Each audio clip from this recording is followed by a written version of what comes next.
Primo's leaving. Primo's gone. Dun dun dun dun dun dun dun dun dun dun dun dun dun dun dun dun.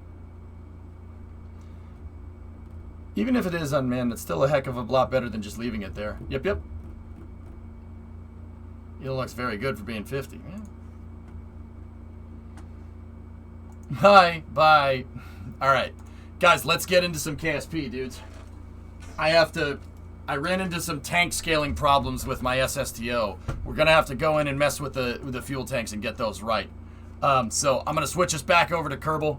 And that's going to do it. I'm going to try to, I tried to end Space News more on time today, so we have a deadline approaching, so I hope you guys appreciate the extended Kerbal time.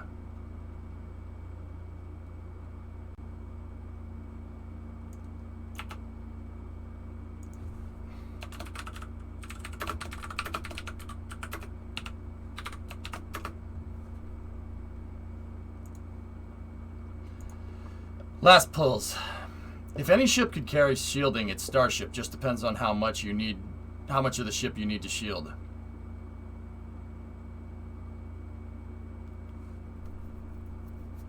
Yeah, that's true. And John, that kind of feeds into the theory that I have that Starship is way over-engineered for a modern commercial launch market.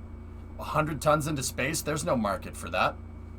But that could lead into having that type of payload mass margin could lead into different variants of the ship that do different things, like one with heavy rad shielding, or a refueler starship, or a shuttle style starship. It affords you to be able to basically configure it to do whatever because of the high safety factor, the high payload safety margin, I guess would be the right way to say that.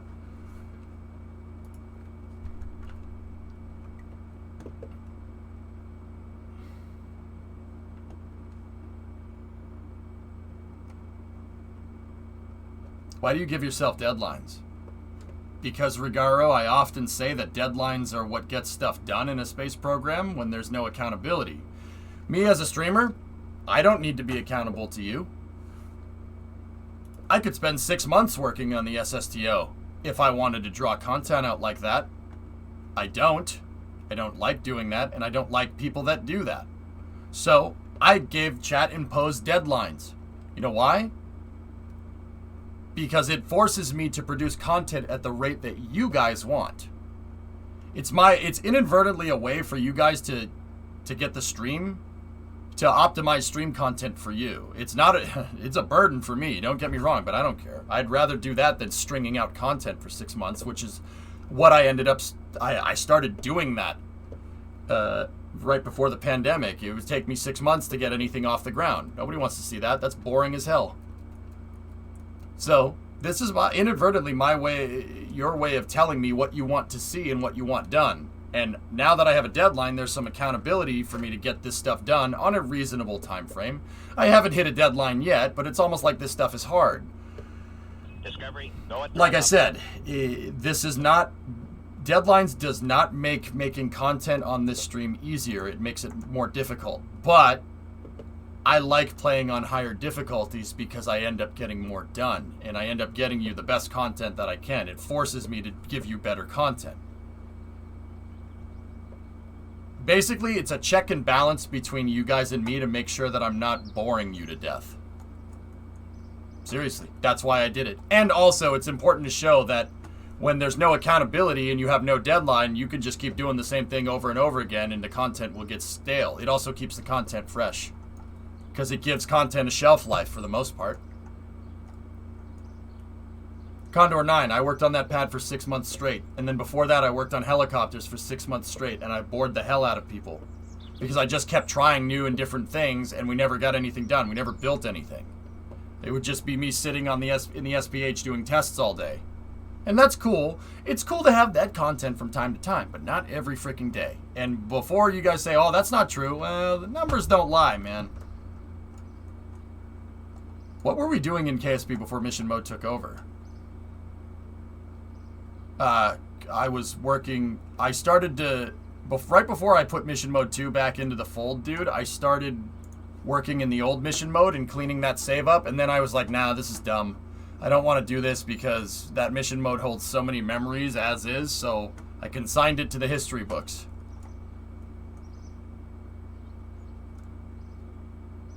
And then before I was doing that, I was working on career mode. And because, once again, even with career mode, there was no accountability. I was just taking contracts and raking in money and not getting anything done.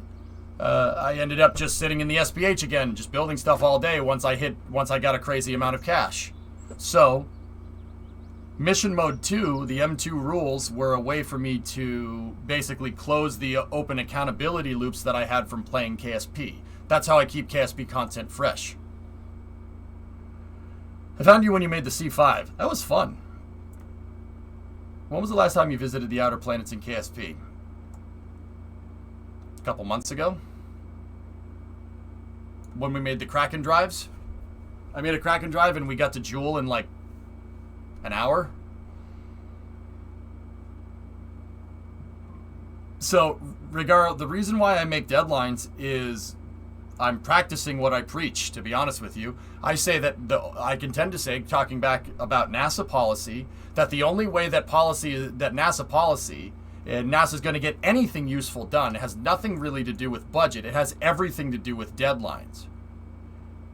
You put deadlines in because that's the way to get NASA to do things.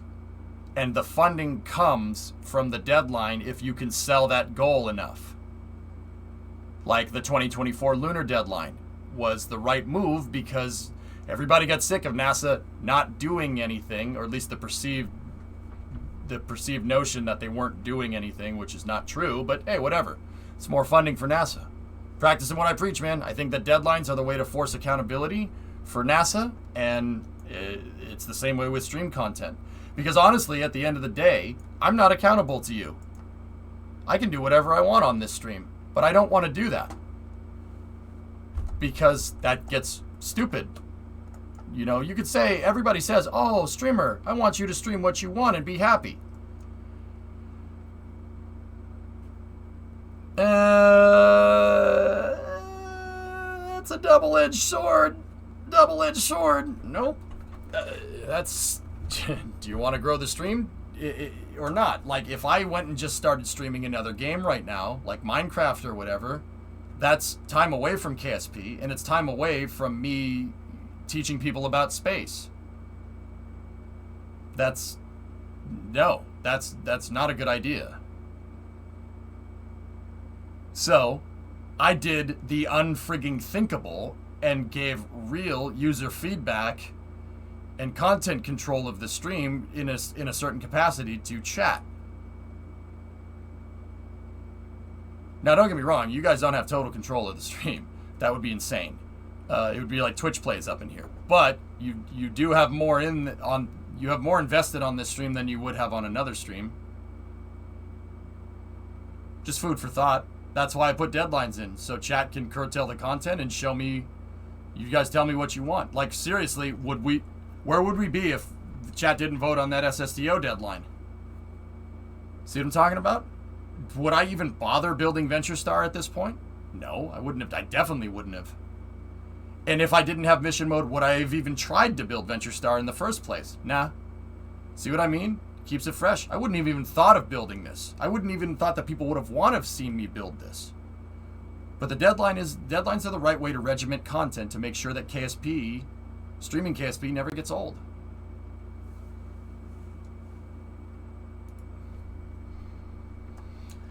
Does KSP allow you to build warp engines? You can take advantage of a glitch in a game to make an engine that has almost infinite delta V, if you know what you're doing. I call them the Kraken drives. They work like the Epstein drives in The Expanse. But yeah, that's it. That's it, Regaro. That's why I do what I do. And it has had a net positive effect. More people are likely to watch the stream when I do something that they want to see. It's like, you can sit here and say, oh, but what about you, EJ? I'd be happy playing Kerbal no matter what, so that's really irrelevant at this point.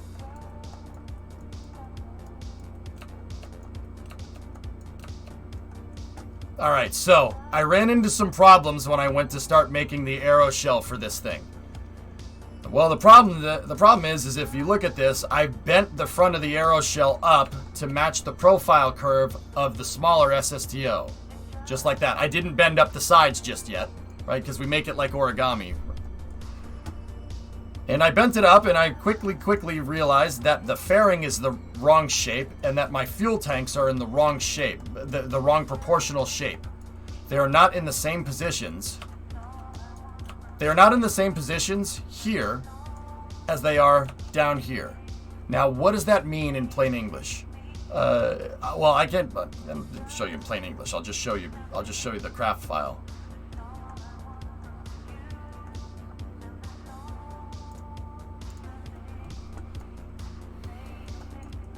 I took this craft file, and it looks like a freaking jungle gym in here, but that's no problem. I took the craft file here, and I've used cubic octags and struts to measure distances between tanks and fairings here. It turns out that proportionally, if I want to make this tank double the size, if I want to make it double the size here, or, well, this tank should technically be half the scale of this, that my fuel tank placement was completely wrong, and the fairing is completely wrong as well. That's why it looked so funny when I tried to make the arrow shell on the big SSTO this morning. This right here is where the fuel tank should be. The other thing that we figured out is that the nose cones do not carry the same fuel proportion inside of them as these cones up here. The conic fuel tanks, that conic fuel tank carries about 6 times the amount of that fuel tank. This circle fuel tank carries about 9 times the amount of fuel that fuel tank carries.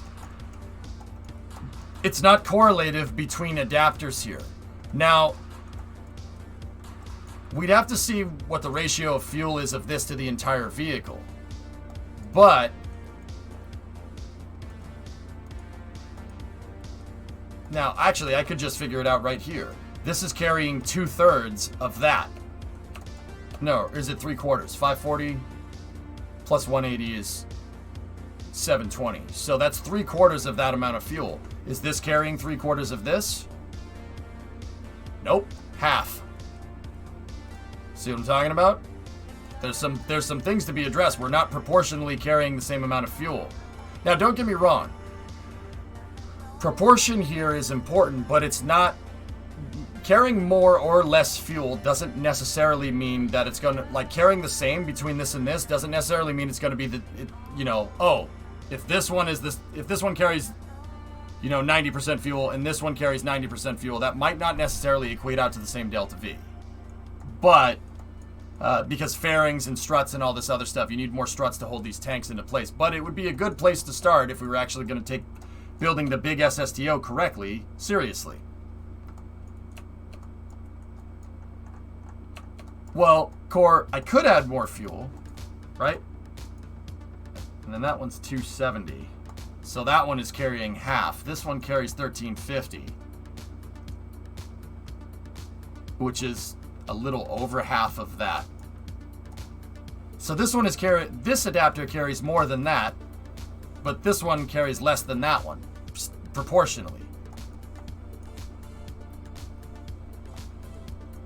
I rolled back, Crumpet. I'm not using this update anymore. I'm not using the newest update anymore because of how the docking ports work in the new update. I don't like how they work. They work like robotics, where you can't auto-strut through them. And I didn't want to wait until if there's a hot fix or something coming out, I didn't want to wait until they patched it. So I rolled back to the older version of KSP.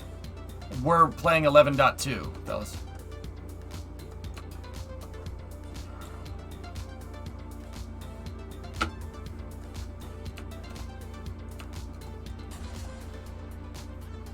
Alright, so I have the fuel tanks in their proper and correct placements. Now, we're not proportionally carrying the fuel, but now we have a lot of space to potentially add, well, other tanks if we want to carry more. It's a bit late, but mission mode is also great to demonstrate some engineering stuff you talk about, like stacking a rocket, mission architecture, how a craft behaves during re-entry. Heat spread between panels was amazing to watch. Floating mission mode has double benefits, dude. The first benefit, what I was talking about, is securing content literally for the stream, I literally have an endless amount of content. Why? Because I literally have chat thinking about the content. You know, I basically contracted out content to you guys. You guys are the ones that want it, and that's a good thing. That's a net positive because you have more control over the stream, and it makes the stream better, in my opinion. I have the skills in KSP to be able to build literally whatever you want. We could build the Starship Enterprise if you really want to. The part count would suck, and I could make it... I don't think we could make it go warp, but I could make it move, for sure. You know, so basically, it ensures content, but yeah, mission mode is also designed to show you how a space program or a space company would operate. It's designed to show you the back end of things. It's designed to give you a perspective that you normally wouldn't get by just reading news about spaceflight, for instance. That's the other reason why I go over Starship every day with fine detail, because it's very rare that you get insight into the scope of development on a project like that, especially a private project. So Elon Musk owns Starship, right? And B, a rocket project as well. But yeah, mission mode also teaches people about budgets, deadlines, timing, accountability in regards to the space program, right? It shows, like, look, you guys canceled the program. Everybody voted to cancel the Freedom program. That's fine. The Freedom rockets, we don't use those anymore. We replaced them with this. Just like any other time, and any other time a space program or a nation has canceled a space program, you know, you're back to the drawing board. It's going to take a while before you get back up and running. You get a stopgap in capability. Mission mode is demonstrating that, and why it's not necessarily a good nor a bad idea. It kind of depends on the outcome. So, literally, it depends on how good this SSDO flies. Build a Death Star? I don't think Kerbal would understand the scale. Kuman, I don't think it would. I'm trying to make a non-DLC version of your prototype SSDO as of now, and holy crap, you weren't lying on how you have the patience with the panels. They're annoying.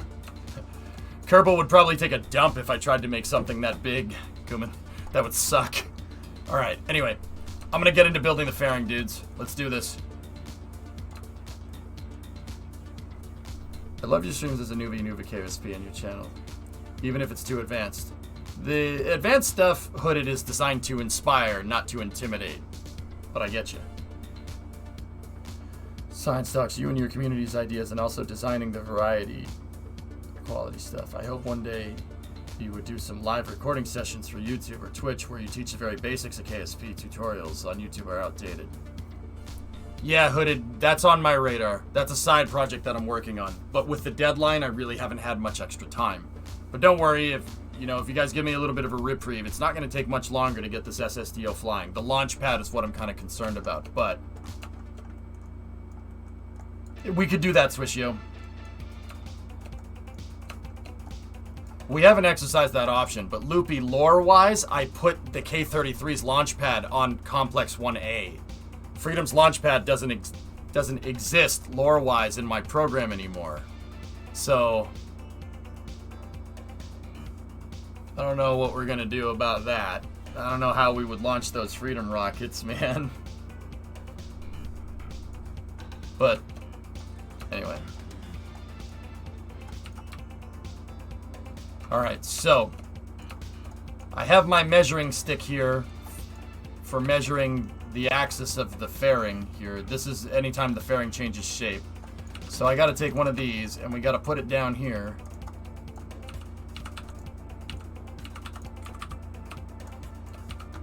And then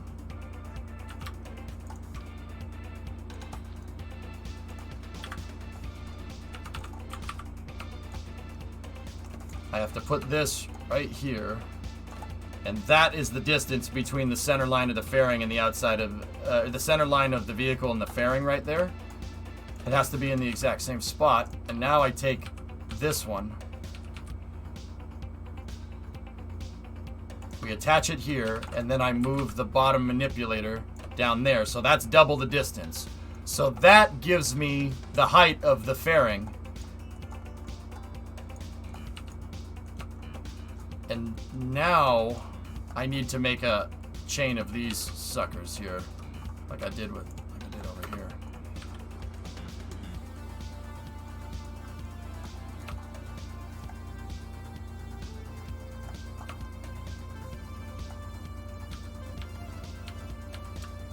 So all these cubic octags and everything that I'm working with here, guys, is just a way for me to find. I'm measuring with these things. So if I take this, right, and I put this here.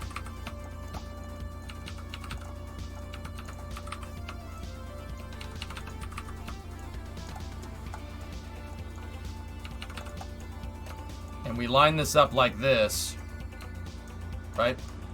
And then I take this and I line it up there. Like that.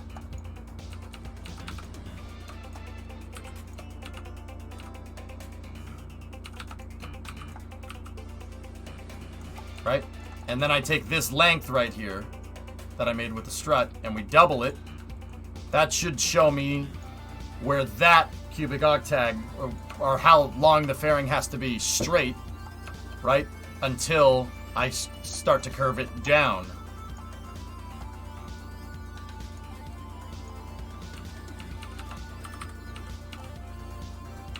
But I have to scale the rest of these pieces as well, so give me a moment. We have to get that profile curve right here. See these cubic octags that I have highlighted? That's the shape of the fairing up here. And I have to basically double the distance between these cubic octags to get it to work correctly. So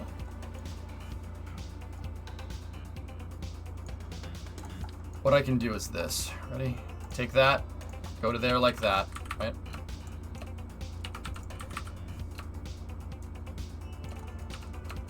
Pretty much, O-Force, yeah. Yeah, I'm copying the curve. Yeah. But you're right, ballpark, more or less. So let me copy this, right?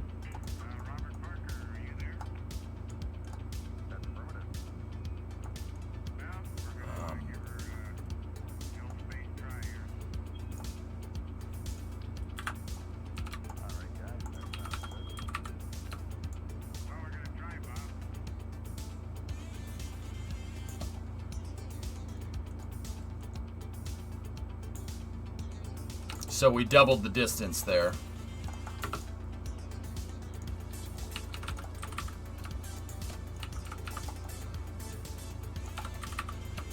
And once again, I don't necessarily need to put the struts in here. I'm only doing that so you guys can see it. Now, get rid of that, take that, put that here like this, and then do that. And that gives us the new profile. So there's a point, there's a point, there's a point. Once again, if this doesn't make much sense, first and foremost, apologies. I'm making rulers in KSP to measure things because I'm making a scaled vehicle. I'm taking a vehicle that I built and I'm scaling it up.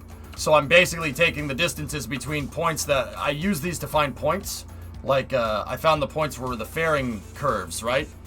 I use that to find 3D points in space and I double the distances between them like I did over here by putting two of them stacked on top of each other, and I'm able to make a version of this that's double the size for the most part.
I missed something.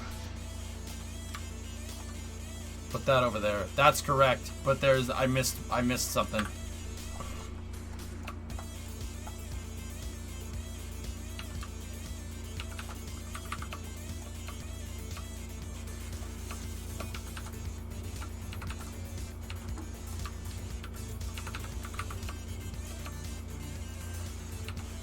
I doubled the distance here, and I doubled the distance on everything else. I missed the double distance right there. Okay, cool. I found it. Sorry, it took me a second.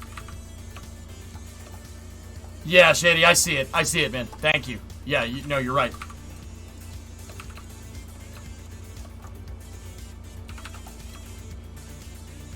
I missed the double up there.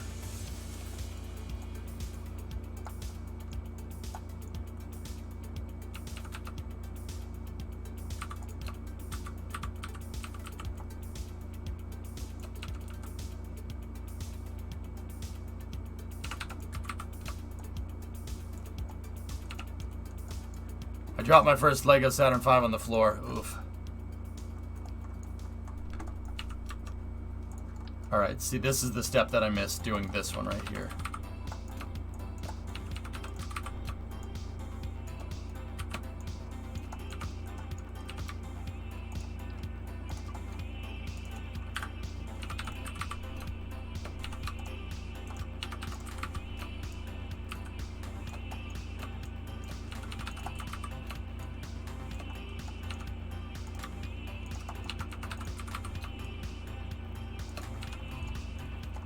There.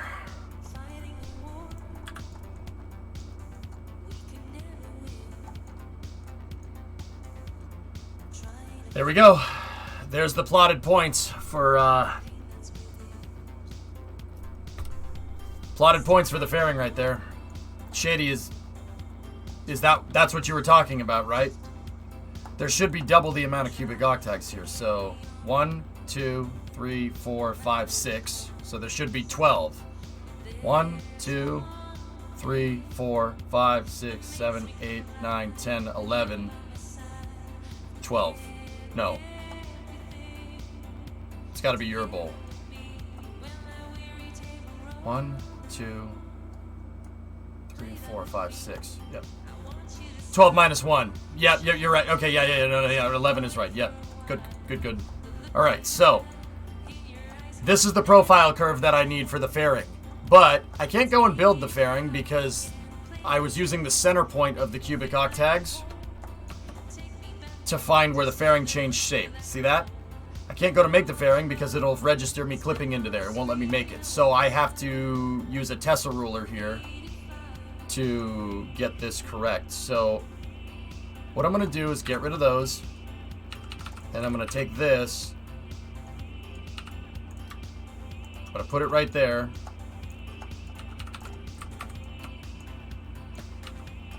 Get rid of that. And move that into the same position.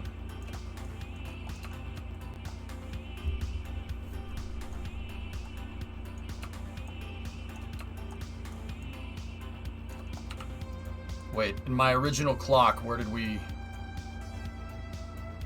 Oh, okay. I did measure distance too, so...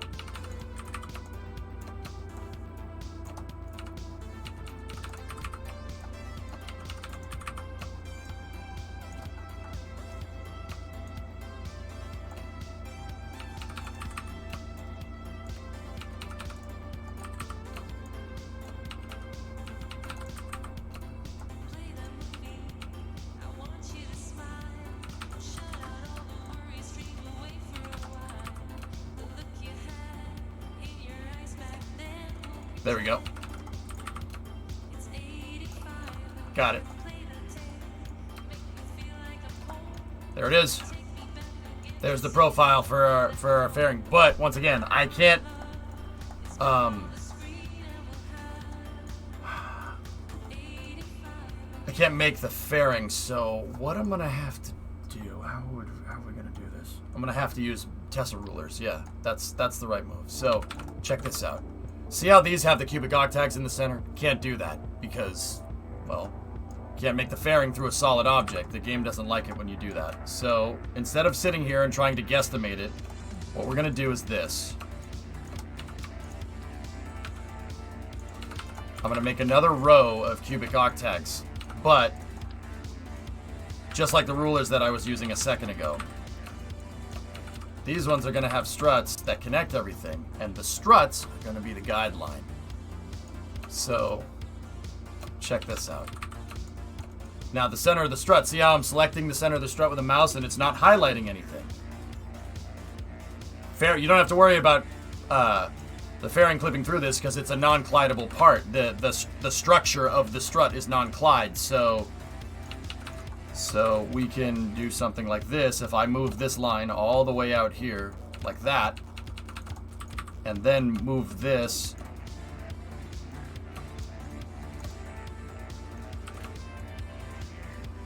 so it's in a position to get the right fairing line, then we are good.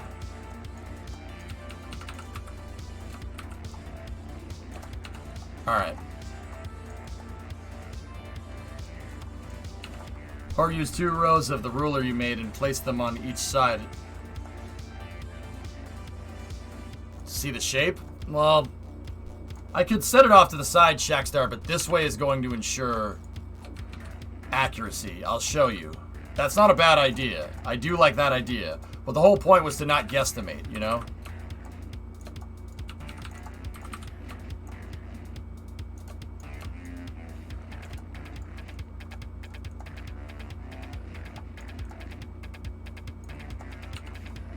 What I'm actually going to do is delete this fairing.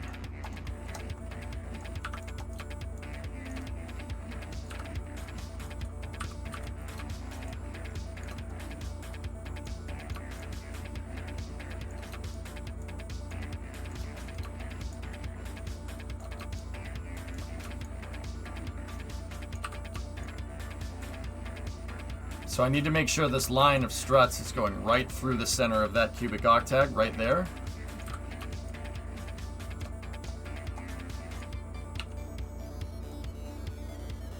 And then it goes right to the center of the next point too, which is that one, which it does.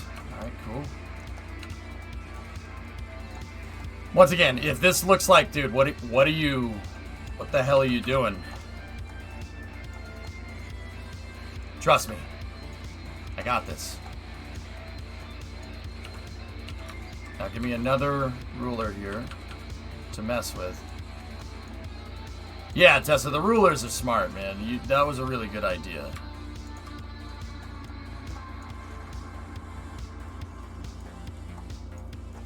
Okay, so we have the line.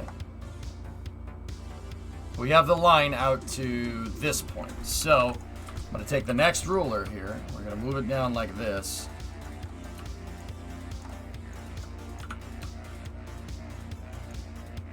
Now we got to make it connect that one and that one.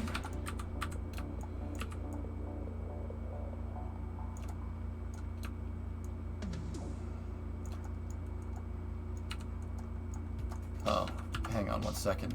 I'm noticing that we're not bullseyeing through the points exactly.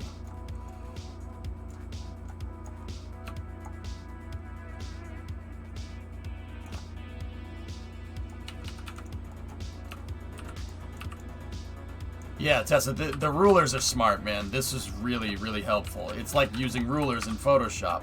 It's just a little bit weird to make, you know?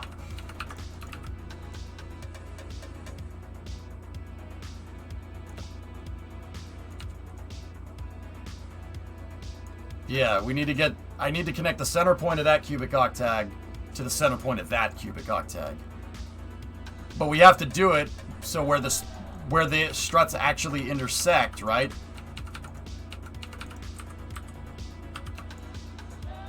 Is where, like, it has to be a point where the struts intersect. It has to be a point where none of the cubic octags or the selectable parts are actually in the way.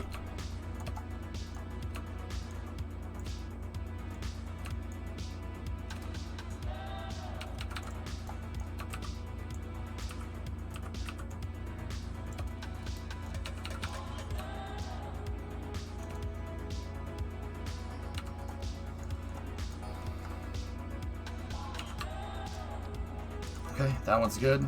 Next is connecting. I'm going to take the struts off of the pieces that I've already connected. Just a little bit better of a visual representation.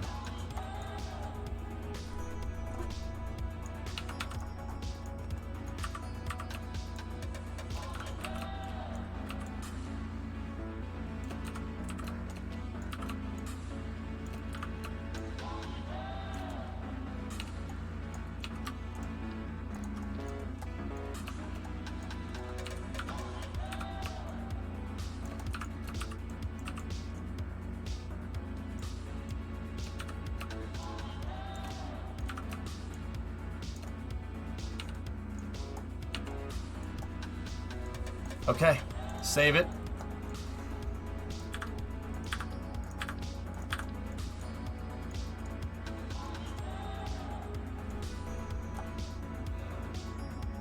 And that's the point of the fairing right there. So, if I take...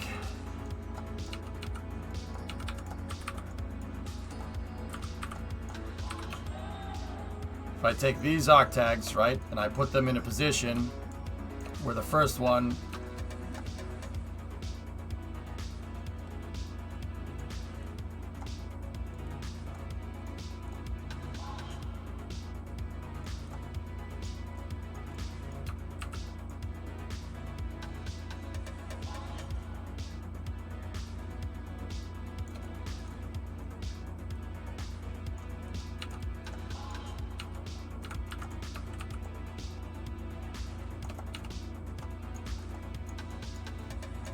we have an outline of exactly what the fairing is supposed to look like, right to the point. Perfect. There it is.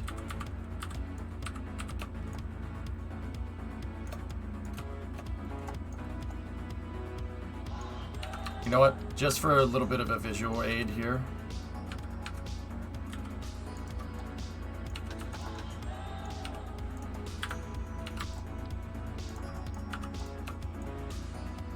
I'm gonna add a line that goes straight down, and I'm gonna add it through there, just for a little bit of a visual aid. That was hard to see without it.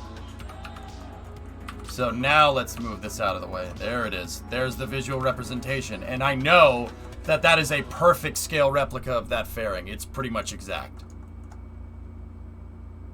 Another point that I could have probably used as a locator is right there, but that's okay. So. Now what? EJ, why did you do all this?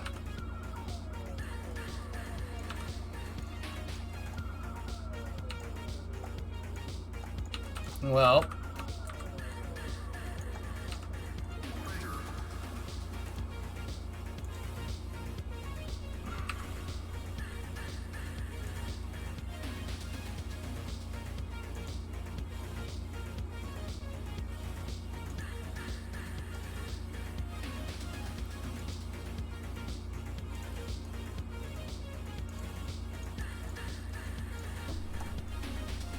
that's the reason. It is an exact scale copy of that fairing. Perfect. Good luck with removing all the struts.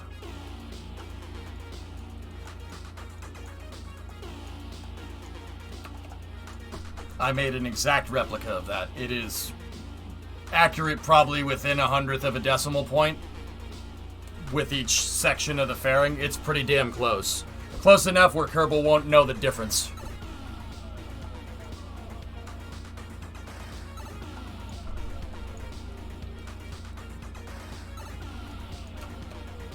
That's correct, Shady. The nose cone that I had on the big prototype before was not correct, nor was the placement of these tanks. They were all in the wrong spots.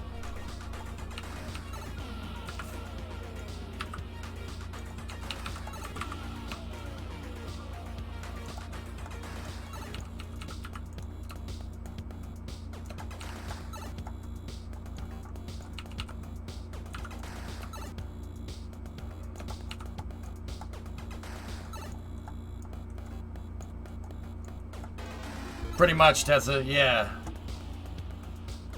So, once again, because this is physically a different shape than that thing, these tanks have these huge gaps in them. But, the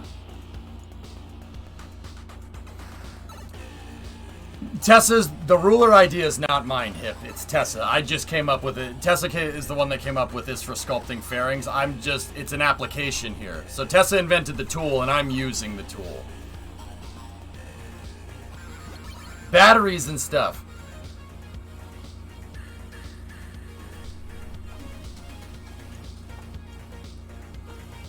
I didn't know that the pyramids were that close to a city. Yeah.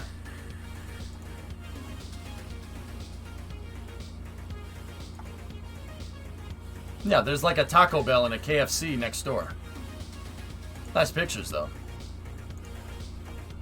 You're leaving spaces for stowaway Kerbals. Or more fuel, JD, yeah. We can figure out the proportionate amount of numbers here. The proportionate amount of fuel that this thing could carry, if you guys want to redesign the tanks, that's fine. I mean, we are already redesigning them. We might as well make it proportional as well so we can be absolutely sure, right? If we were going to do that, I always thought there were miles from something. No. Yeah, people live next to those things, dude. Can you imagine waking up in the morning, looking out the window and seeing that every day?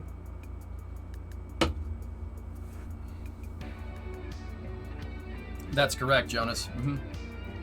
The area behind them, they don't zone on purpose. Now, these tanks scale proportionately, i.e., this is a quarter of the big orange 64 tank, and this one is a quarter of the big S4 512 tank. They carry proportionately the same amount of fuel. It's about 10 times the amount of fuel. So, because there's a correlation here, I could correlate the amount of fuel between this and this tank and this tank, this tank and this tank, and then scale the correlation out here to figure out how much fuel I actually need to have a proportionate amount of fuel here. It's just, we're basically, it's visualized algebra here.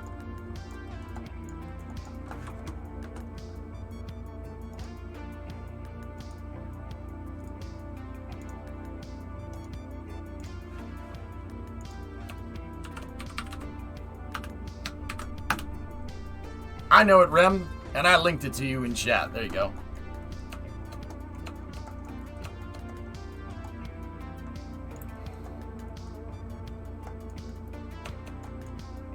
Hey, no problem, dude. Alright, so what's the relationship of fuel here? So, the relationship is 75%. We already know that. And what's the relationship of fuel between this?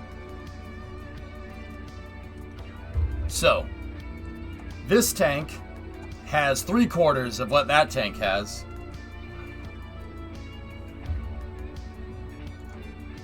And then we do 720 divided by 540. So this has 1.3 times the amount of that. And this has 2.6 of the amount of this one. So 2.6 and 1.3. What about here?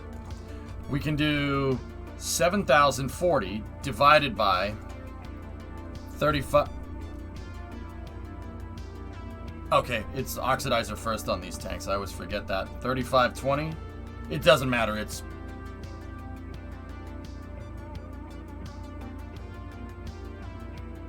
No. No. No, that's not right. Oh, crap.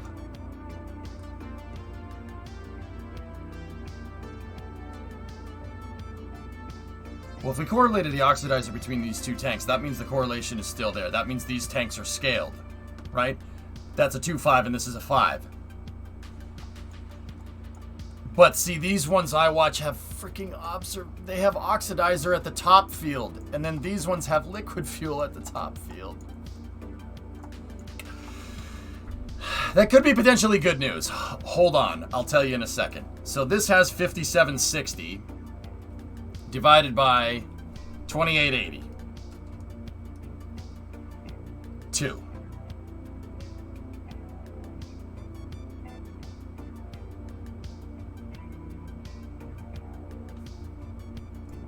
Different tanks that were made by different artists and implemented by different people on the development team, Hip. That's why that does that.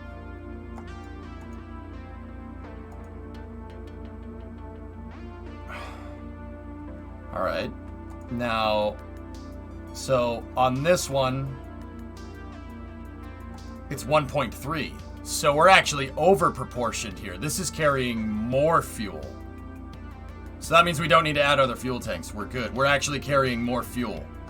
In almost... Alright, whatever. So, this is carrying 2 times the amount of that fuel. This thing is carrying 1.3 times the amount of that fuel, give or take. And this one is carrying... This thing carries 2.6 times the amount of fuel that that tank carries, right? So...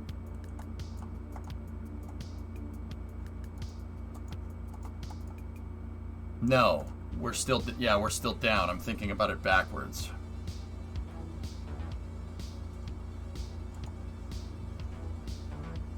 And that one has liquid fuel up at the top. So 7040 divided by 1304 is what it was, or 1350.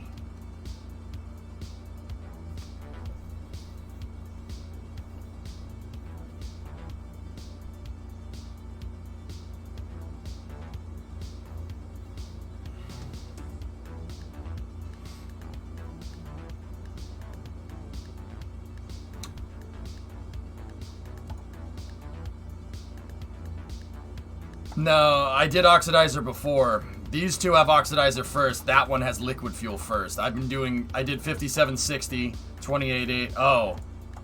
Yep. 5760. Thank you, JuiceBot. Divided by 1350. So that means this tank is carrying 4.2 times the amount of fuel that tank carries. And then up here, this tank is carrying 2.6 times the amount of fuel.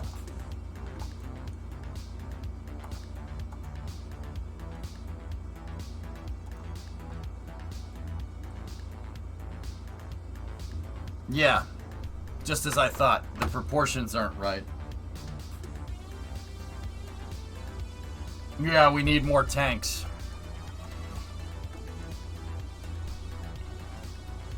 Now,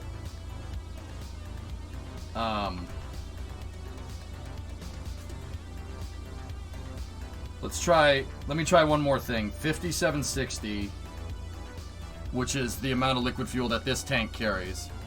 This one needs to be 1.3. So if I did 5760 divided by 1.3, that should give me the amount of fuel that this tank should be carrying. In order to get it proportional, I need a tank that holds 4,400 units of fuel here. Hey Joe, what's going on? And then this one needs to be 1.3, so if I did 5760 divided by 1.3, or no, 2.6, 5760 divided by 2.6, 2215. Oh, crap.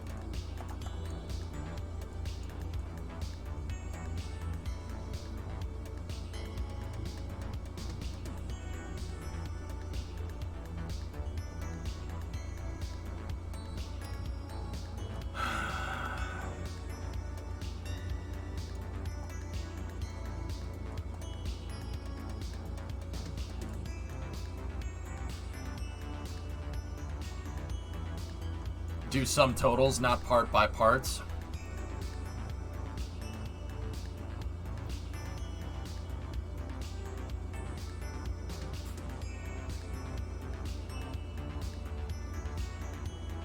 Not necessarily, Hip. I can still figure this out. It's honestly not that big of a deal. In this area here, I need to be carrying about 4,000 units of liquid fuel, not 2880. And we have the room to do it. Over here, I need to be carrying 2215. So we did the fairing proportions, and then bilobe tank amount.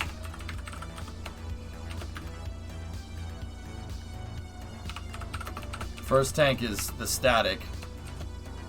5760, right? Second tank, or just something else, or whatever we decide to put here. Second tank liquid fuel needs to be 4430, and then the third tank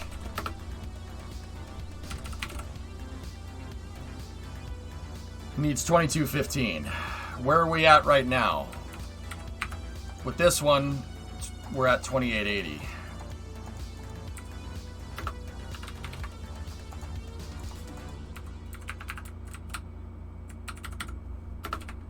And then with this one, we're at 1650. Or no, 1350. Dang it, come back. No, we're not done. This is number 50.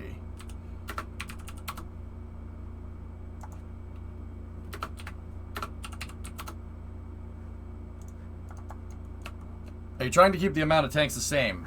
Well, I don't know how we're going to keep the amount of tanks the same, O-Force. We're going to have to split tanks up, but as long as I split the tanks up and we leave these things proportionally. So like if I take this and I put 2 of these tanks here, and I take the center point of each of these things and make them equidistant from my original point right there, then we're fine. It'll work. That should work exactly the same. Yeah?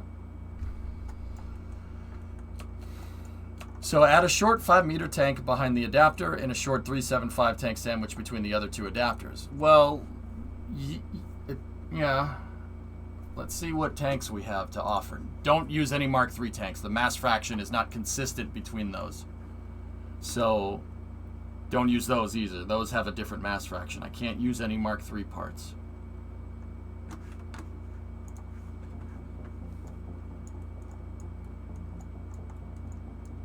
Most of them do, Jonas. The Mark III tanks do not. They have a different mass ratio. Are you just talking about the center of mass and how the vehicle will respond during flight? It's much more. It's center of mass, dude. It's aerodynamics. Having the nose be the same proportion, the same mass proportionally to the small one, should give me similar handling characteristics. Because different components, it's not just about getting the center of mass in the same spot. A Mazda Miata, right? A Mazda MX-5 and a Ferrari 458 have the center of mass equidistant from all 4 wheels. They have 50-50 weight distribution. Does that mean they're the same car? Hell no. Not a chance.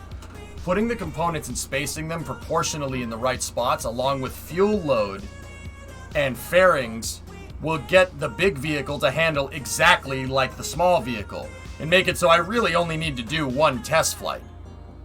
That's it. Hey, Casper. Do you have the shortest 5M tanks unlocked? That one right there, Loopy? Done. Nice, Tessa.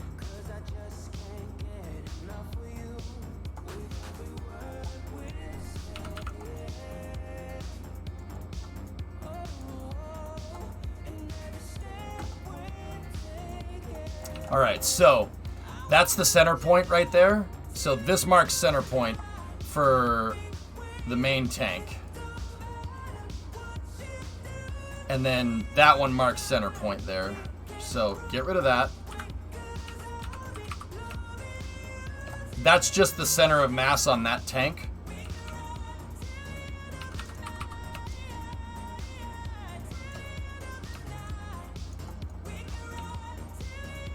That's the center point on that one. And then this right here is the center point on that one. No throttle up.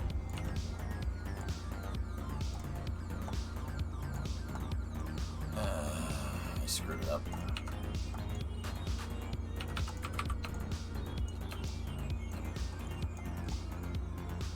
Am I wrong? You shut your dirty mouth. Ferraris might like to catch flames, dude, but at least they're not Lucas parts. At least our stuff gets out of the driveway.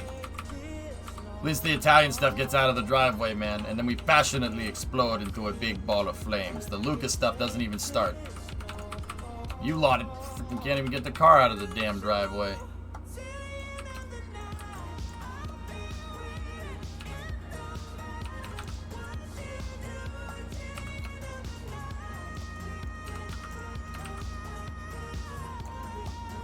Tessa gifted a sub to Casper. Thank you.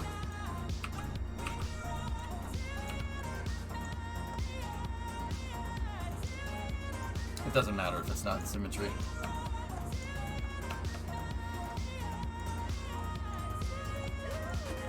Wait, my sub ran out. Thanks for the month, though. Please don't waste money on me again. Sure. Okay, whatever you need, man. So these are the center points, basically.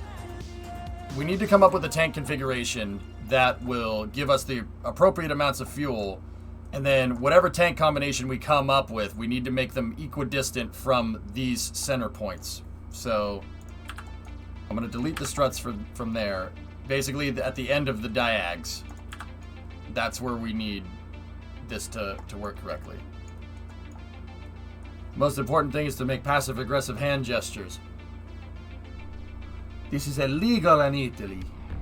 Explain to me how I have gone 5 months as a sub now and I only paid for 1.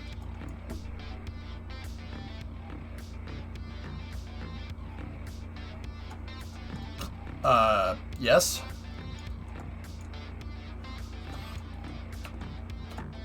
Not at the end of the night? Huh? Yes, maybe. Yeah, people in here are nice. That's the real thing. Alright, so, ready? Bye-bye.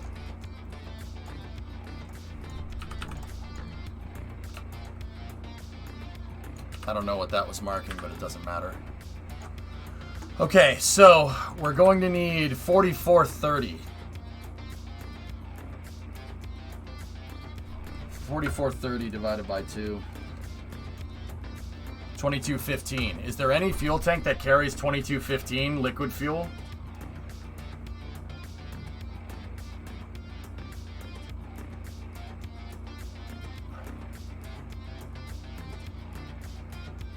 Sure, Kuro.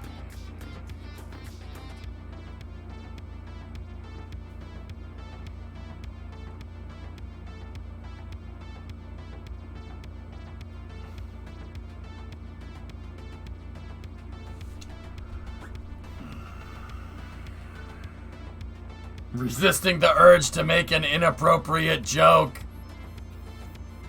No, sir, he got away in that rocket. That looks like someone's privates!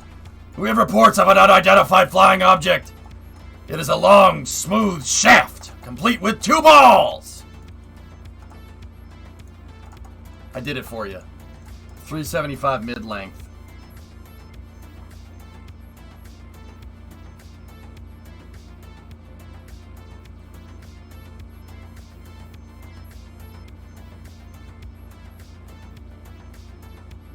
What number are we looking for? 4430. So that's 32 and 16.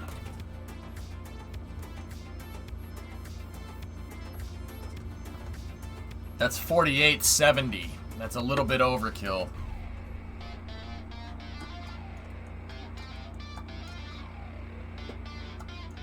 The conic adapter plus the mid-length might get us there. 2880.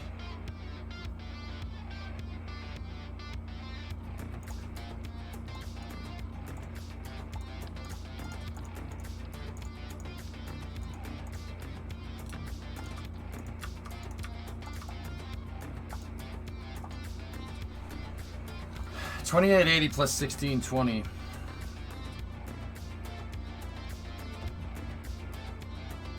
That gives us 4,500, Loopy. I think we're good. 44.30. Good enough.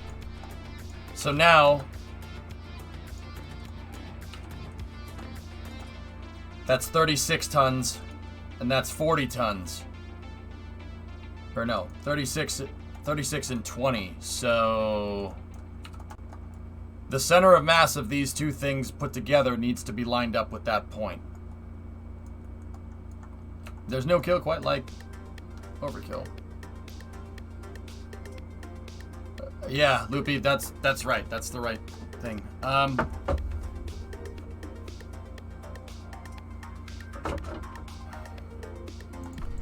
Okay, save this real quick. New. give me one of these, and then give me one of these. It doesn't really matter, but just drain it and see where it...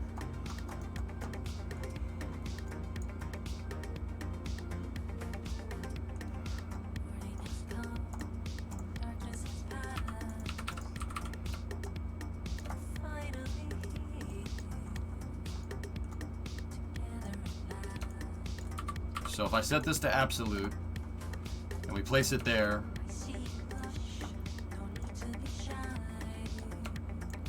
one, two, three, four, five.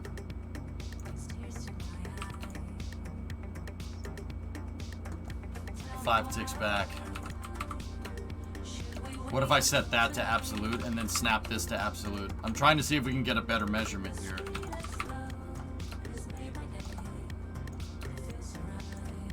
Okay, so that's... We'll start with that position. We'll try this again.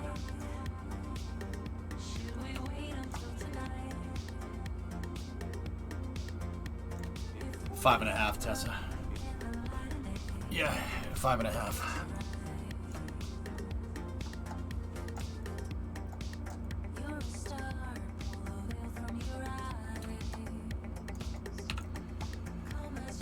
Okay. I was hoping that it would line up perfectly with an absolute, but it's not. So what we're going to do is I'm just going to move that into position. Yes. No, we'll just leave it as untitled spacecraft. Save that, overwrite, and then load up prototype 4 again, or not prototype 4, the bi-load tank. There we go. Load this. Yes. My man.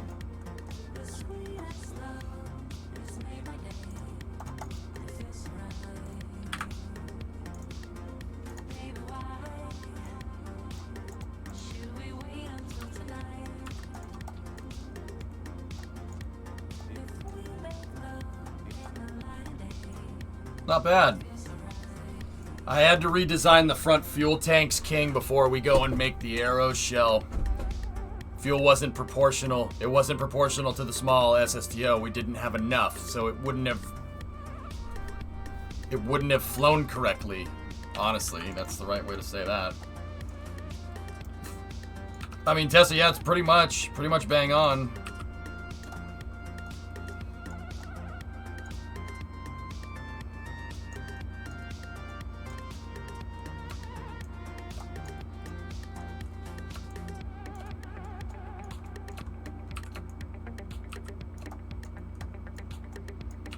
That's good. Good enough.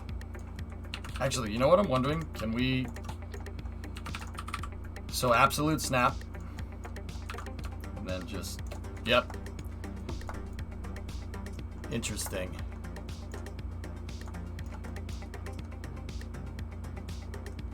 Yeah. Yeah. Okay. Sweet. All right. So that solves that problem. So... We're at 4,500 for the new amount, which is good. Now we go down here. The old tank, we had 1,350, and we need 2,215. So, literally, so 1,350, so 2,215 minus 1,350. We need 860.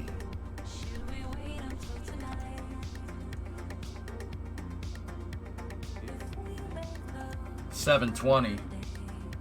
We're looking for 865. 865.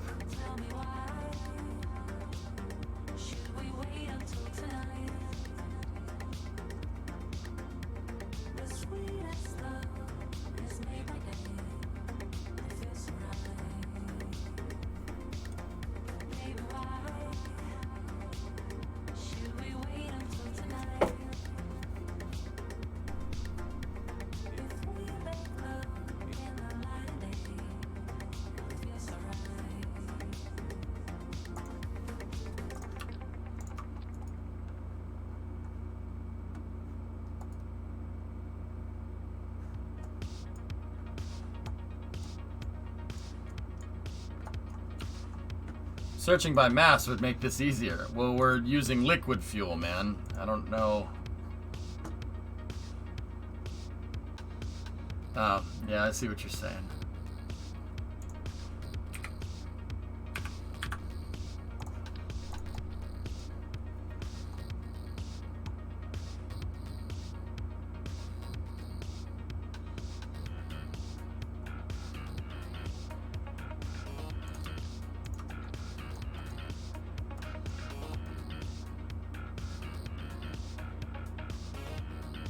$810.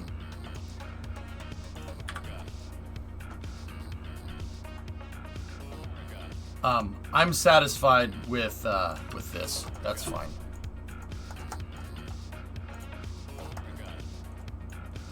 Is there a shortest 375 tank? That's it right there. Loopy.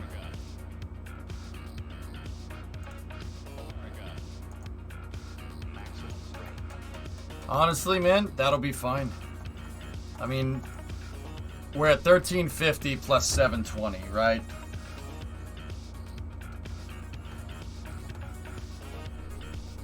We're at 2000 and we need to be at 2215.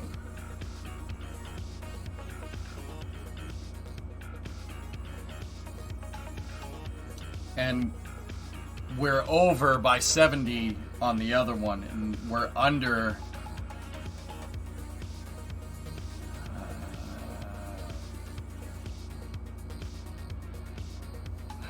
2215 minus 2070. We're under by 145, so minus 70 from that. Yeah, it's a 75 deficit overall. I think we're okay. 75 units of liquid fuel. Look, man, if 75 units of liquid fuel is the difference between this getting into space, which, let's be real, with this thing that's like maybe 1 meter a second delta V with the engines that this thing is going to have, I think we're okay.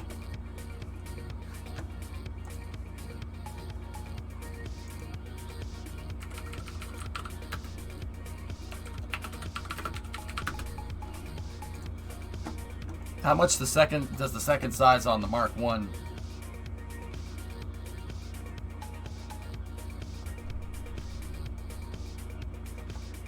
Yeah, guys, I think we're okay. I think we're good here.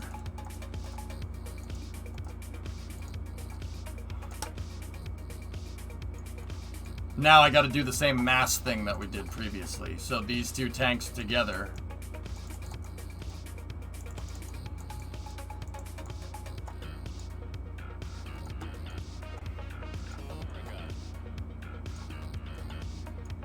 I agree, Crumpet. Yeah, these ones are going to have to be bent in a little bit, and the lining up the mass with this is going to be a little weird. So save this. New. Give me that piece and attach it to it. Get rid of that. Get rid of that. Go over here like this. Put the cubic octag down. Go in here like that.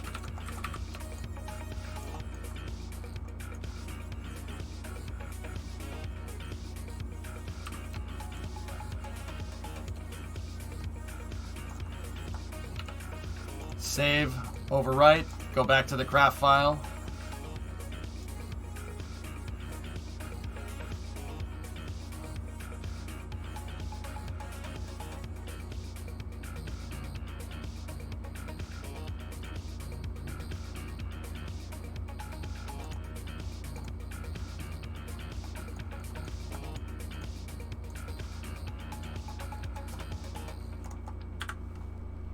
Load.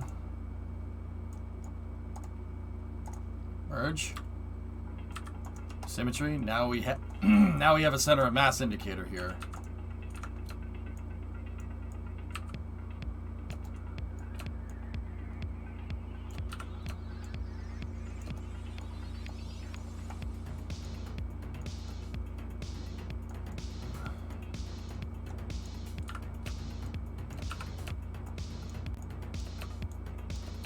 And I have to just line up those 2 cubic octags like a gun sight almost.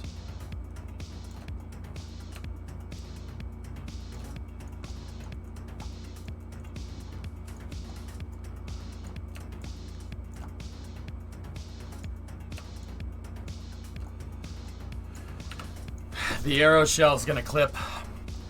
It's gonna clip right there, Tessa. I know it's gonna clip because that area is unobstructed on the other fairing. It needs to basically by the second marking here, so where the fairing starts to get conic, right here, that's the fuel tank has to be clipped in by then. So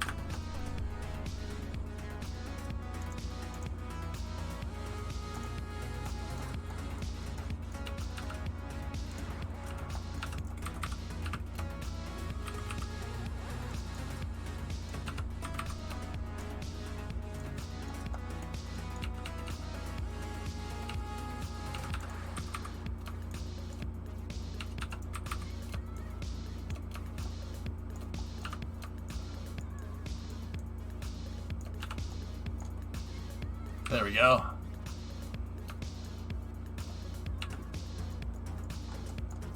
Cool.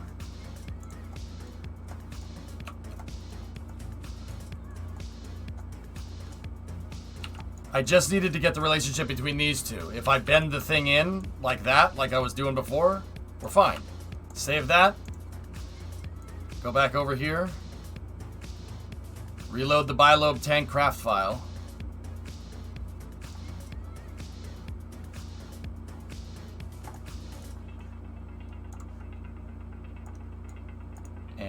Merge that sucker.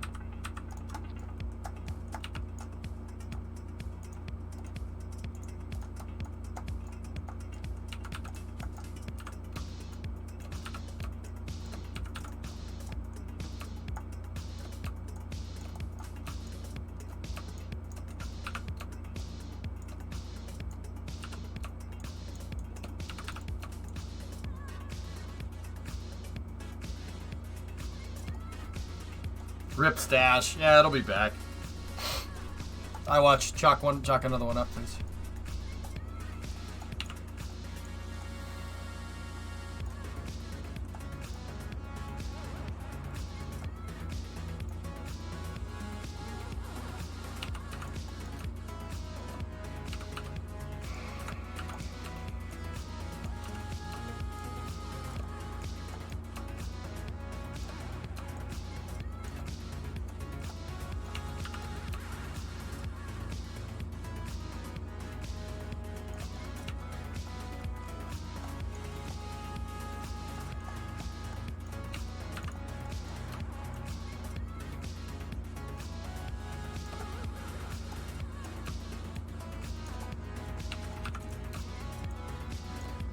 There. These positions aren't exact, but they're pretty damn friggin' close. This one can go forward just a little bit. And if they go forward, that means we're precisely aligned. I'm more worried about load on this axis, the long axis. So as long as they're lined up, if we look at it from the side and my COM indicators on the tanks are lined up with the Cuba Gok tags this way, they don't necessarily have to be exactly lined up this way, but as long as they're lined up from the side like this, that's perfect. Because once again, I'm worried about moment. I'm worried about the moment of inertia that the tanks will have over the center of mass during re-entry. Long story short, what does that mean? The tanks have a certain amount of leverage over the center of mass of the vehicle. All right. If you think about it like a lever, right? If the tanks are 10 meters away from the center of mass, which is the pivot point of the vehicle, right? You know, the tanks are over here on the small design, and I make them 15 meters away. The tanks will have more moment, and the vehicle will not fly the same. It has to be pretty close. And that's pretty dang close right there. So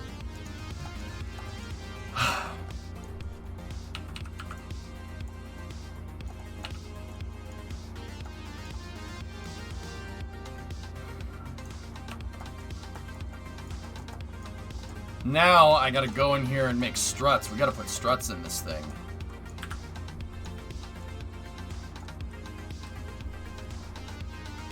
Yeah, what iWatch said.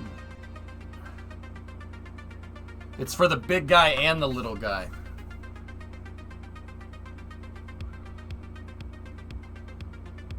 Maybe do angle matching to pull both tank adapter assemblies.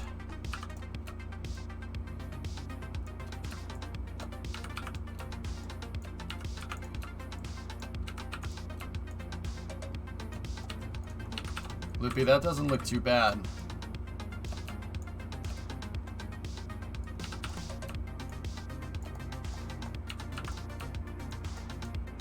Now, let me just rotate our indicators back into place.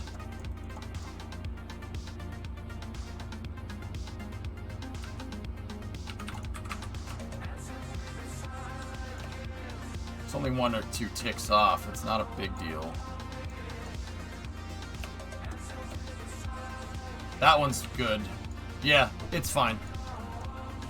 It's okay. I'll be honest, guys. This tank, me not getting the tanks correct, is probably what's gonna kill me on this one. I needed to get the arrow shell done, but I'm gonna keep pressing. We'll keep pressing through, and we'll see what we got.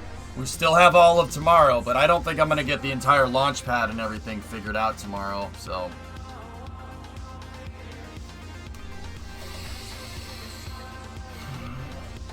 What happens if you miss a deadline? I take a rep hit on the save. No.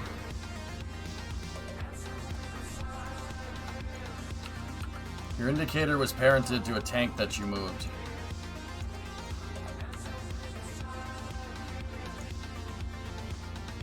Mustache, who are you? What's up, man? How's GeoGuessr, man?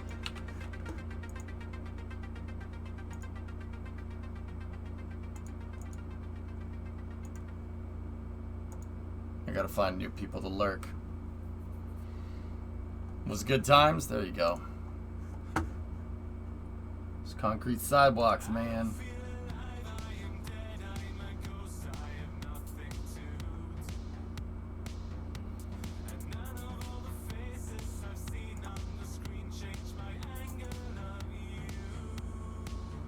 There we go. I found some new people. Oh, stop it. No, don't play the sound. I said mute. Stupid Twitch player. So they cut the payload door hole in the nose cone. They cut the payload bay door hole in the nose cone.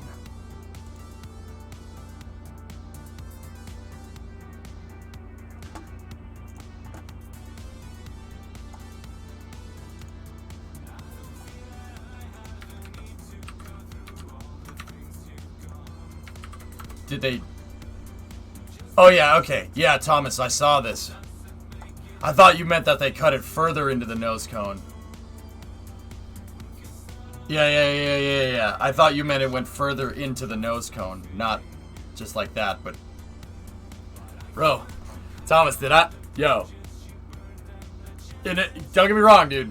I'll say, I know you weren't here during Space News, so I'm just gonna say what I said during Space News.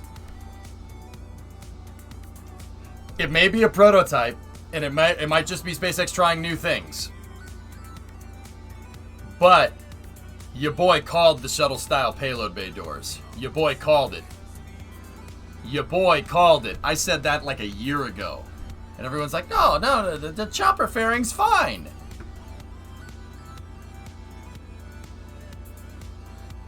Your boy called that. The rest of the nose cone was cut off. Wait, what?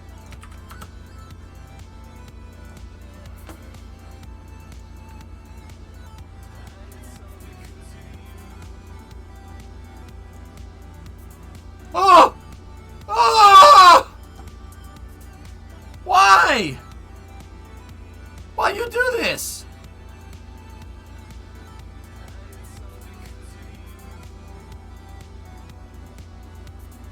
Oh yeah, Core, that's right, you did. Yeah, you did tell me that. Oh, I didn't think it was this nose cone, though. Your boy got his nose chopped off. Wait, why? Why you do this? Why you do this to me? No! Look at him massacre my boy. Look at him with that car. Turk. Look at how they massacred my boy.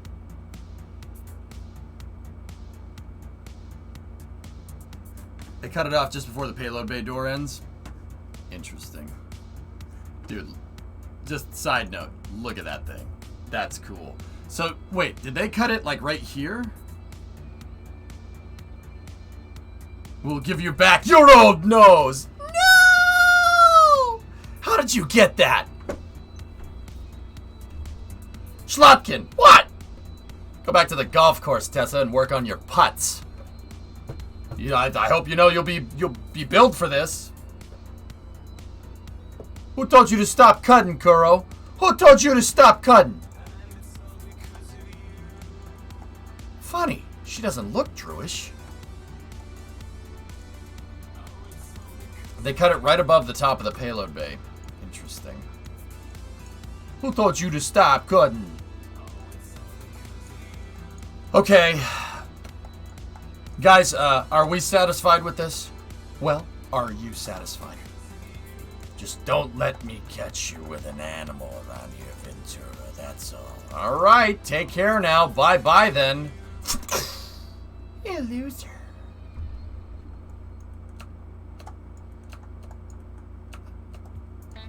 Actually, I gotta do the strut work, and I was actually thinking here, maybe I should build this in the same manner that I built the back tanks. By node snapping it, so it doesn't explode. Because now there's a lot more stuff for it to handle up here.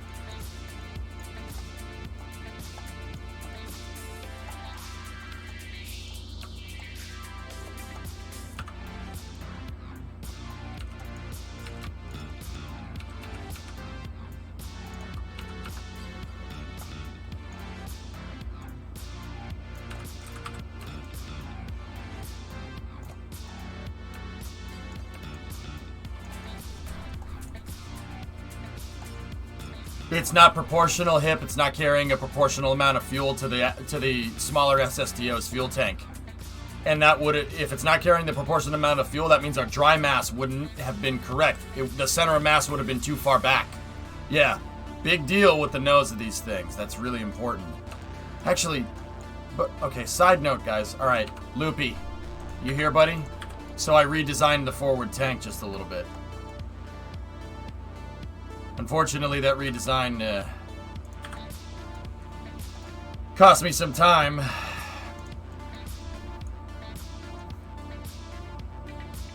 These aren't node attached, I don't think. Yeah, the back node is wide open. So, Loopy, how I made the other tanks was I node attached these to the interstage attachment nodes, right? And then, you know, put them, you know, strutted it all together. You think I should do that? Yeah, node attach it. Alright, fair. I was gonna say, but this is, the difference is that this is the forward tank, you know? But I don't think, yeah, it doesn't really matter, does it? The only reason why I did that with the node attached tank, well, no, that's right. Yeah, no, let's copy our structural design from the other one. That's, yeah, no. Okay, you're right. Stop yelling, Loopy, Jesus. Stop. Hey, you're like Gary. God. This is ridiculous.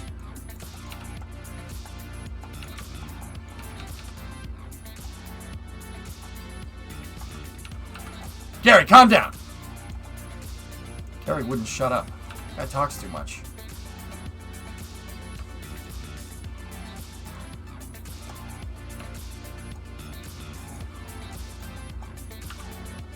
So emotional, guys. Look at him. Look at him. It's just... I'm speechless.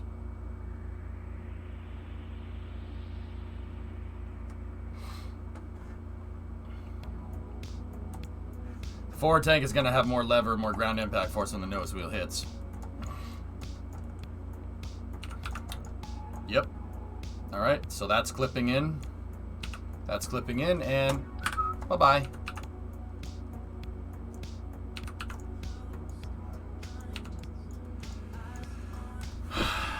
There's your new bilobe tank, boys and girls.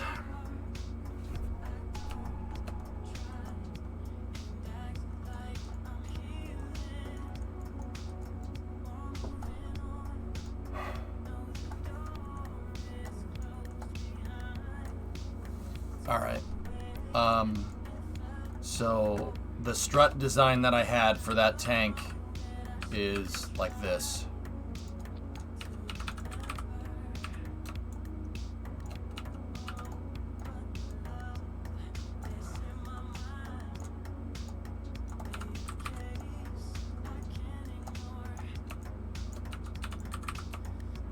So I strutted two fairing like that. On the top, it was 2 times over. You know what? This will work better. Yeah, okay. No, it won't. I'll just do this. Jeez. Gary, calm down. Gary! Come on, Gary.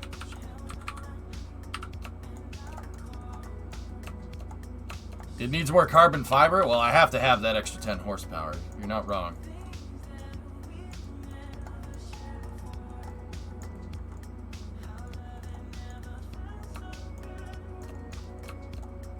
The box said 10 horsepower.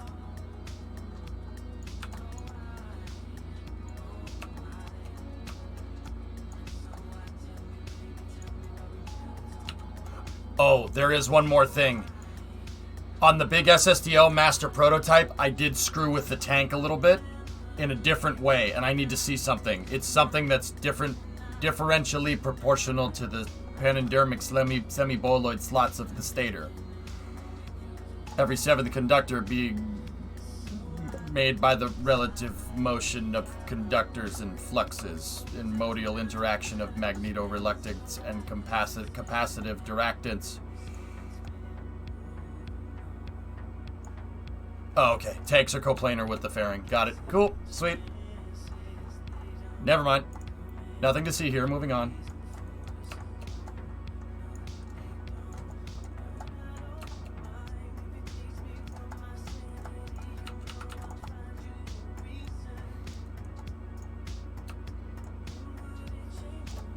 Discovery, go and throttle up. Cool. Wait a second, where did you disguise where did my disguise go? I don't know what you're talking about. I'm EJ's brother, DJ. Yes.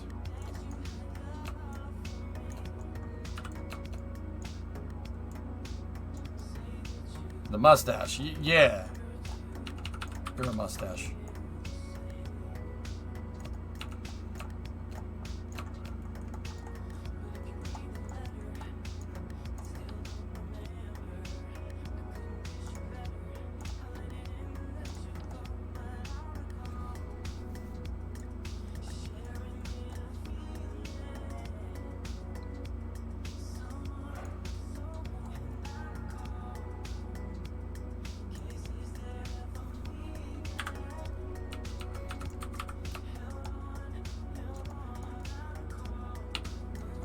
Banana!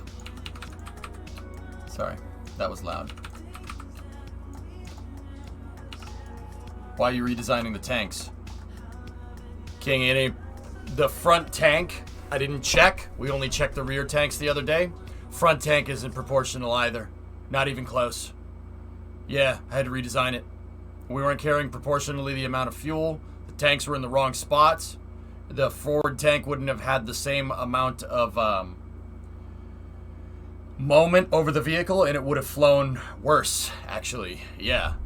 Now I proportionately have the right amount of fuel, and I didn't just randomly place these tanks. It's measured. So like the center of mass of these two tanks, the center of mass of these two tanks is like somewhere right here. And the distance between the center of mass of these two tanks and the center of mass of that tank is directly proportional to the center of mass of that tank and the center of mass of that tank on the old design. This is an exact scaled up replica. Yeah, that's what all these cubic octags and everything are back here. I duplicated the fairing using rulers. My ruler idea. Well, not ruler idea, Tessa's ruler idea. And I made this based off of cubic octag locator points in the original fairings design. And then I brought it down here, duplicated, doubled the distance between each one, and then made a ruler for it, and we duplicated that fairing exactly. That is an exact copy. Actually, if we really want to be... No. Actually, no. That's 1.8 to 2.5. This is 3.75 to 5. Yeah, we're good. Yeah, unfortunately, I figured out this problem when we were building the arrow shell on the front of the SSTO this morning. I looked at it and I'm like, that's not correct.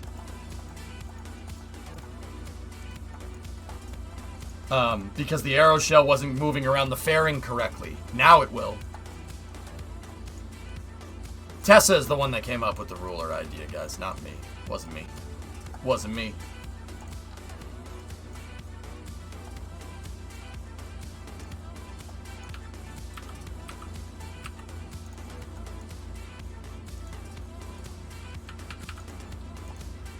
Yep, alright, so we gotta run a strut from there to there.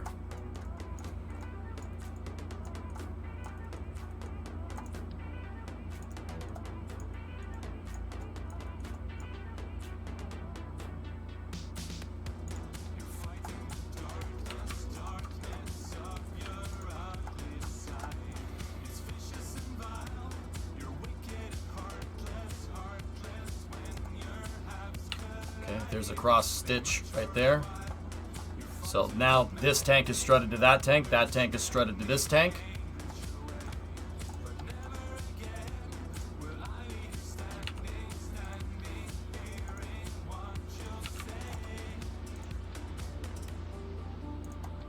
Actually, hold off on doing the main stitch struts like that. That's not a good idea. How much left do we have before flight test? Alright, I'm not gonna lie to you. This tank thing really took the wind out of my sails, man.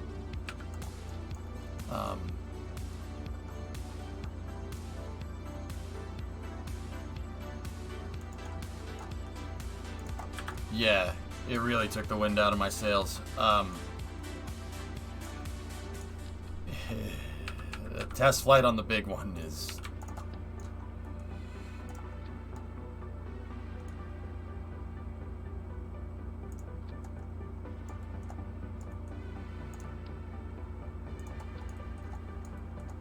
Yeah, unfortunately.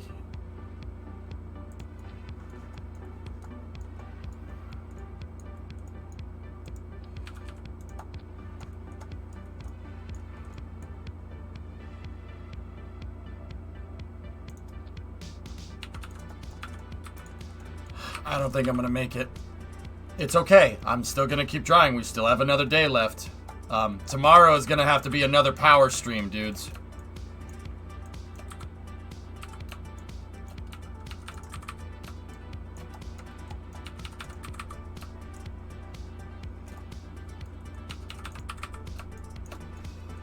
Like, I did do a lot of talking today, but,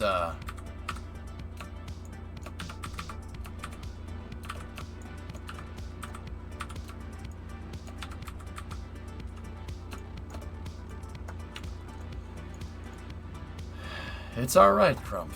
It's okay. Mission mode is supposed to be difficult, man. If it was easy, I wouldn't have done it. If it was easy, yeah.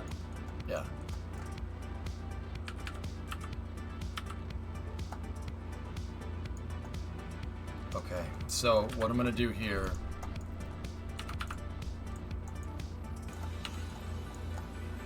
Take the entire root part.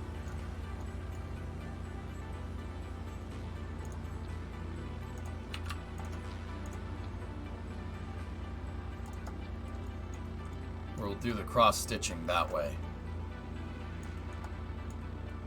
I think something is wrong with the rocket I'm trying to recreate of yours. Can I get some help? I have no idea what I'm doing. Wrong. I have the same fuel tanks you have, but I only have 700 meters a second of fuel. Why is some fuel not registering? Some parts that you attach things to do not have fuel flow crossfeed. Make sure, if it's an exact copy, it should flow fuel.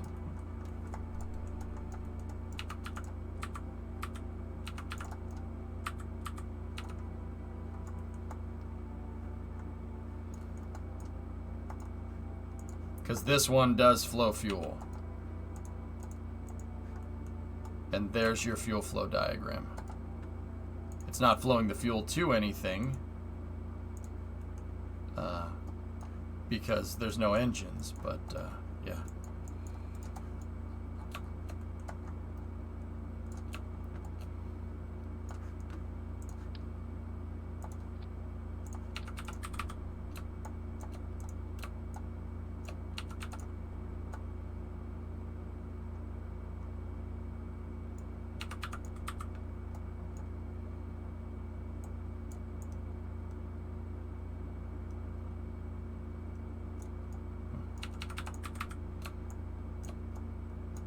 Peculiar.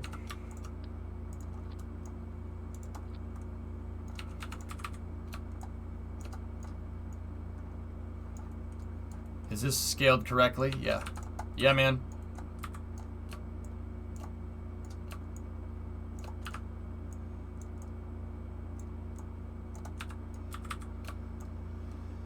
Man. You know what? Like, here's the thing, dudes. If I had gone and made the prototype, it wouldn't have, you know, I just said screw it with the fuel tanks. It's just like what that systems engineering book that we checked in during Space News. It's the same thing. I would have figured out later in the program when the SSTO crashed after a test flight, because it would have ended up flying backwards.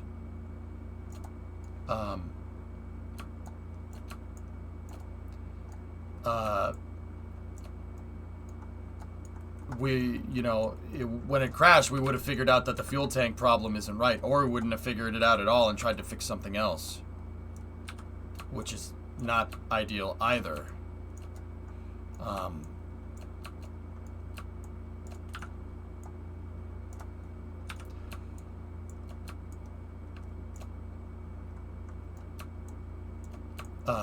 So it would have ended up costing us more money. It would have cost us a lot, actually. That would have sucked.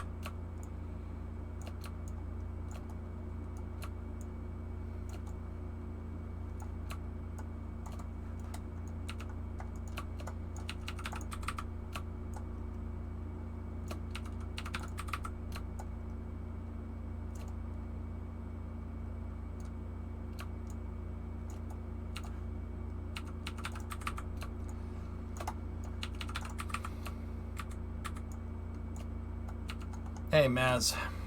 What's going on, man?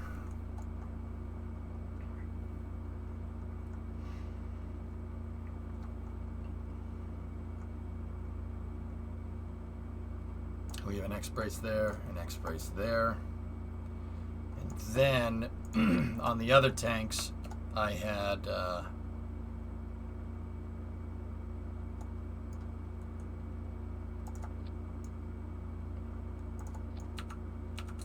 we had a strut that ran right here.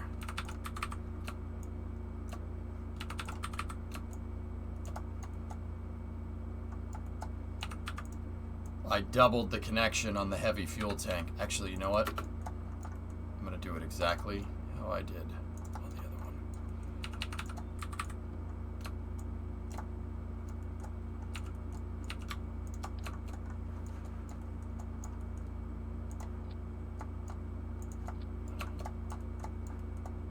Slight break for a Lamborghini.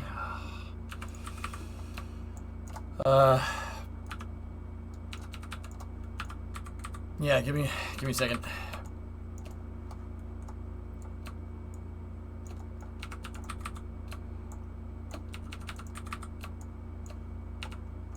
Did you see that they're adding helicopters to Flight Sim? I heard about it, but I'm pretty sure I heard about it in passing. I think somebody linked it a little while back too, but yeah, pretty awesome. Okay, let me get the music back up and running.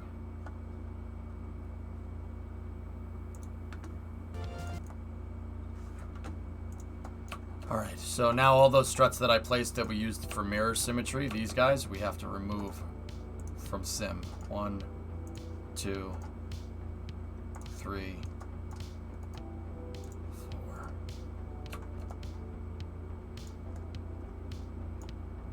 The X brace right there can be removed from symmetry. Same with this one.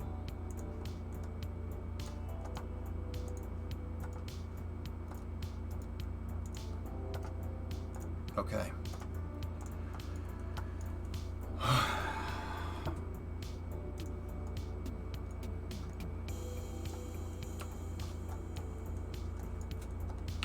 And then move the root part back over like that.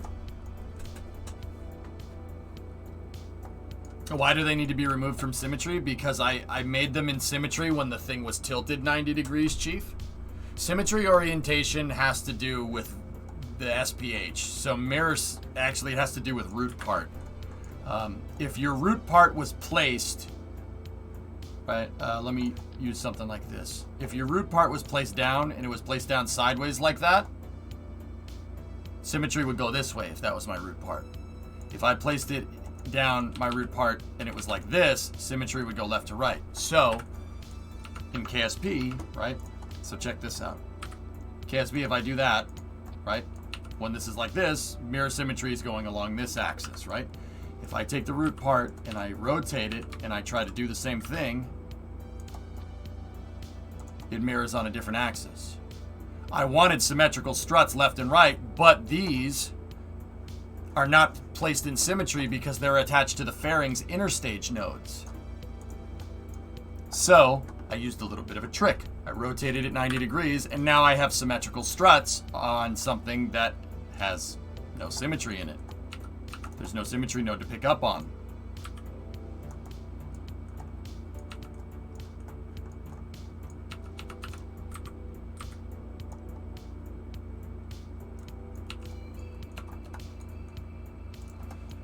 And there, right there is our bilobe tank.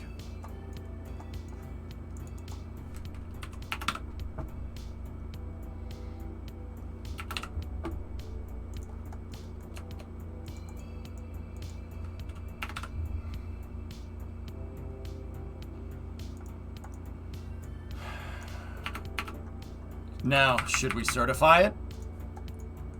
How's the big boy coming along? I encountered a forward tank redesign, Zenith, so I had to go redesign the forward tank, but we should be good now. I literally just finished.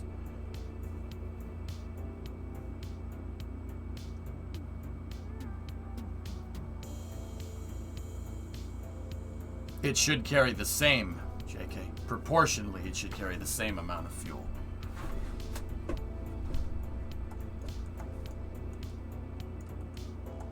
Look, guys, I'll be real with you. If the old one, which is built up less than this, was gonna...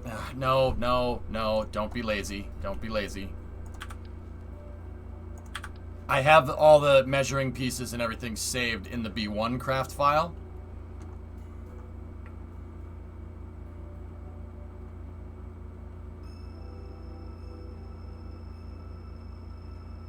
So, yeah, we can get rid of all this.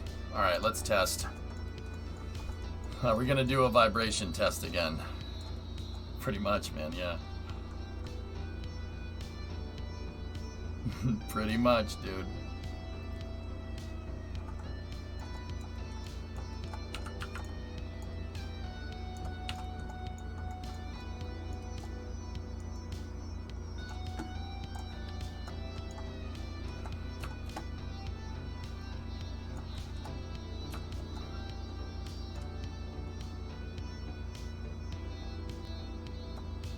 You know what? Let's just try it like this. Oh, man. Dude, this is a hard project.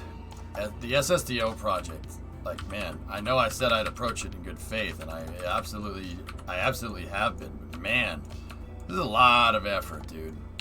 Don't get me wrong, it's gonna be so freaking worth it. If I can get this to work correctly, it's gonna be amazing. So, I'm not too incredibly worried.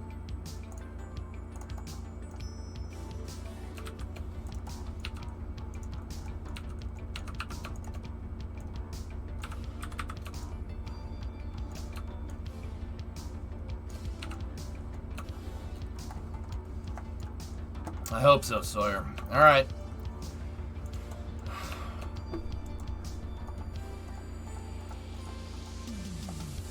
grandparent part, grandparent part, grandparent part, grandparent part, grandparent part.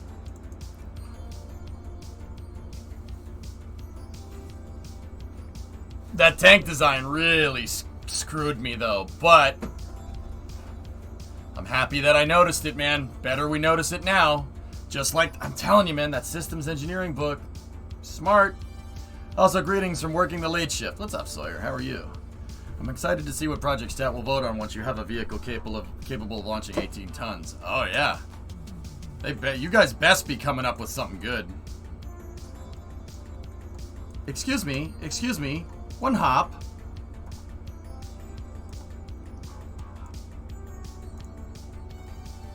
One hop.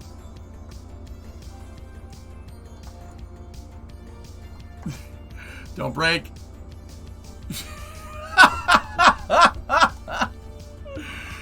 Hop now. Guys, I think it's good. I think we're okay.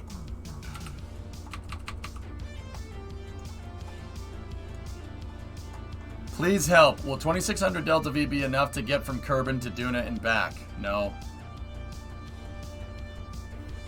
It's like the egg drop Euclid, right? One flop. One data point is not science.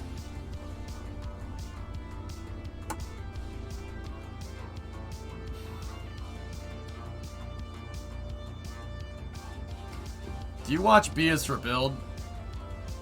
That's where the Lambo is from. Oh, Maz, I'm sorry. Your picture. I didn't click on it, dude. I'm an idiot.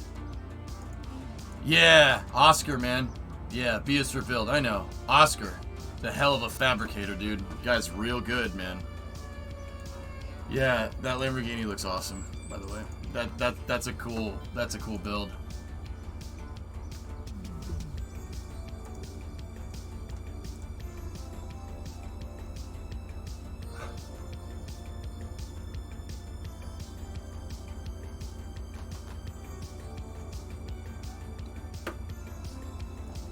Let's try again.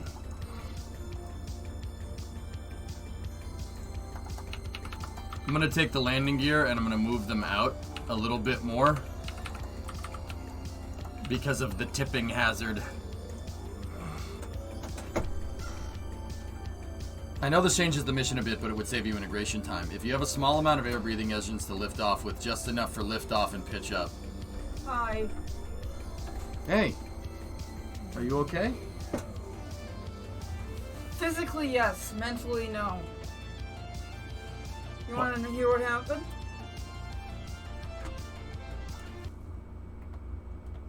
On my way there, I caused about 20 traffic jams. And then I got there.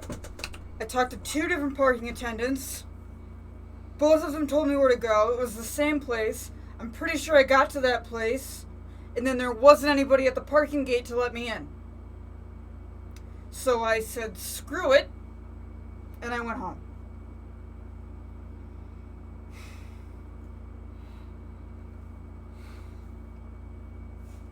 Oh, you look nice, though. Thanks.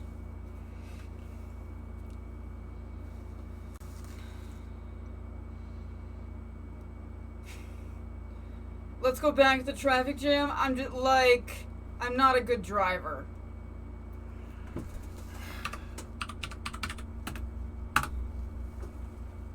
Guys, let me show you what Brimo was trying to navigate. Okay.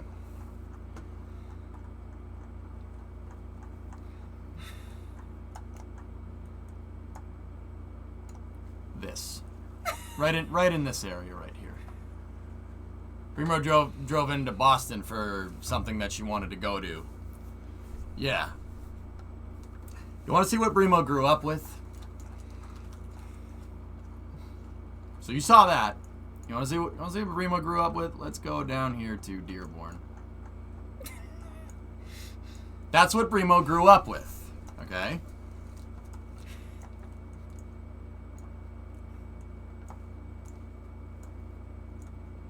Two different parking lot attendants.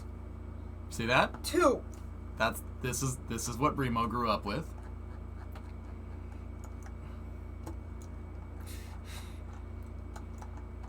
And this is what EJ grew up with.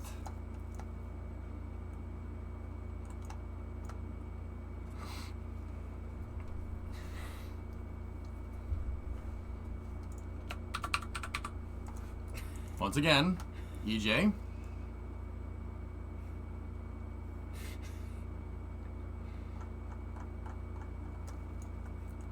Remo.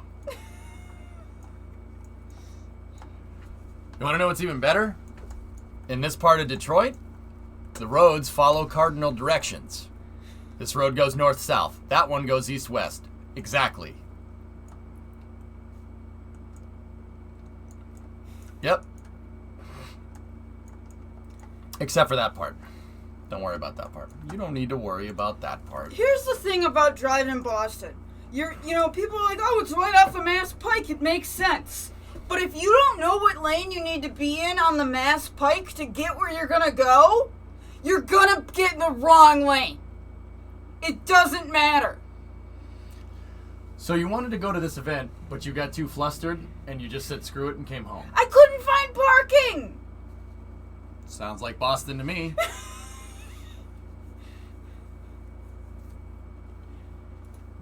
I'm pretty sure I had a traffic jam because I didn't want to go to Cambridge.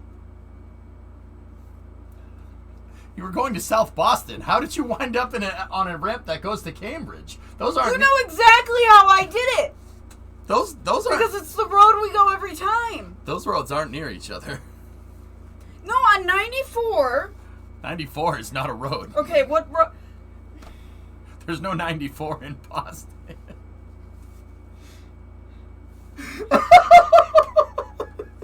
I'm sorry, that's funny as hell. Go ahead. It is. It's. Do you know what? It's 90. What is it then? It's not 16. On the Mass Pike. What do you call the Mass Pike? 90. Is it 90? The point is, you're going down 90. You're in the left-hand lane because you're like, nothing's gonna happen. I'm just going down 90. And then all of a sudden, you're going to Cambridge. Because 90 ends and it goes to 93. Then maybe. And if you keep going, if you don't get on 93, it'll turn into Route 1. And you go past the airport. The road that goes. What road goes by Fenway? The one with the train tracks next to it. Yes. That's the Mass Pike. Yes. You're on the Mass Pike. You think you're going to Boston, and all of a sudden your lane's going to go to Cambridge. And now you have to figure out how to get over. But there's all this traffic. You didn't mess the car up, did you? No, the car is fine. I only upset people. Did you veer across like 10 lanes? No. But there's a line of cars in this lane, and I'm like, I don't want to go to Cambridge. I gotta get over. I gotta get over. I gotta get over. Nice, Vito.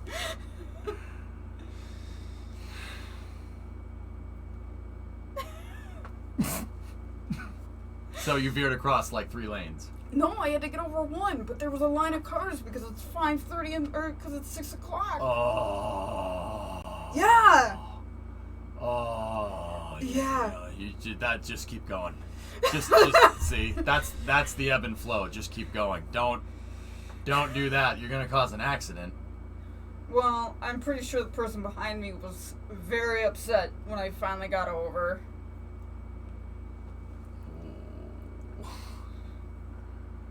Ooh. Anyway, so that was my mental state by the time I made it to South Boston. You didn't text me or anything. No, I didn't, because I was too in the middle of trying to navigate. Well, you didn't crash, so you all right? I'm fine. Mentally, I'm a little Flustered? yes, All right. and scarred and sad and upset with myself. Oh, why? Did you see what we showed on Google Earth? It's true. Come here. Come. It's all right. You smell nice. Thanks.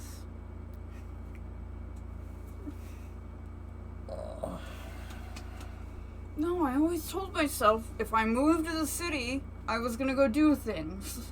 Like, like quiz nights, or like board game nights, or like whatever. Right?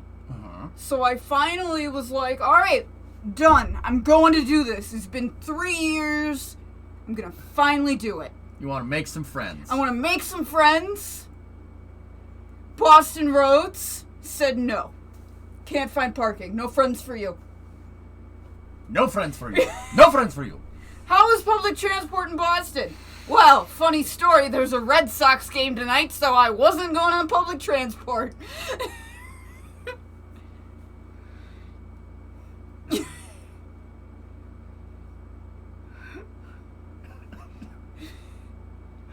Yep.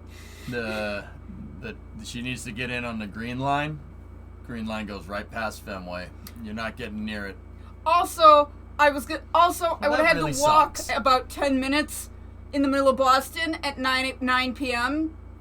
by myself.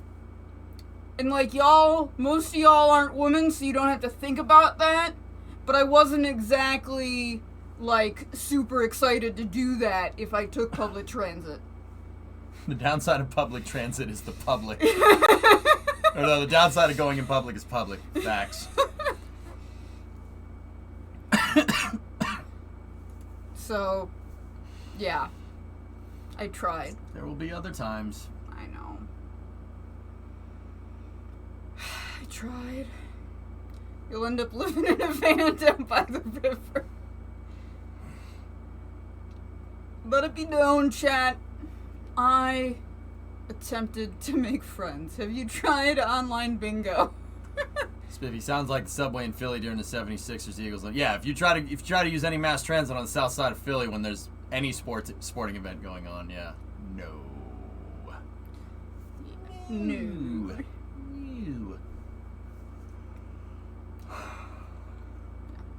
So that was my night. I feel so bad for the people on the road with me. They don't care about you, so you shouldn't care about them. That's the first rule. I know, but I have to care about them. Why? Because otherwise they might hit me. No, that's not their problem. If they drive their car into you, that's their fault. That's not your fault. Primo, my mom wants to make friends. Hi, OG Joseph's mom. You're a better person. Nice try. Yeah, you can sit here and say that, but you've never driven in Boston traffic. You don't make friends when you're on the road there. It's every person for themselves. They'd feed you to the cat in a pinch, stuff them. I was getting mad. I was like...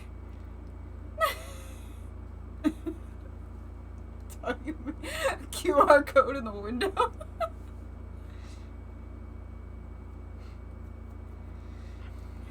Midwest nicey. Yeah, beat up. I know. Yeah, you're gonna live here. You'll have to be tough. I was like yelling at people. I'm like, leave me alone. I'm trying. Nice. I'm sorry. I know I'm slow. I'm working on it. Can't be worse than DC traffic. Staples, DC. Yeah, DC sucks. Yeah, that one. Ugh. I've driven in every city in the Northeast Corridor. Boston, Providence, Hartford, Manhattan. Driven through Manhattan many times. Philly, DC, Baltimore.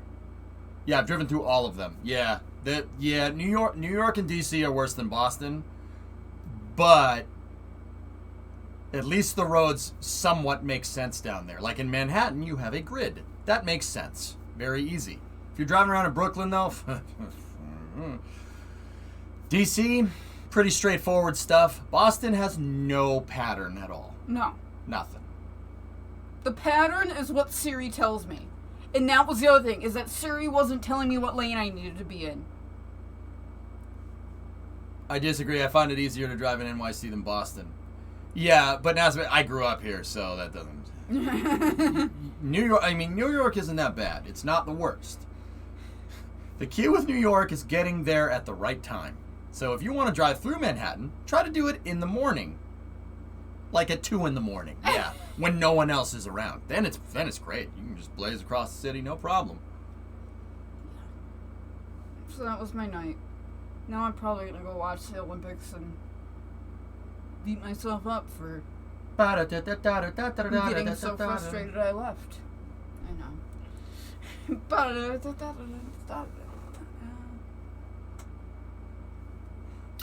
Ever been to Harrisburg? No. I've been to Philly, and I've been to Pittsburgh, and I've driven through Pennsylvania, but I've never been to Harrisburg. Alright. You alright? Yeah, I'll be fine. Alright. Thank you for listening to me and not laughing too much. You were definitely laughing, but you were laughing. No. Come on. I understand that. No, I was laughing. I know you were! Because you're a jerk. I know. He's laughing with you. No, Yeah. he's not. No, he's not. I don't need those lies. Really? I visited NYC once and I got anxiety just thinking about potentially driving in that. Alright, bye. Bye, baby. Really? Yeah, no, Manhattan, Sawyer's right. Manhattan is not bad. Dude, I've never driven in Manhattan. First time, I did it just fine. You got anxiety? Driving does not give me anxiety, and that's probably because I learned to drive in the Northeast Corridor. I enjoy driving. It's nice. Especially when you get out into the Midwest or into anywhere that's not the Northeast Corridor. People are so nice. It's easy. They act, hey, I need you to get out of the way because I'm in the passing lane and I'm trying to pass. You get out of your way. Oh, it's great.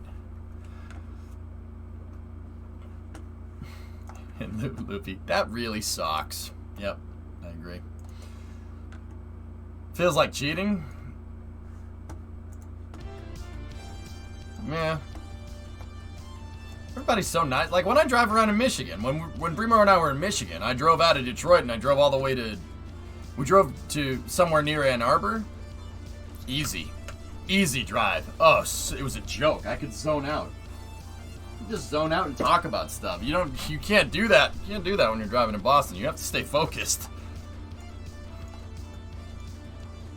We're gonna see the paint shaker again? Yeah, I had to redesign the tank, so ready? And I can make you bounce.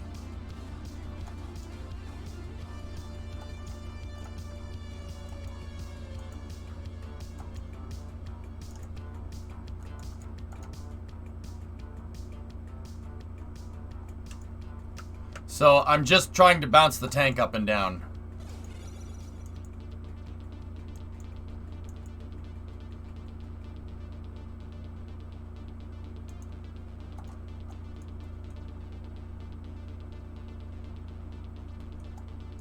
Okay.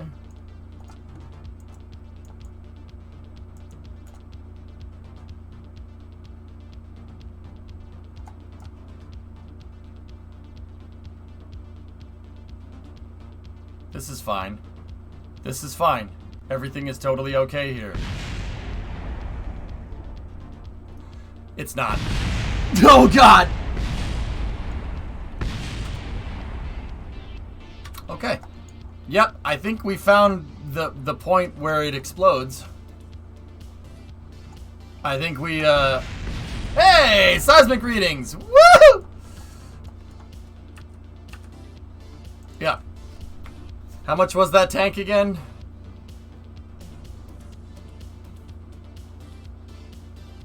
Necessary test.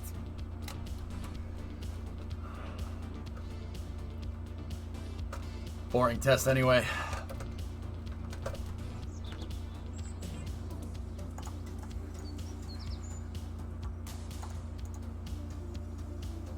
I ran the struts in a very similar way to the tanks that we tested the other day, the aft tanks that we tested. So I think in the spirit of the deadline, fellas, we should probably finish the. We should probably call it good. The vibration test is. I don't think we need it. I'm dead serious. This tank is, the hierarchy architecture is very similar, so I think it's fine. Hey, Electron is back up and running. Yep. I think we're good, dudes. So, let me get rid of that, let me get rid of that, let me get rid of that.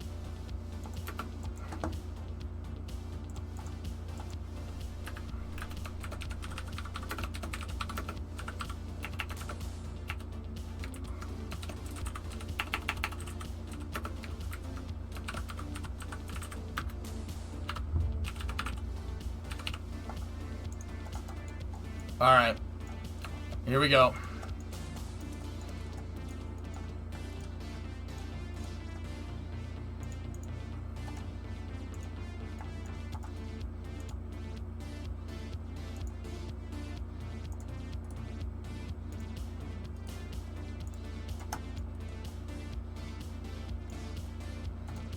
Should we... Yeah. You know what? Orange tank, good.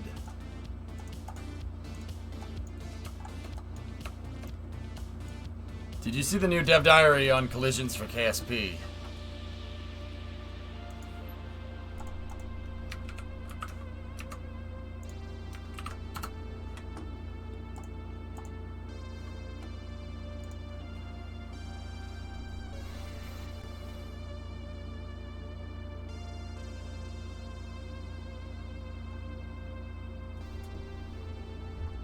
Developer Insights. Hi, my name's Mike Dodd. I'm the physics engineer on the KSP2 development team. Before joining KSP2, I studied fluid mechanics using supercomputers for 8 years and obtained a PhD in aerospace engineering. My goal is to add physical realism to the game while keeping the physics simulation robust, efficient, and scalable. Mike? One of the problems we had to solve was the ability to accurately detect and resolve collisions at orbital velocities of 10 kilometers per second or more. Collisions in KSP can be grouped into two main categories: collisions with static objects like terrain and buildings, and collisions with dynamic objects like vessels. I want to tell you about some of the work we have been doing to improve both of those things. Mike has never seen one of the streams, yeah, right? KSP is special and challenging from an engineering perspective, because gameplay occurs over a vast range of length scales. Players may want to travel light years across the galaxy to a distant celestial body and then perform an orbital rendezvous that requires millimeter precision. Computers have limited precision to represent these distances, float point errors. And when it comes to rendering objects on the screen or performing rigid body physics simulations, we are limited to 32-bit float point numbers. Float point numbers are ideal for representing numbers spanning multiple orders of magnitude. However, float point numbers are distributed unevenly on the number line. As their value or distance from origin increases, so does the distance between successive values. To maximize the numerical precision in KSP, we use... Hey, FX, what's up, man? Why not 64? I don't know enough about this to comment, Yukerman. You'd have to ask a software engineer. To maximize numerical precision in KSP2, we use two approaches that work in tandem. A floating origin like that used in KSP1, which we'll discuss later, and hierarchical positioning. Me. In the latter system, a tree structure is used to organize and store relative offsets to a nearby object. For example, Kerbin is positioned relative to Kerbal. The Kerbal Space Center is positioned relative to Kerbin, and so on. However, this approach can still lead to numerical errors, especially on larger celestial bodies. If we consider positioning Kerbal Space Center on Kerbin, which has a 600,000 meter radius, it could be positioned with a maximum of approximately 10 centimeters of accuracy relative to Kerbin's center. Yeah, it moves around. We figured that one out when we placed launch pads on launch clamps. The launch pad physically moves around because of a float point error. Yeah, we knew that. While a 10 centimeter error may sound negligible when compared to the vastness of the KSP galaxy, at the scale of an individual Kerbal, this inaccuracy is noticeable. It causes objects to visually jitter and reduces the accuracy of collision detection.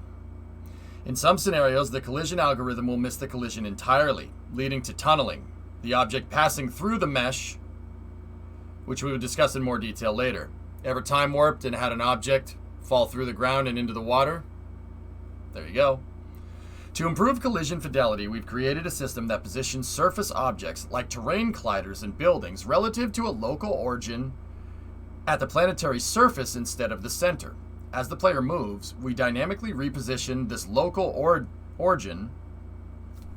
As the player moves, we dynamically reposition this local origin and the objects that are positioned relative to it, so that surface objects near the player keep their positional values close to 0. Hey, S, what's going on? Yeah, 0. That's what it sounds like. It sounds like they're working off local. They're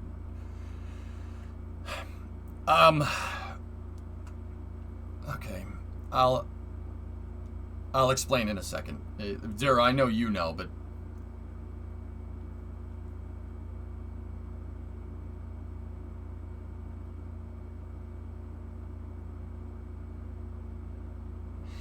well, this works well for low-speed collisions. High-speed collisions need additional care. We define a high-speed collision as when the distance traveled by an object in a single frame is greater than its own size. Let us consider the command pod with a nominal size of 2 meters hurtling towards the surface of the moon at 1,000 meters per second. Assume the time step between physics simulation is 0.02 seconds. So that 0.02 seconds is every time the game updates the physics, right? That's pretty fast. This means that the object travels 20 meters during a phys tick. That's what a phys tick is. Given that the command pod is 2 meters, it means that the object's entire geometry could pass through the surface of the moon without hitting it. One solution is to decrease the time step, but this would increase the CPU workload.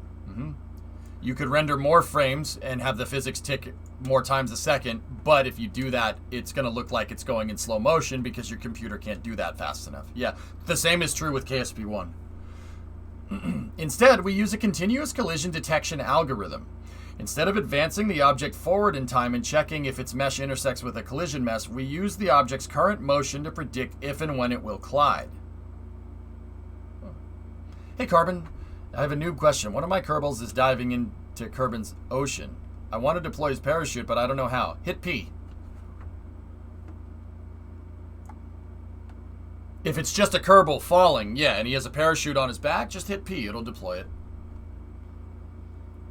Yeah, that's what it looks like, Deadbringer.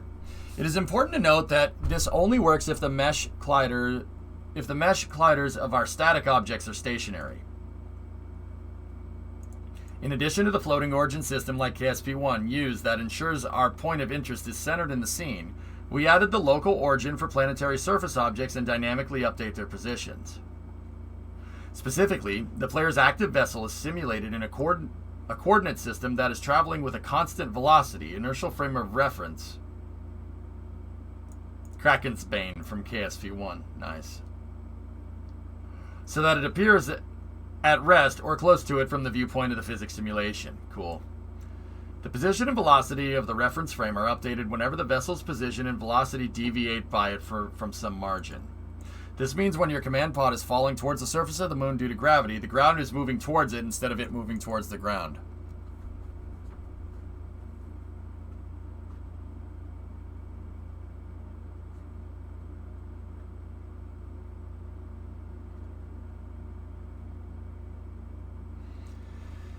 This causes the continuous collision detection algorithm to fail. Why? The terrain and the other surface are kinematic objects, i.e. objects that move without any notion of mass or force.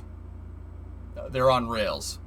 To maximize performance, the positions of kinematic objects are updated outside the physics engine because we do not need to model their dynamics.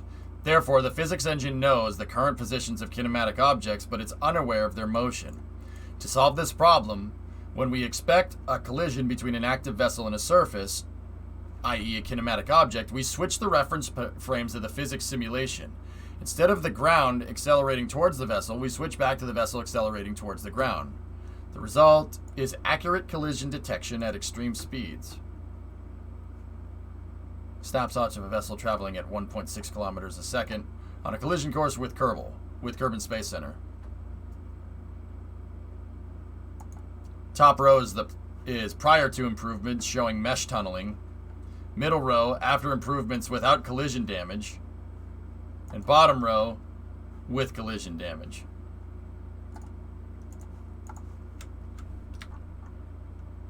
That plume, though.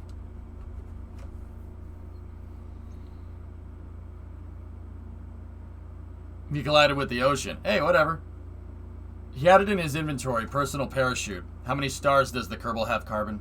Kerbals can't deploy the chute unless they have 1 star. Just got here. What's going on? Nothing. What's going on with you? Hey, Tacos. What's up, dude? Yeah, check that out. That plume, though. Really nice.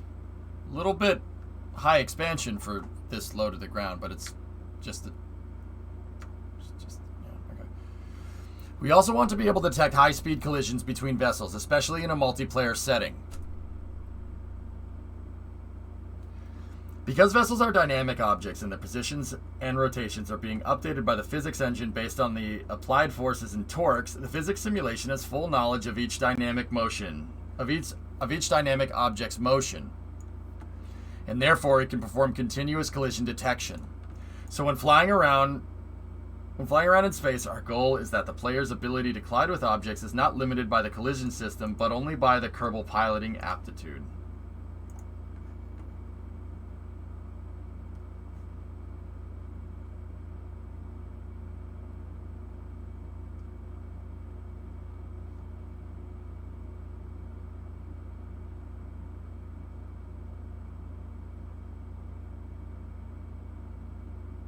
Oh, wow. They had 3 capsules coming at each other and they hit each other and kept going. That's cool. Well then.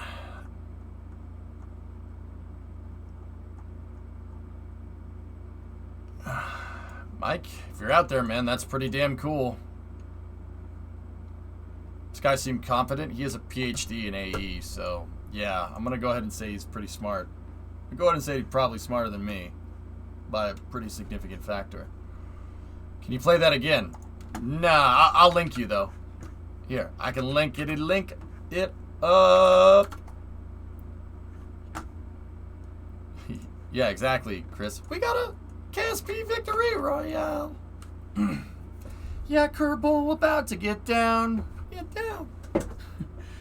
10 cents on the board right now. Just planted a flag on the moon. No graphics update for KSP 2? Same Play-Doh terrain? No graphics update. Yeah, you haven't been paying attention. Alright. Just landed on the moon. Jeb just fell down. He just fell down. I revived him. Now we're heading to the arch. Now we're in the different biomes. Grab the science. Mystery goo. I don't know.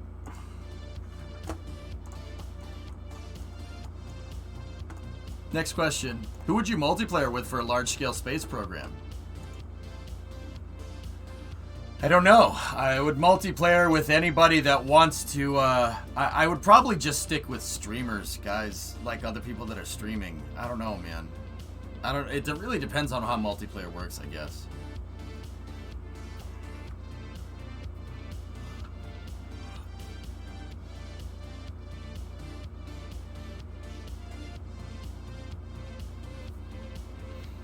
Alright.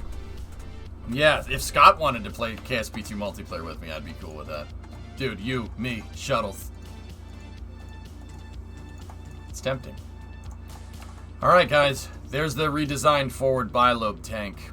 Now, I just have to graft this stupid thing onto the prototype. What I'm going to do is go into prototype 4. And this has the old tank. Right there, the old tank that's not good. The problem with this, though, is that's root part. So I'm going to go and make prototype 5. Updated. No, let's just say revised. Revised forward tank. Save. Alright, so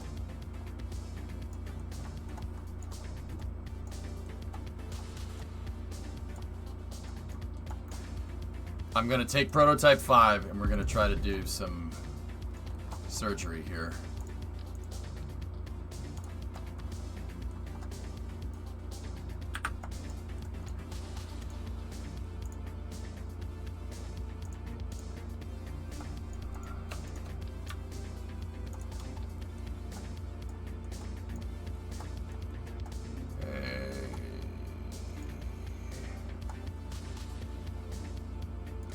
What happened to the mustache?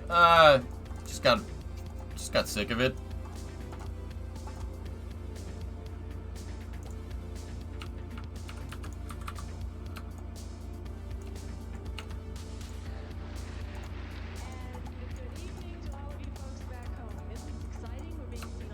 Whoa.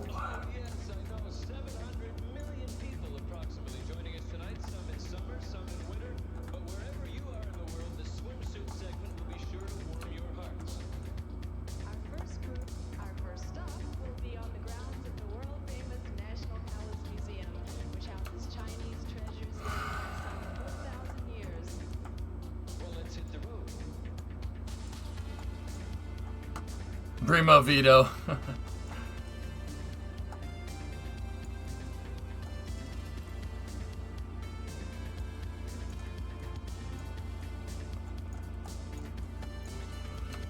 Yikes.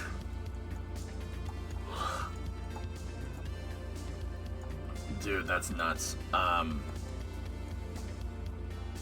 Yeah, hold on a minute here. I think that needs to be right there.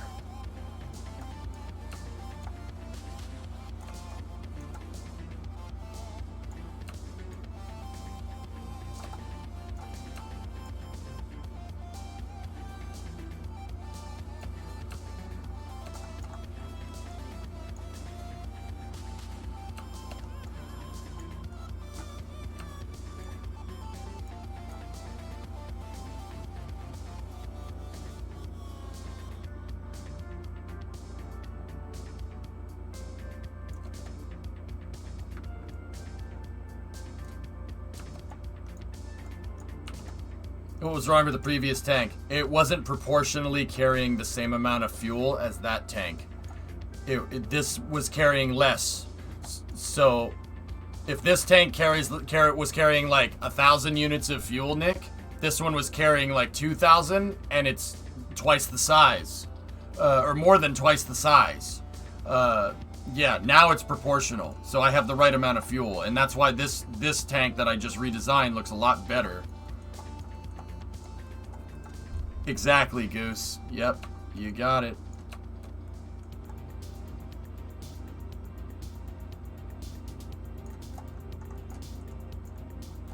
We're gonna have to go in and mess with some of the struts and stuff.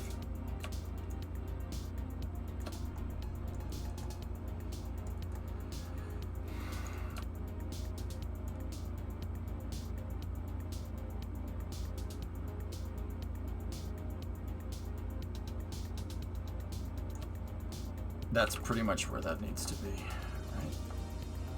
Yep, there we go. That's the finalized position right there. We were a little bit on the long side, which is fine.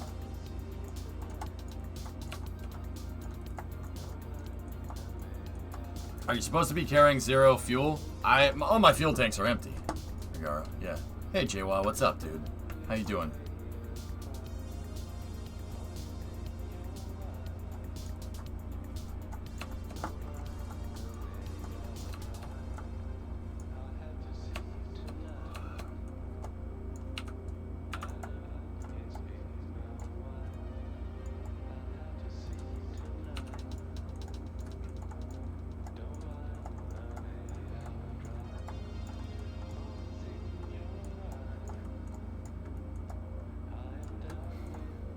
Alright. We gotta run struts again. Yeah,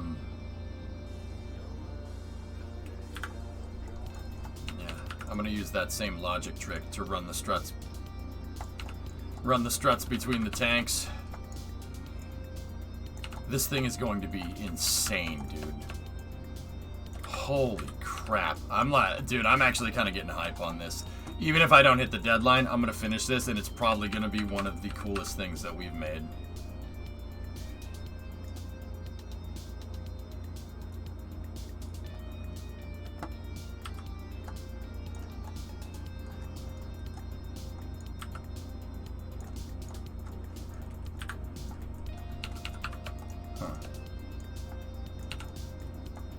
After a few months, was it worth embracing the SSDO and putting all of this effort in?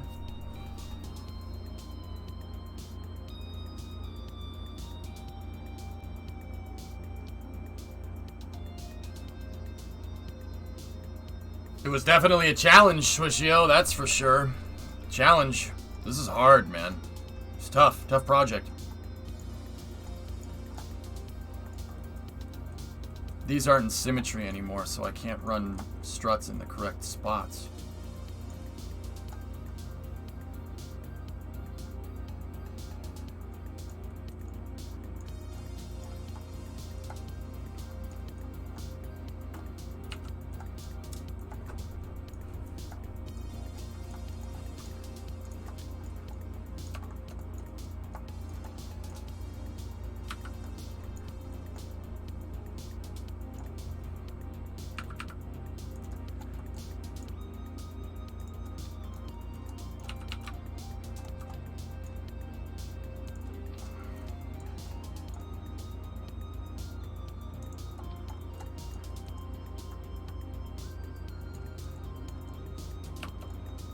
Okay, so this one is going from that tank center line to that tank center line.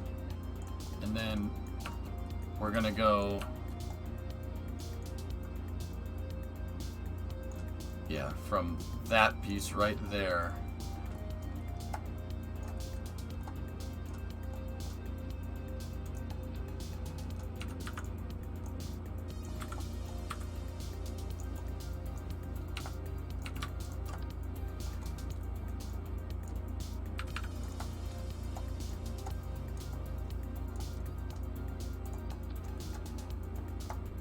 So 1, 2, 3. Now I need another strut. I have to redo all the tank struts that I did before. That one goes from there to there. That's right.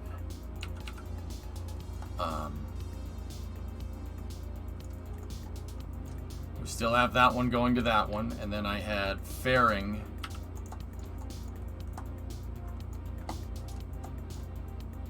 Fairing going to fairing.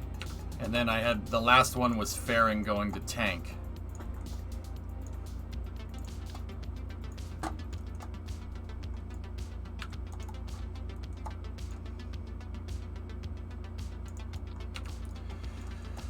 The other thing I gotta do is make sure that these struts all came in correctly.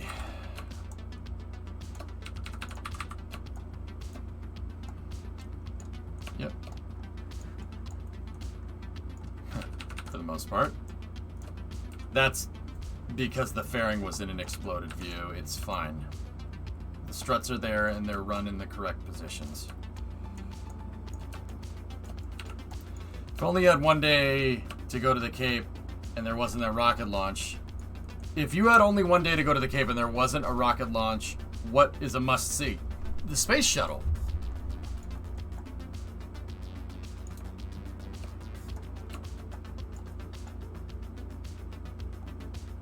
The shuttle, man.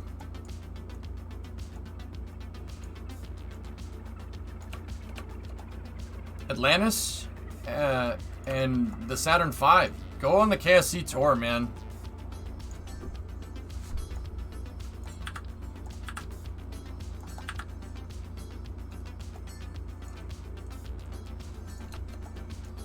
You want to see the Atlantis exhibit. It will make you happy.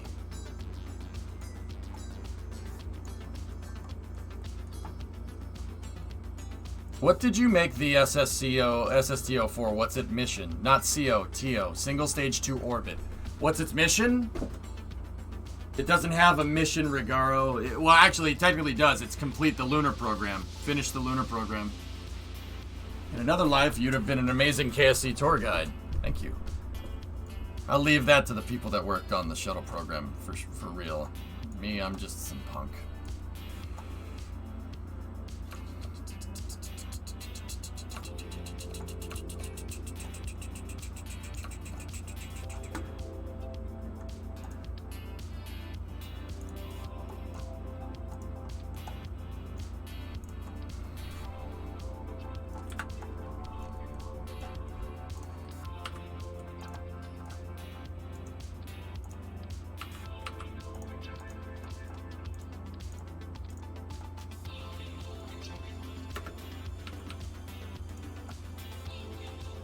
Or I could just select the entire thing. You know, that works. A punk with a dream and a keyboard. The big one can carry more than Freedom 10, right? Freedom 10 could do, yeah, about 12 tons into space expendable. This thing can do 18. Alright. I think everything is in the correct positions, guys, so...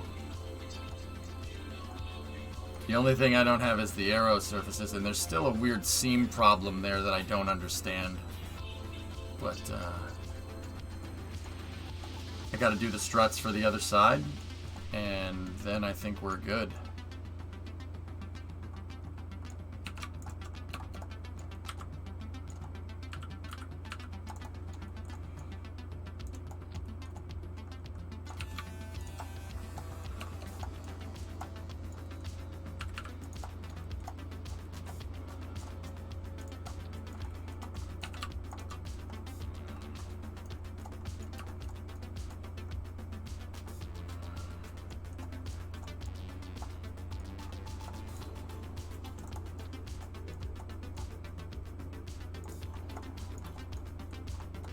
See you last. Alright, 20. Give me a second. I just don't want to lose my train of thought here, bud. You're not just some punk. You're doing your part. Albeit. Albiet. A-L-B-I-E-T. Not albeit. Like this.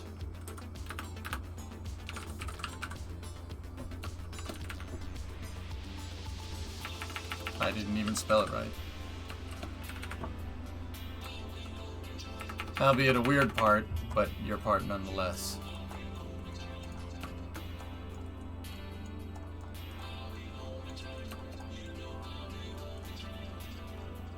I get what you're saying. Thank you. I get what you're saying. Do you understand what I am saying? Yes, I do in fact understand what you are saying. Close enough. It got the point across.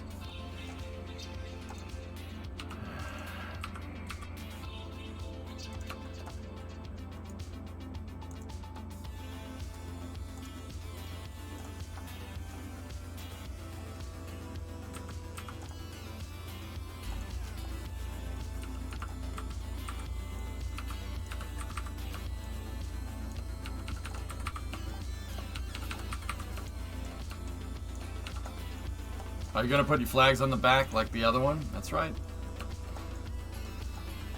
Your punk probably knows more about the shuttle than the tour guides. I mean, Wartang, I'm not gonna lie to you. When I go to museums, it's gotten to the point, like, when I was in Detroit last week, we went to the Yankee Air Museum, and, yeah. I knew way more than the docents. But I'm not gonna go in there and say stuff. Whenever I go into a museum, I don't talk over the docent. I let them talk and let them explain everything. Because you might learn something new. Even if I think, oh, I know more than you. Like, only douchebags think like that. I go in, I listen, and I'm attentive. And I can contribute to the conversation where needed. Just like if I'm doing a VFT and I'm doing a field trip and I'm interviewing someone. I know what they're gonna say. I know the history of the different planes or whatever. Like, but I want to hear it from them, you know?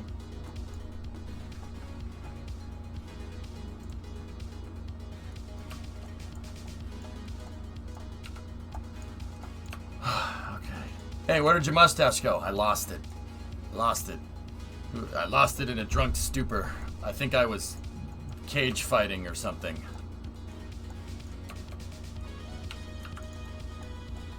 Alright. Now, let's wrap the arrow shell.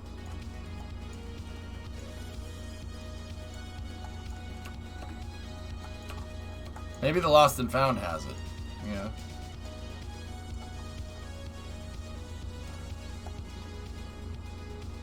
Okay.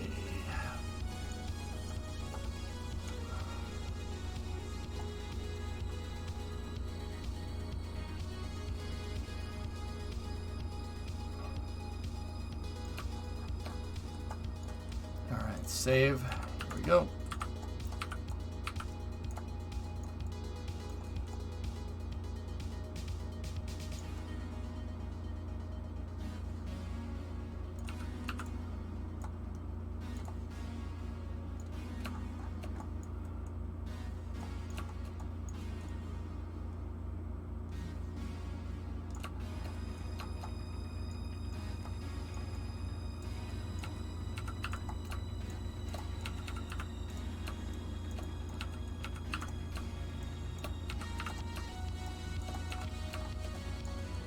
That's why this didn't look right. These weren't correct. They weren't lined up correctly. Alright, well. That's why this wasn't all fitting together. These weren't in the right spot. And yeah, the arrow shell is showing that pretty well. Alright, how did I set it up off of here? Okay. Edge to edge. Got it.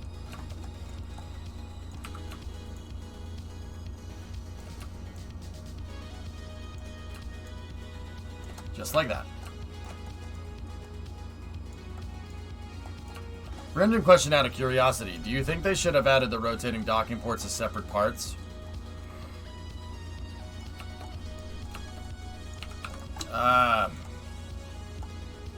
Maybe.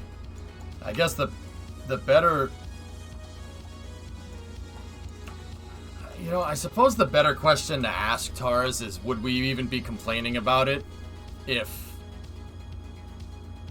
that feature was in from the beginning? Would we, like, that's how I look at this, dude. Are we, if you're gonna ask a question like that, if they had just added what we wanted into the game for the first part, would we even give a crap if the spinning docking port is separate from the regular docking port? No one would care. So, no, I don't think they should have done that. I think their implementation was correct. Like, that's how I like to look at things, man.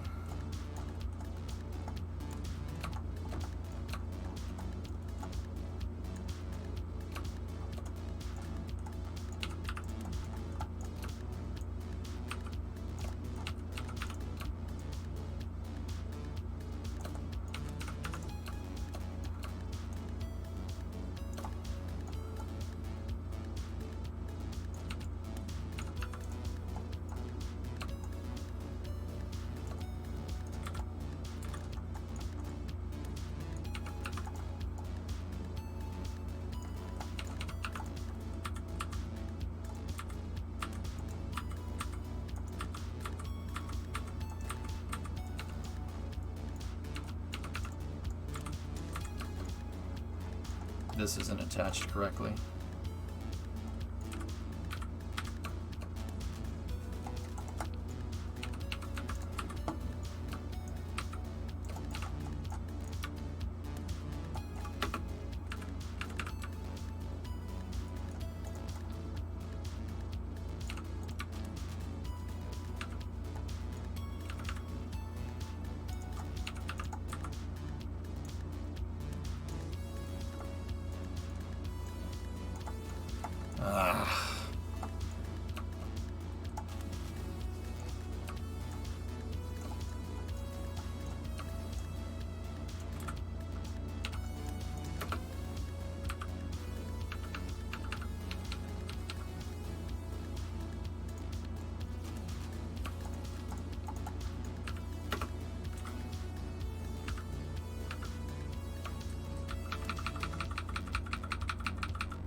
There we go.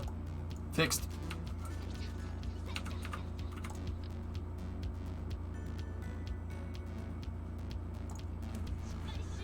I fat-fingered the key and rerouted it to the arrow shell its root part. God damn it.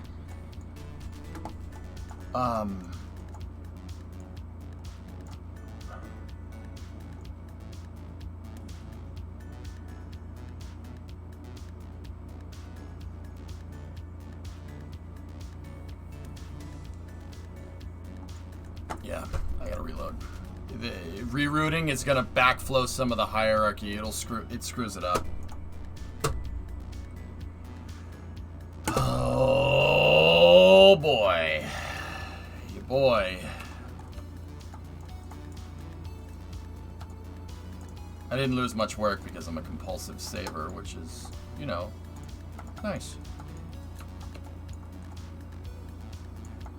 But there is a piece in here that's not right, but it's okay. Let's just...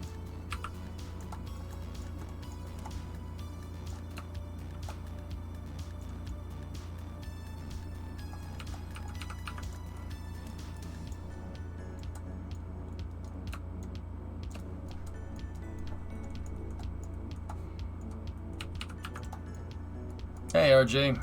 It's going all right.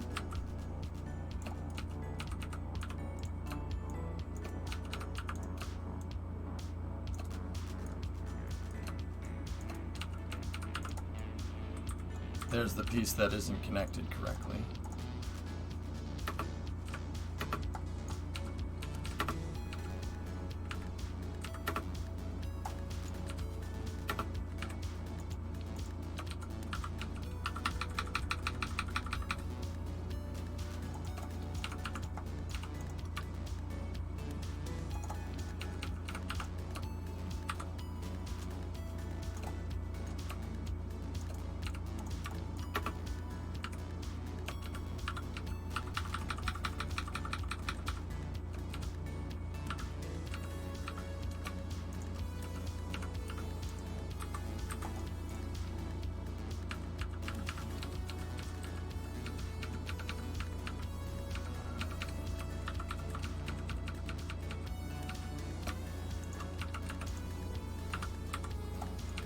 Okay, that part is fixed. So what I'm building here, guys, is called I call it the arrow shell. The arrow shell is a it's basically it's a collection of triangles. It's a series of tubes. It's like a big truck. No, it is the aerodynamic surfaces that protect the tanks in real life. This would carry the thermal protection system on the air shell. The reason why I do it is for mass balancing purposes. Basically, to get this thing to fly, they made the front tanks on the real Venture Star heavy. They made them out of aluminum as opposed to carbon for the middle tanks. So I can't do that, obviously, right? I can't change the material for that the tank is made out of, right? So my way to get around it is to build an aerodynamic shell, but make the forward part of the shell out of panels and the back part out of wings to keep the back light and the forward heavy, so we get a good center of mass balance. How do you attach those panels to each other? They're node attached. Nice reference. Probably Sea Dragon.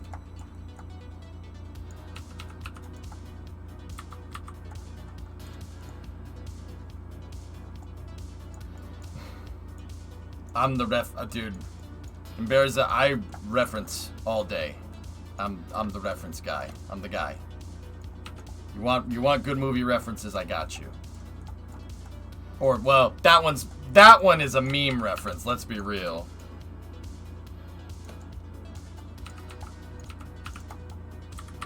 That's old school, man. That's going back to when I was in high school, though. But is it not a series of tubes? It's like a big truck. Alright, now we gotta move these into position. I think I got all the angles right. You think you've got all the angles figured out, don't you, you piece of crap? What? Alright, so check this out. Now it just... It's like, how is that going to even make what I don't... Yep, nope. We don't get what you're doing here, EJ. Watch. Right. So the first thing I got to do is go down here.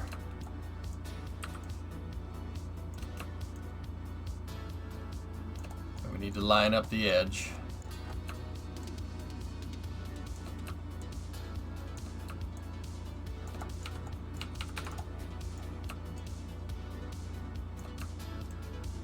Basically, I'm using triangles to create geometric shapes. That's the cool thing. I can make any type of organic shape using the triangles because it works on a very similar principle to something that I learned at school a long time ago called tessellation. Tessellation is basically taking a mesh and making it into a bunch of triangles. Takes a 3D mesh. Anything that goes into a video game, it's tessellated. If you're looking at a wireframe of a 3D object, it usually tessellates It usually tessellates the 3D mesh as into tris. Even if you modeled it using square polygons, it still still tessellates into tris because triangles are easier for a computer to compute and understand.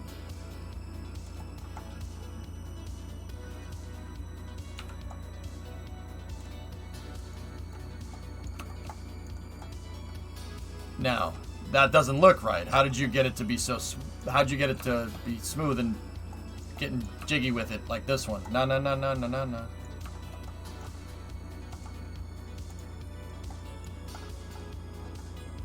The triangle knows all. All right. Here's how we do this. Ready?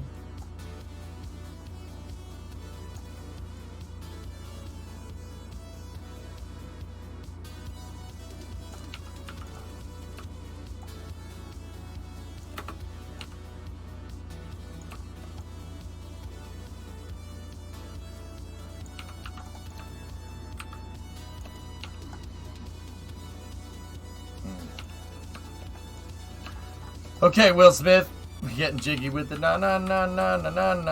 Remember that song? 5, 10, 15. 5, 10, 15. They're 15 degrees tilted. All right, what are these ones down here? This is the same part on the big one. Ready? 5, 10, 15.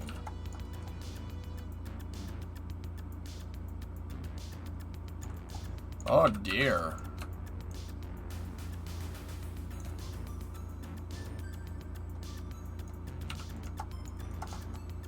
The Men in Black song, though?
Okay. See, like I said, I have everything all figured out. It's just literally placing this stuff. And if we got the tank proportions right, this thing should all just fall in line.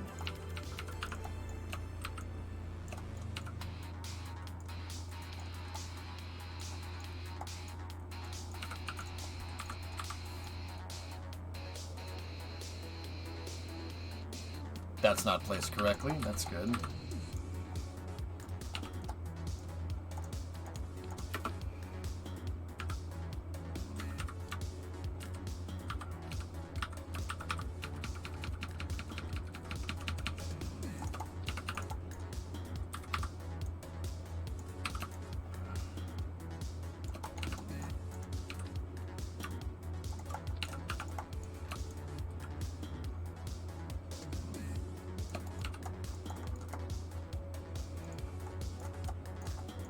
Okay, so now this piece needs to go back up like this.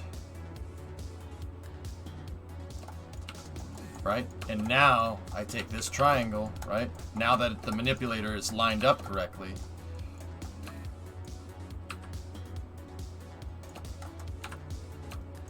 And we do some slight adjusting to make up for the fact that it's not perfect equilateral.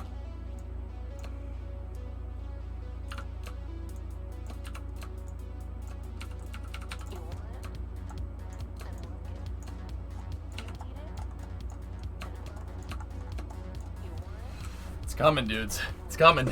We're getting there. Why did they move Europa Clipper to Falcon Heavy? Because we save money that way, RJ, just like we saved $30 billion.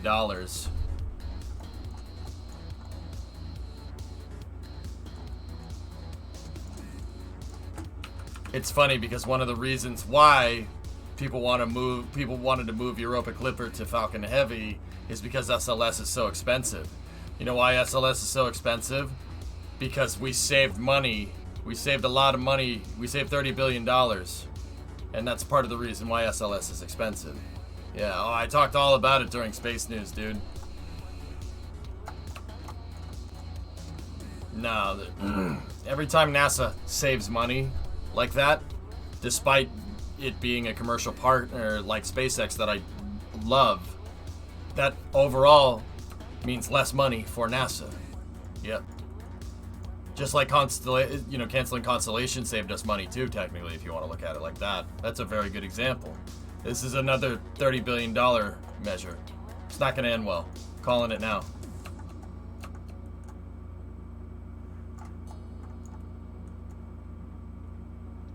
It's not going to end well.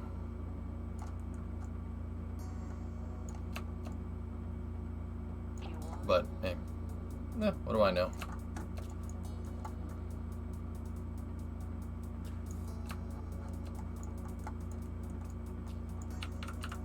Is Europa Clipper a big red dog? What? SLS flying 1 to 2 times a year seems like a boondoggle. So the solution is to take missions away from it, MG, so it flies less?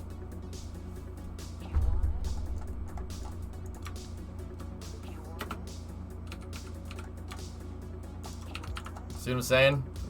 Yeah, this is not... Actually, MG, I did a little bit of a breakdown during Space News of costs and stuff. It's funny because if Europa Clipper is going to not be able to move there as fast as if it was launching on SLS, right? Like, SLS has more delta V. It'll be able to move it there faster. The funny thing is that, so at face value, taking into account that SLS costs $1 billion a pop, which is total cost involved versus overall price, right? Versus what SpaceX's like kind of at cost price is, dude. So you have about an $800 million deficit because the contract was for about $178 million. So it's an $800 million deficit. One, that's $800 million $800 million less that NASA is getting, first and foremost. Second of all, operations behind vehicle development and mission development is the most expensive thing to any project. And that's not just me saying that. That is right from NASA's Systems Engineering Handbook. So, you save money on the launch vehicle by using a different launch vehicle, but where you saved money, right? Look at that farmer stand, bro. You save money by you save money on the launch vehicle, but you're doubling the operations time, and it almost is not worth it. So I would contend to say that even though NASA has saved money now, Every time somebody decides to say we save money under the guise of, you know, cheaper launch vehicles, we're losing money in operations. Because it's going to take twice, 3 times, 4 times as long for Falcon Heavy to get it out there. Not a knock against Falcon Heavy. It's a great rocket. Hey, Funky, what's going on? Pretty much, Hellfish. Yeah. It's a stupid argument. Okay, I just checked. I'm worried about the back wing heat tolerance. They're much more susceptible to heat damage. And that makes you nervous. Explain that then, Nick. Nicholas, I flew this thing many times with those wings, so what are you nervous about? Seems like they always save money by cutting programs after all the expensive R&D is done. And Jonas, I'm saying that's a plague on NASA, and I'm saying that the people that say, oh, we can do it for cheaper are idiots. That's stupid. That's not a good idea. We get 9 months of SLS funding, Kappa.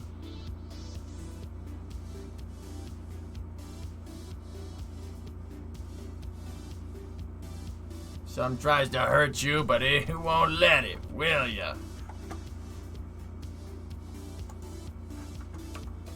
Pretty much, Ides.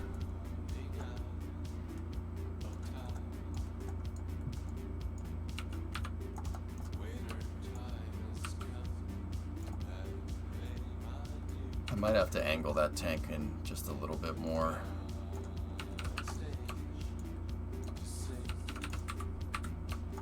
And that might screw up our tested components. But I don't think that angling that in is going to mean much. It doesn't mean that much more moment either.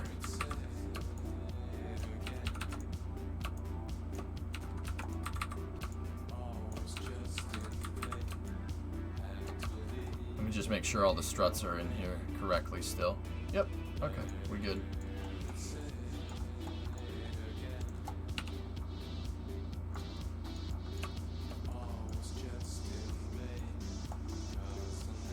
They're the same wings? Nick. So that's the Fat 455 tail fin? And this is the Fat 455 main wing? 1200 to 1200? 1200 to 1200, dude. Yeah, they have the same heat tolerance. I have an ace card, though. My wing is connected to a fairing. It's connected to the fairing, and the fairing has insanely high heat tolerance. What happens is, the reason why I don't lose these things during re-entry is because the fairing can absorb the heat, and because this is attached to that fairing and then gizmoed out, most of the heat that this thing absorbed gets transmitted right into the fairing, which takes a lot more heat. That's why this thing has Fat 455s up here, which have the same heat tolerance, and they never overheated. The only time it ever overheated is when I dipped into the atmosphere too much because the vehicle spun out of control. So Mars has a molten core still. What? Alright.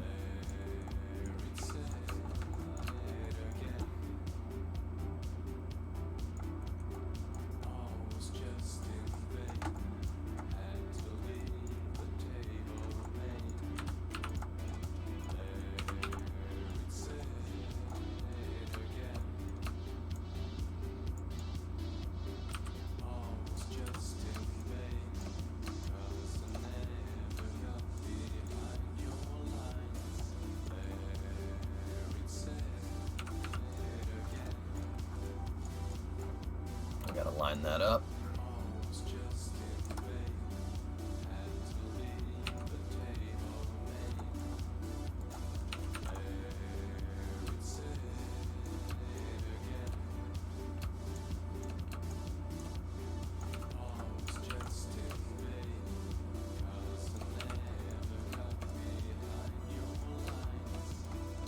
Did Nauga have issues? Yeah, it's just checkout stuff, RJ, honestly. They had some problems with the thrusters, dude, but it's just, yeah, it's the module should be in the right spot. They did move stuff, postpone some stuff, so there might be some weird things going on with the thrusters, but whatever it is, they were able to correct it, so it's not too incredibly bad.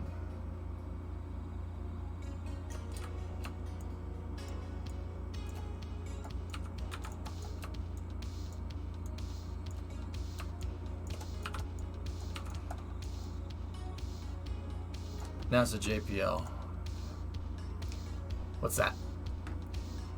Marsquakes provide valuable insight. The seismometer on NASA Insight revealed details about Mars' deep interior, including that it has a molten core. Actually, it's a pretty big deal. Researchers analyzed quake data to learn more about the depth and composition of the planet's inner layers. Neat. Discovery, go and throttle up. Hey, Justin Stasia. Welcome to Mission Control. Your go at throttle up. Thank you.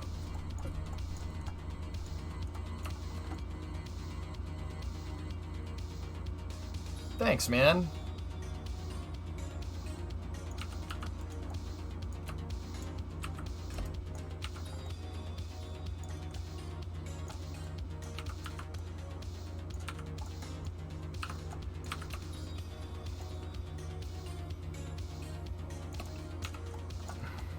Yeah, but going back to the Europa Clipper thing, ain't nobody gonna sit here and convince me that less money for NASA is a good thing. That's the dumbest thing I've ever heard.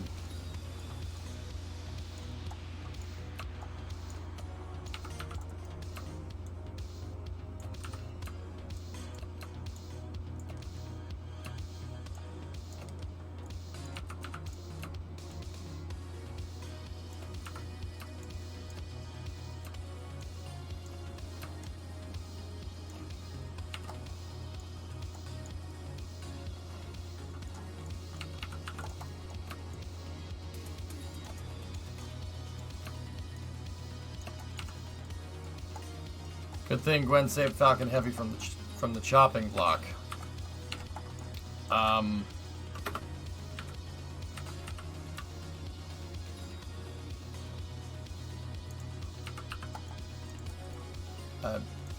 Yeah.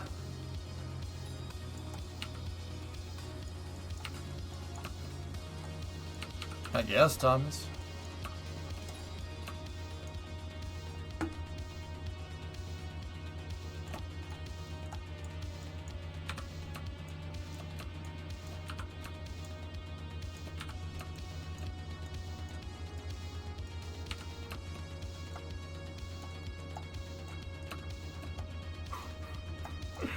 Dude, it's starting to come together. That's awesome.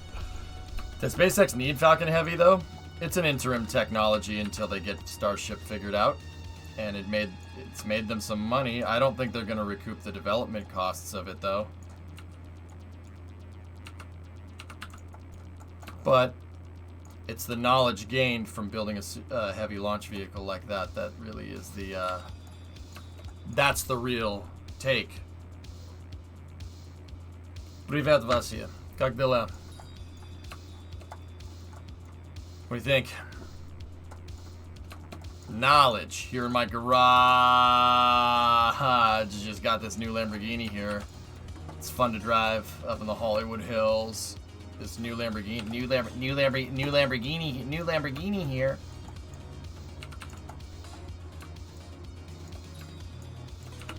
You know what?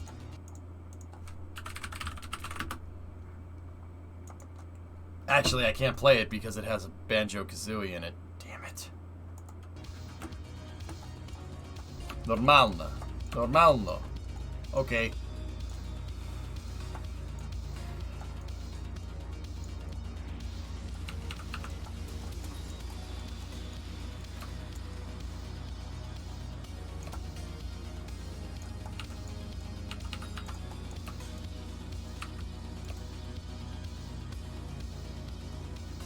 Can't you play Nintendo music? Yeah, and get DMCA'd by them? Yeah, no, I'm good.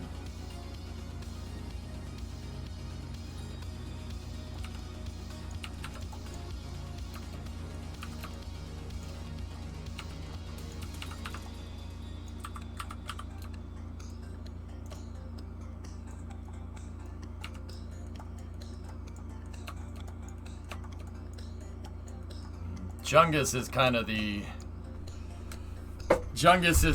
the name that stuck, guys. Well, not unfortunately. That's funny.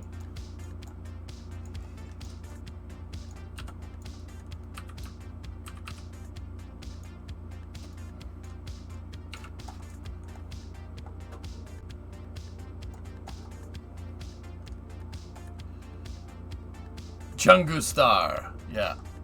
Bolshoi. There's Bolshoi Chunguska и Ogromny Chunguska.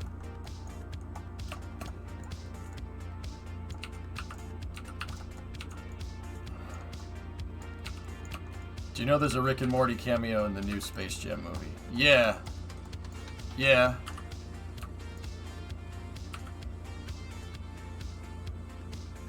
That's neat.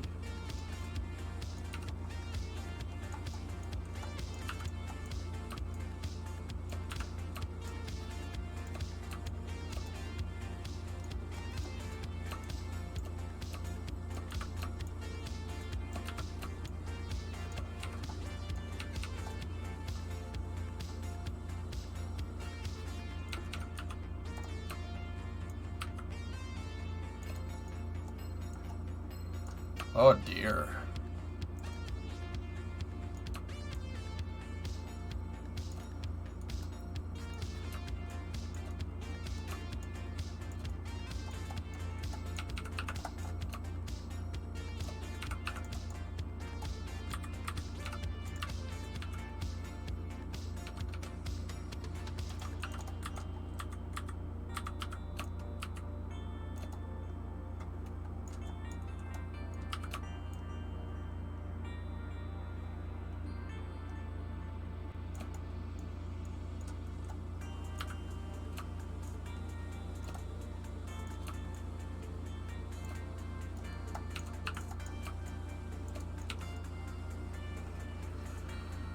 Well, that's not good.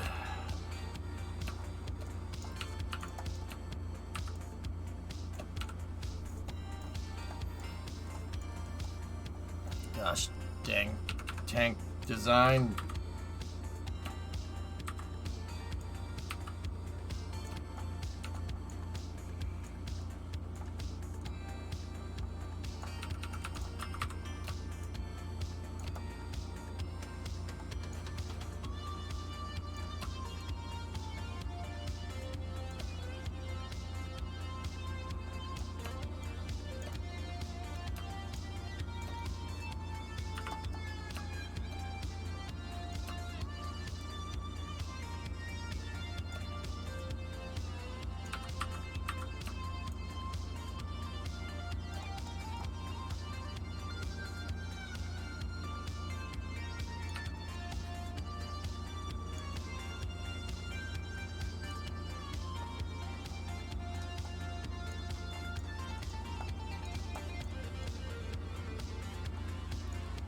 You will have Chungus ready by the end of this stream. Next stream GSE and test launch could still be doable by the end of the deadline.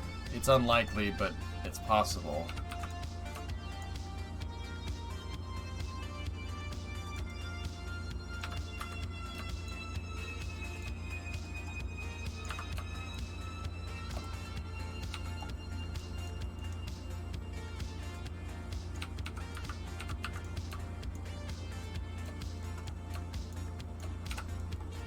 That's no good.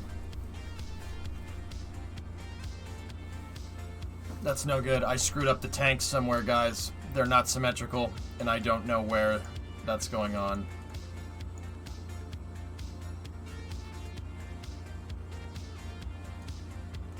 They're not in symmetry. I know. My tanks are not in symmetry. I built it that way on purpose.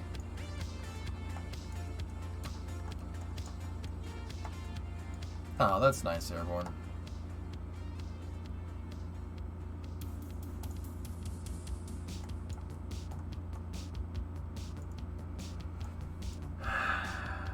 See, that clips right there. But it doesn't clip over there.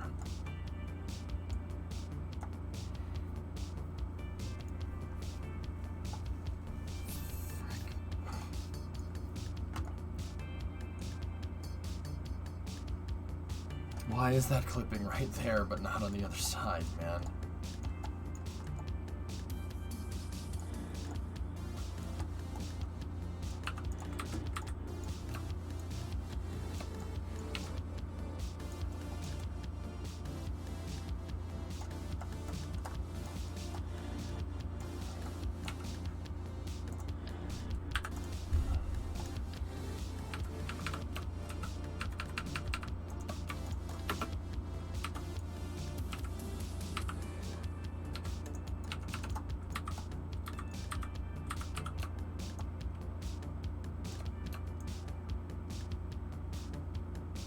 I got it.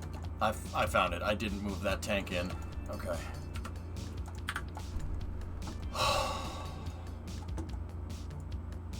That was close.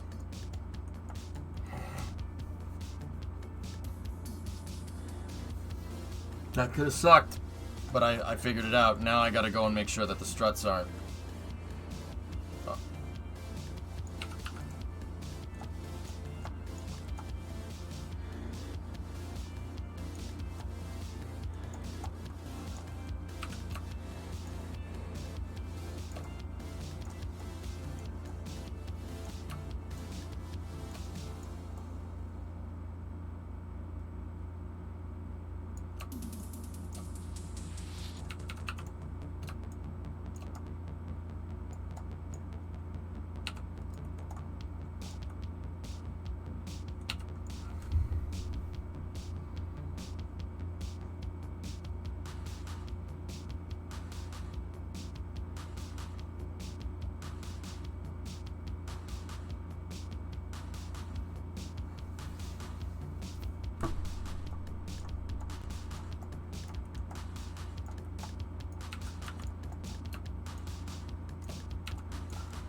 Slow down, don't rush it. Yeah, you're right.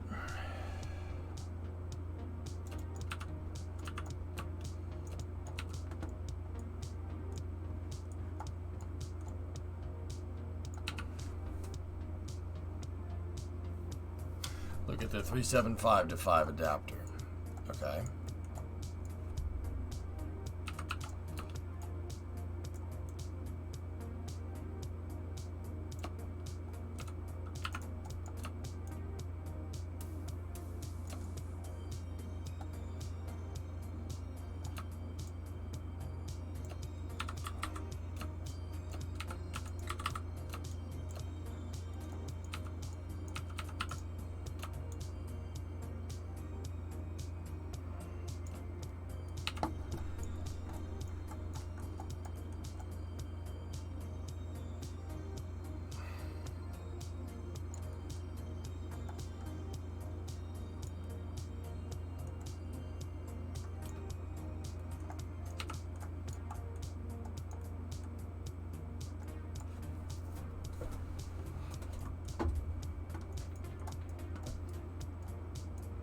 It's getting there, T-Man. She's getting there.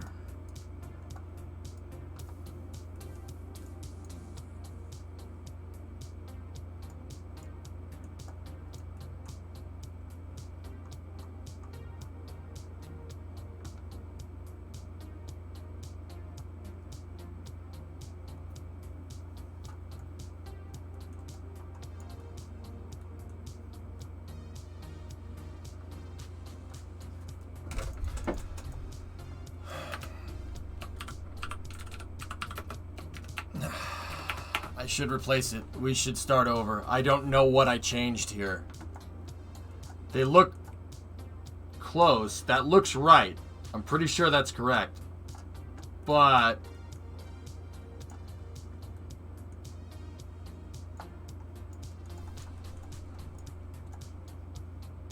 Damn it. The front bilobe assembly is going to be different because I needed to shape this around the arrow shell swishio.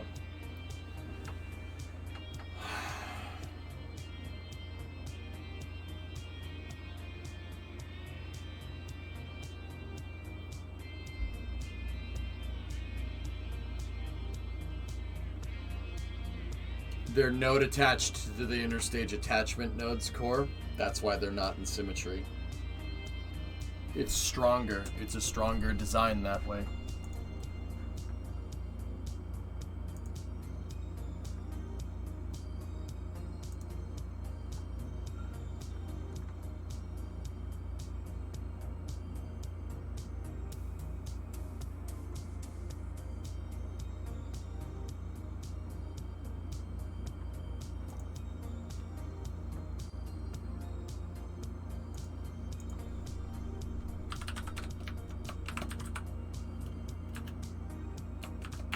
Hang on.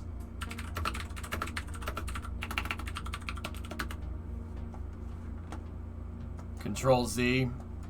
Nah, Control Z screws things up. Guys, I think I'm just going to keep shaping the arrow shell to match that and then conform the tank. I'll just conform the tank. And then I'll redo the struts manually. I know where the struts need to go.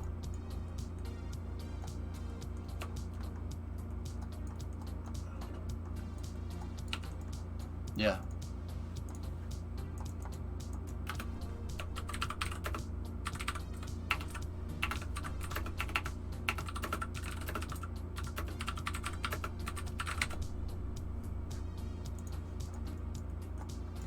Why didn't you sim the front tank? It's node attached to the fairing demo because I added a bunch more tanks in the design to make it have the same proportional amount of fuel. I was worried about it doing the same thing that these tanks did. So I attached it in the same way that I knew made these tanks a lot stronger. And in that regard, this line of tanks right here is node attached to an interstage attachment to an interstage node on the fairing, and so is that. It's made in the exact same way that these are made. And the struts are running in the same way, and I tested it, I bounced it up and down, and it was just fine.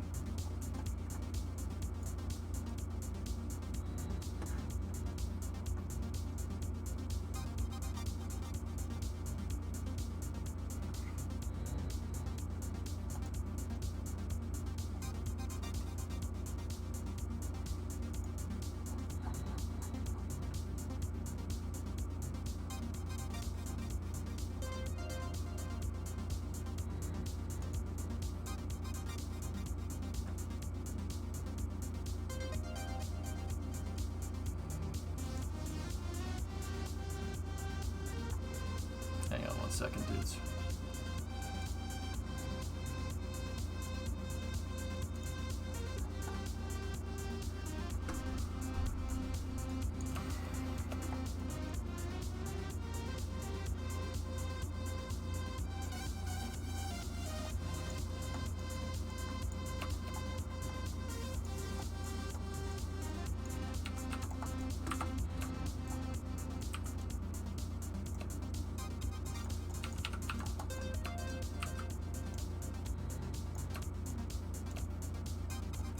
Yeah, I got you, demo.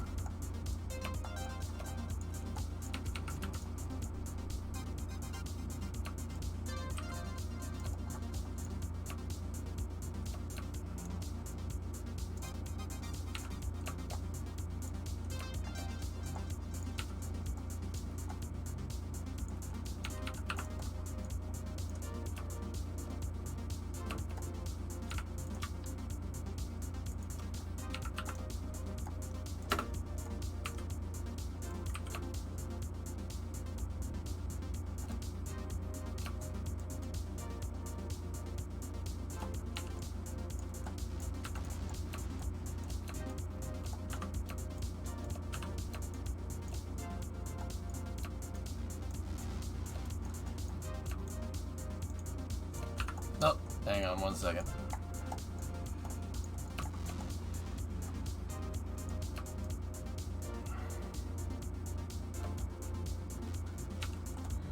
Hey, I'm back. Airborne, who's that other person with your name in chat? Is that your kids or something, dude? It's you. Oh, okay.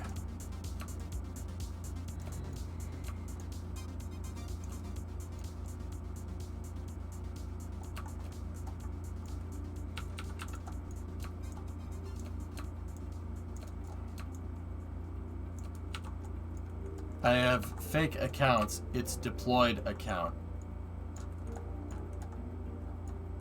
Okay.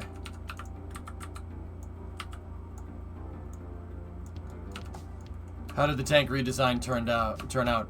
Prey, I did redesign it, and we got it proportionally accurate within 73 units of liquid fuel to the other tank. I had to massage this thing out a little bit, but yeah, it should be good.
Ah, yes. Massage the chungus. Oh, I will.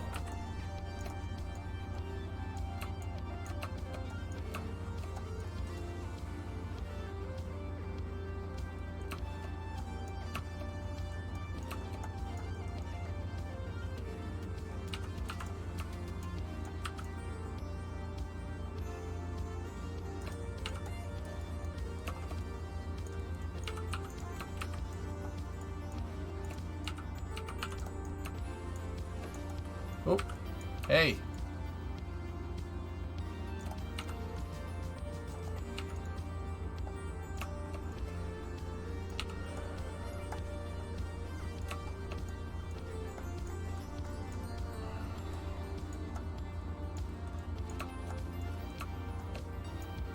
That's insane, dude. Look at that thing. Look at that thing. It's almost there.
Almost there.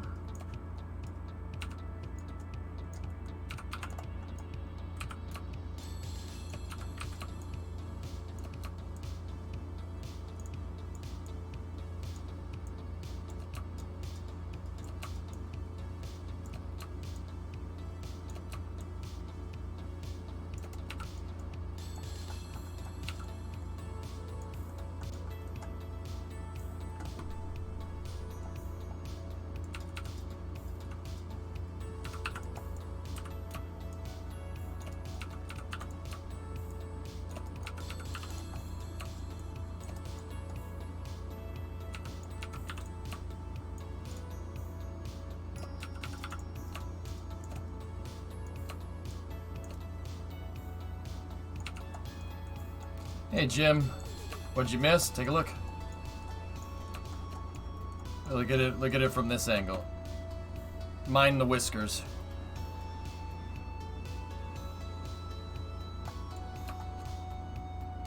How's that for a scale replica? Look at it. Is it perspective or is it scale? Look at it from this angle, man. They look pretty similar, man. That looks pretty damn similar. Yeah. That's cool.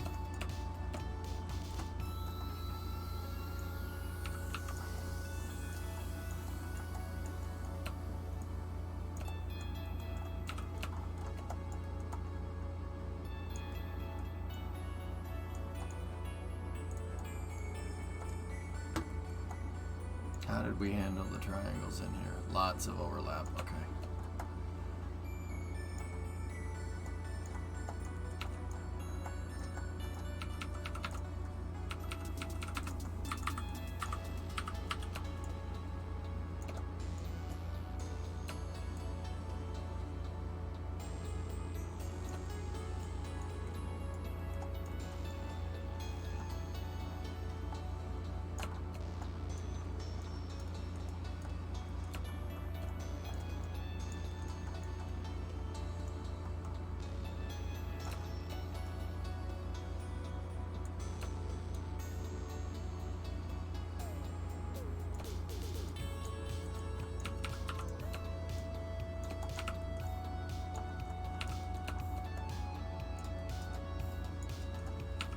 Yo, dog, I heard you like SSDO, so we put SSDOs on your SSDO.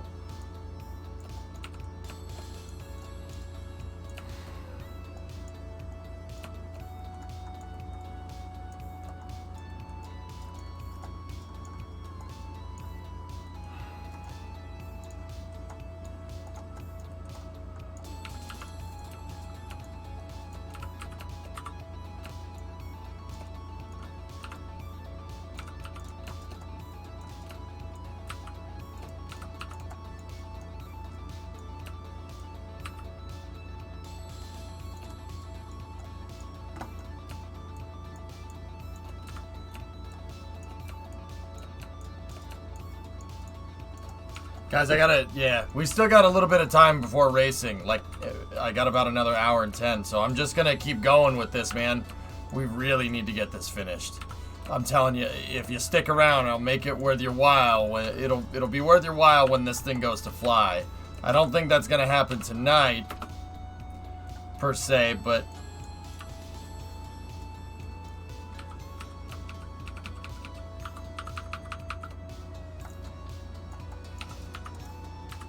it will be soon.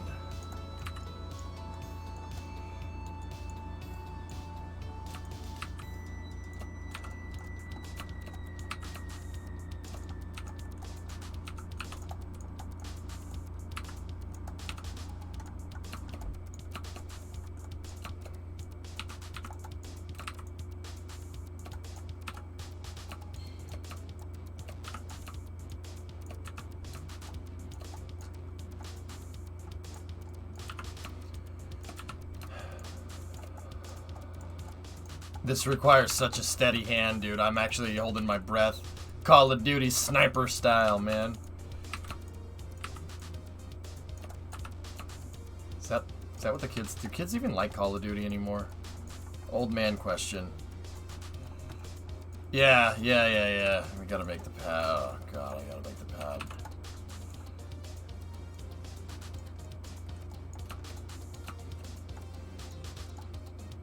Call of Duty is hot news recently? Why? I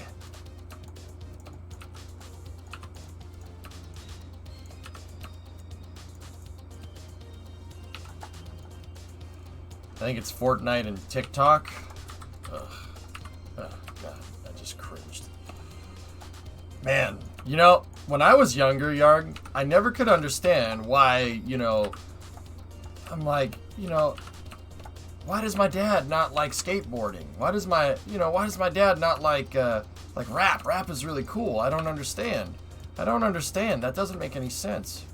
Like, this is really cool, and I think it's neat, right? I get it. Yeah. Yeah. Ugh. TikTok. Gross. Doom or Quake? I played Doom. Actually, to be honest with you, I played those games, but I played Tribes the most. Welcome to the 30s Club. Yeah, see, like, now I was realizing, you know, my dad was trying to tell me the stuff that I like. The stuff that I like is lame comparatively. I totally get it. The back in my day stuff, I totally get it, because now, like, I have perspective now and I get it. I'm like, wow. The stuff that I liked when I was younger is kind of dumb. Except for space. Space is cool. But my dad also likes space too, so.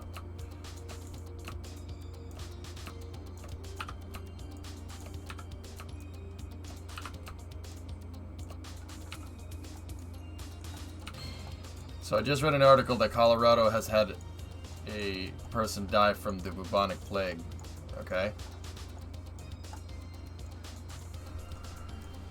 Maybe lower your DPI? Nah, mouse is comfortable, dude.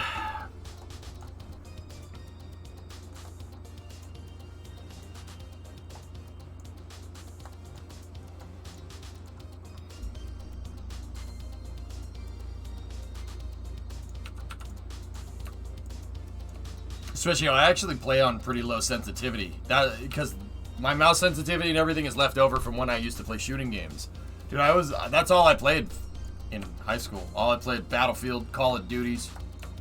Duties like, haha, you said duties. No, like multiple,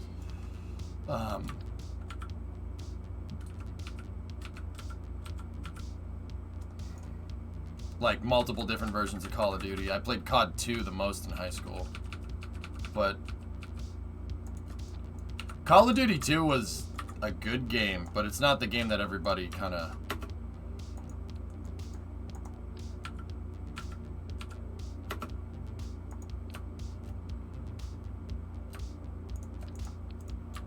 It's not the game that everybody played. Everybody played Halo.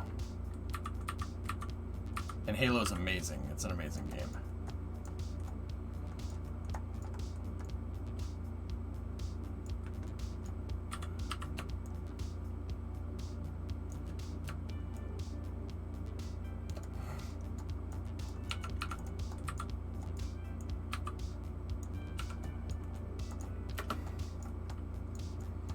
Did you noob tube in Modern Warfare? I hate the noob tube, and I think people that use it have no idea what they're doing. It's literally the canards of shooting games. For me, I never use that thing. I never used martyrdom. Martyrdom is for people that suck at the game. Martyrdom literally is admitting that you're going to die because you're bad at the game, so you need a way to get back at the person. Yep. Screw that perk. That perk was dumb. And people that use it should feel bad.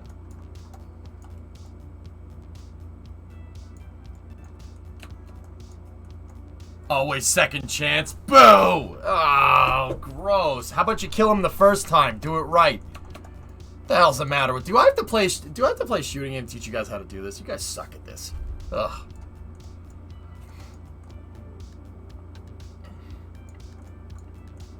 Dude, I will wreck you. I will wreck you with that game. I will no-scope 420, 6'9", 360 no-scope you in the face, right? That's what the kids say? Do kids still say that? I don't know.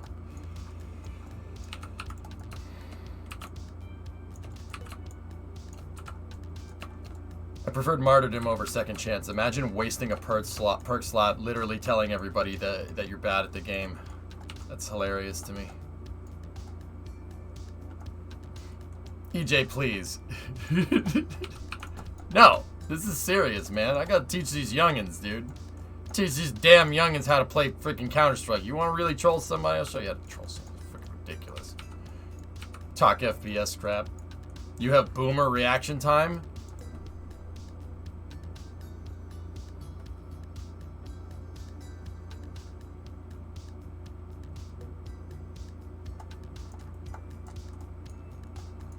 I will get Counter-Strike loaded up, and I'll load up an aim map, and I will show you.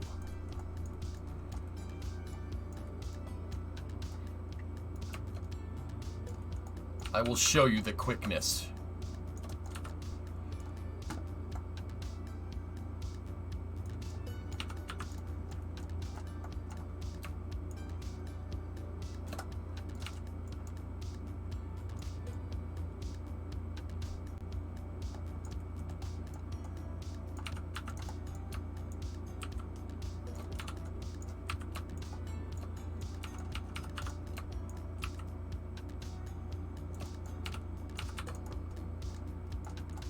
I will show you the error of your ways.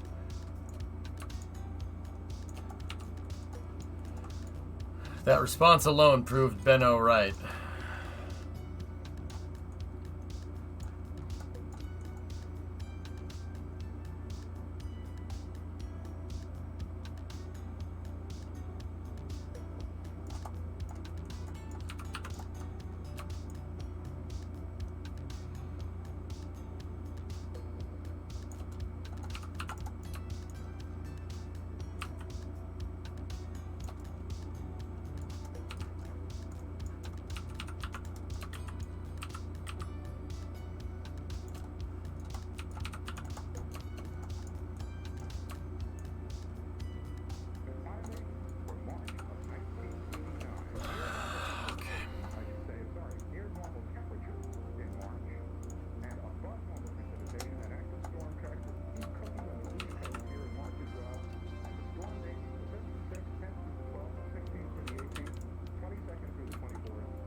Be with us.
See last.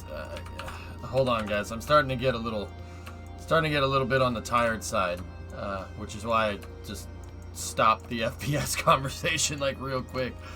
I need to get this aligned. This is like a critical piece.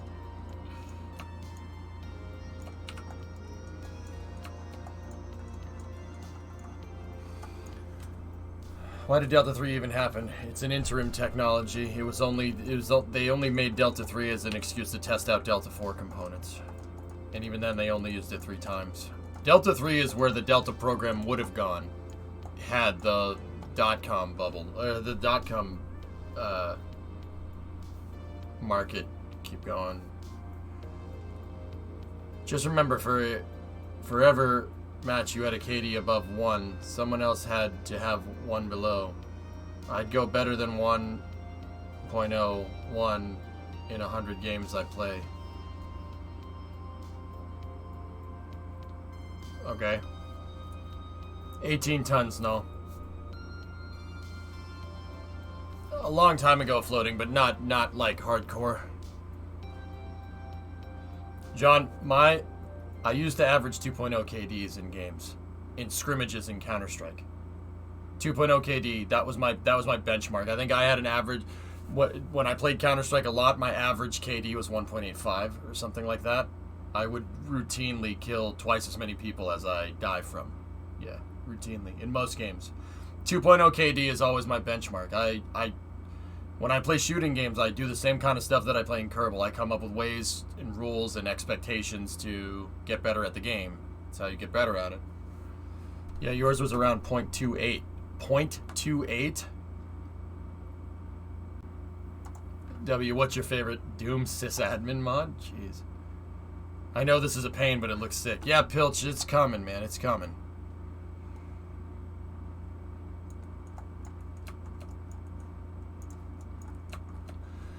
Smirks, I never forgot how to flick. And don't get me wrong, I would show you guys, but I really want to finish this.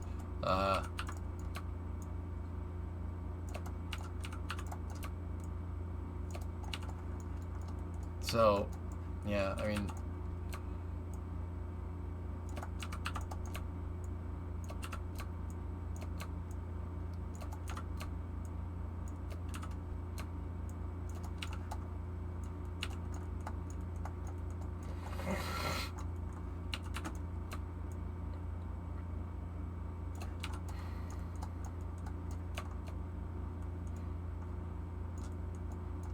I just don't have the reaction times anymore, which is why you use martyrdom.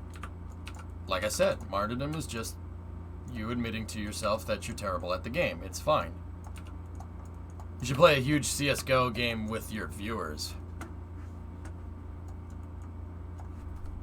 Tribes was your jam, yeah, right on. You know, I never really liked KD as a benchmark. Then again, I prefer objective-based game modes. Well, Winter Scythe in competitive Counter-Strike, KD doesn't mean anything. It's the win rate. So you can get a bad KD and you can get a really good KD and lose, or you can get a bad KD and win. I would routinely go 2.0 KDR and win.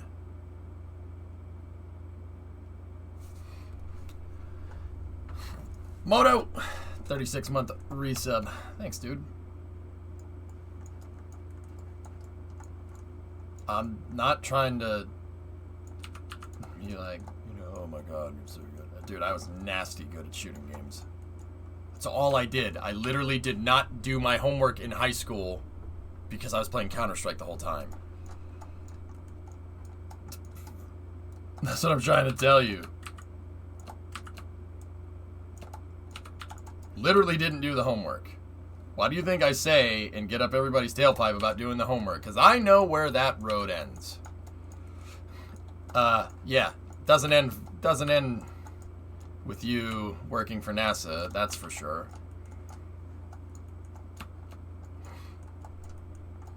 What did they put on the top of the 4-meter Delta 4 stage? I can't find what the adapter looks like. A fairing? Tribes destroyed my education. Successful streaming career? Yeah, but that ain't guaranteed. Not everybody's gonna have a successful streaming career. By some measures, I'm not even successful, man. I mean, I wouldn't call myself successful. I'd say successful would be like Ninja or Tim the Tapman or something. Or Senor Disrespecto. Or Summit or something. That's like a successful streamer. I'm mildly successful, I guess, in that regard. Mildly.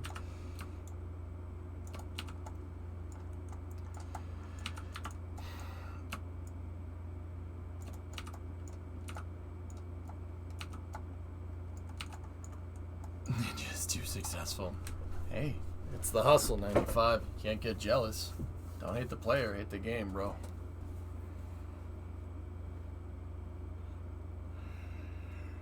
Yeah, there you go, Force. You're living off the stream, I'd call that a success. Yep. Yeah, I suppose.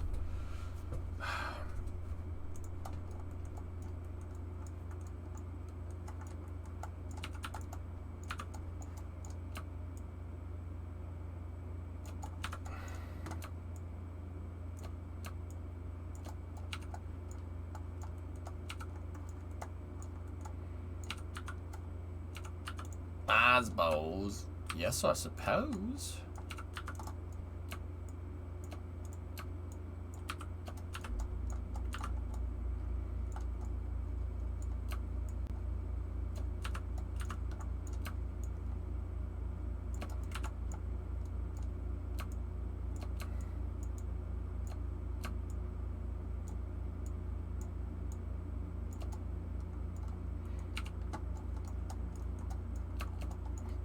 That's cool.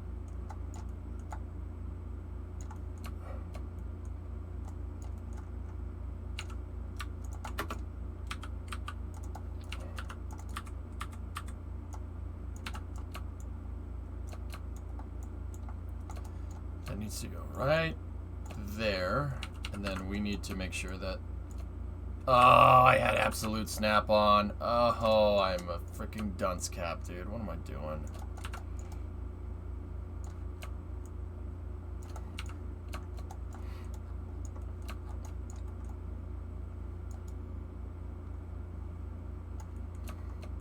You freaking frick! When will you learn that your actions have consequences?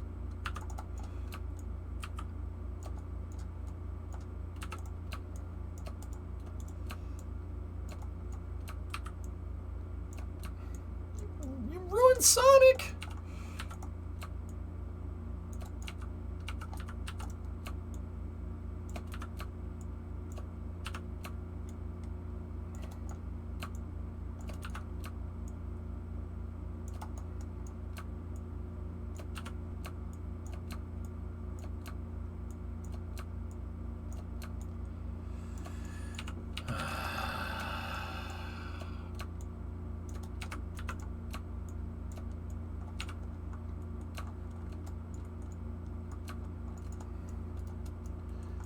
When will you learn that your actions have consequences? When will you realize that your fantasies will never be quenched? It's so goddamn funny. Why is that so funny? Your fantasies will never be quenched.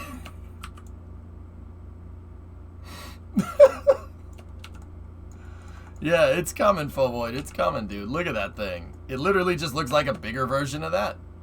That's pretty cool, man. Is this real life? Oh my god. You ruined Sonic, you freaking freaks.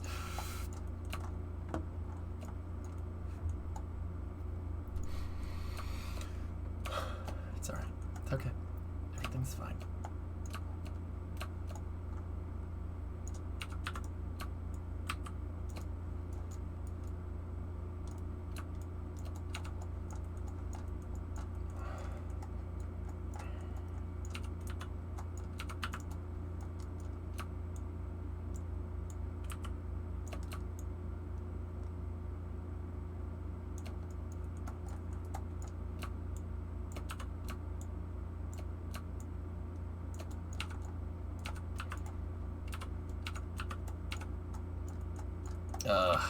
That's gonna look terrible. I gotta just square that off just a little bit.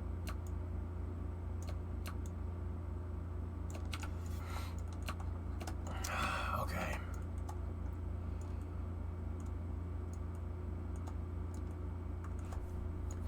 Bro.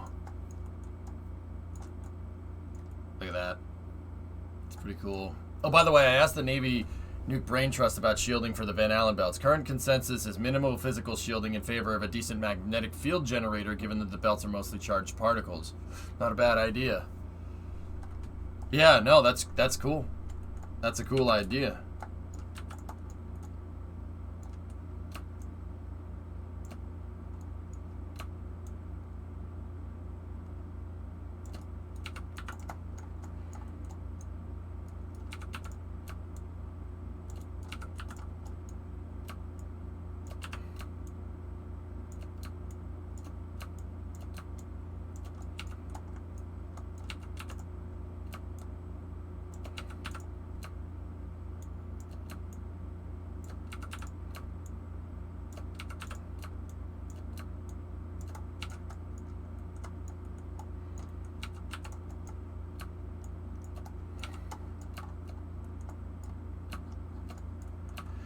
What's your methodology to build the arrow shells like this?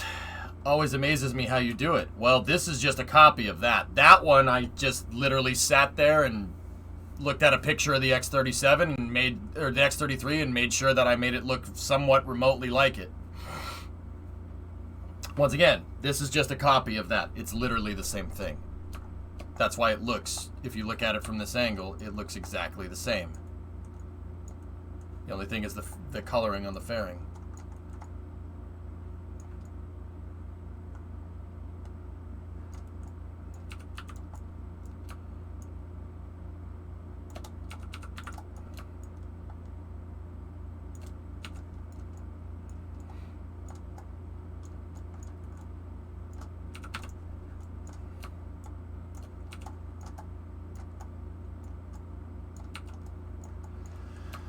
And my last, buona notte. I can't wait for the lunar landings to become boring and Starship to be as cool as an airplane. And with my last, all right, good night, man.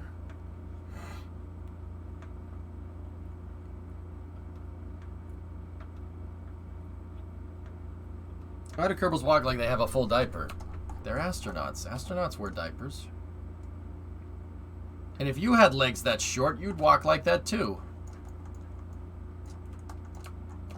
Racist.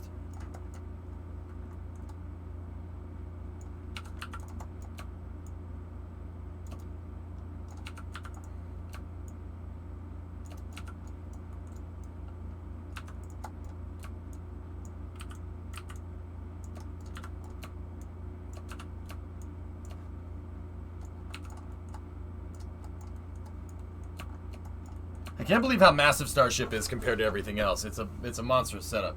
95. Seriously, I've been saying this for a little while. If Starship continues unabated, guys, I know it doesn't seem like it. It doesn't seem like it, right? But that is 707. That's the 707 tier. Like, that is going to legitimately change how we launch things into space. Now, a good example of this, think about it like this, right? The space shuttle.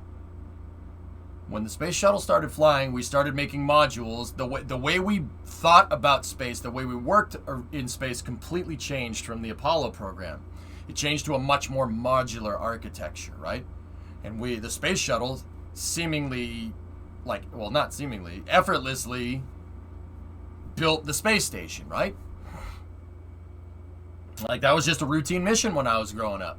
Just going to the space station, sending more modules up. Let's do it. More modules. Let's put it together. You know, that's really awesome, right? And we built these big space stations, etc., right? And then the shuttle stopped flying, right? And now look at the ISS. Think about how hard that would actually be to make today with no space shuttle. Starship will open up doors to new designs. It's going to completely change the way we think about going into space. Just like the shuttle did. Just like the Saturn V did. Would stuff like Skylab have been a thing to make if the Saturn V didn't exist? Could we do something like that with a Gemini or a Titan rocket? Man, hell no. No way. And then the funny thing is that after Skylab, you know, and the shuttle started flying, Skylab seemed ridiculous because the shuttle could never move anything into space that big. Starship's going to change the game. If, you know, barring some crazy thing happening, Starship's going to be ridiculous. I think that SpaceX every day is approaching more and more of a critical threshold where they're really, like, this is going to happen, man. It's going to happen, and it's going to be insane.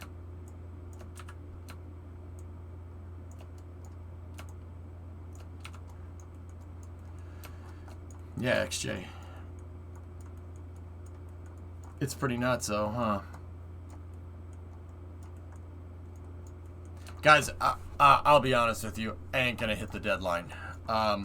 Let's pause for a second. I ain't gonna hit the deadline. There's no way. There's no way I'm getting this done at the allotted time.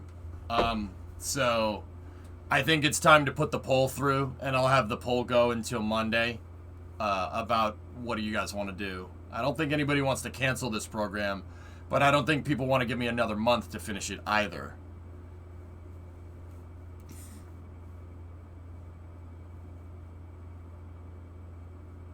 You talk too much. Yeah, it's almost like I get paid to do that or something, Airborne.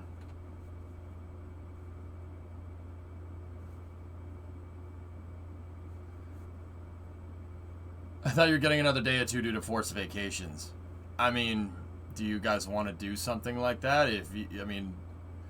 I could probably do with, I don't know, maybe another 2 streams to finish the Mark 1 design of this SSTO. And then maybe I'd probably need another week, 2 weeks at the latest, barring some catastrophic thing being wrong with it that I missed. Yeah, and then we'd be totally good to go.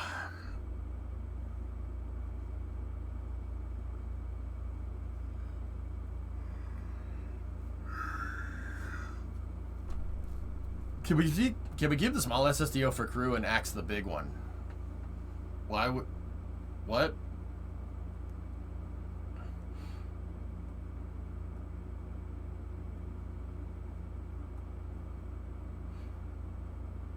Is there a compounding rep hit for multiple missed deadlines on the same project? No, I keep it fairly linear because the penalties are long-lasting, Pop Bear. 20 rep is ridiculous. A 20 rep hit is like doing 20 commercial missions that pay like 2 or 3 rep a pop. Rep works on a gradient, not on a linear gradient. So taking away 20 is really, trust me. I made the SSTO, right? And we got the small SSTO working. There were literally no commercial missions for it.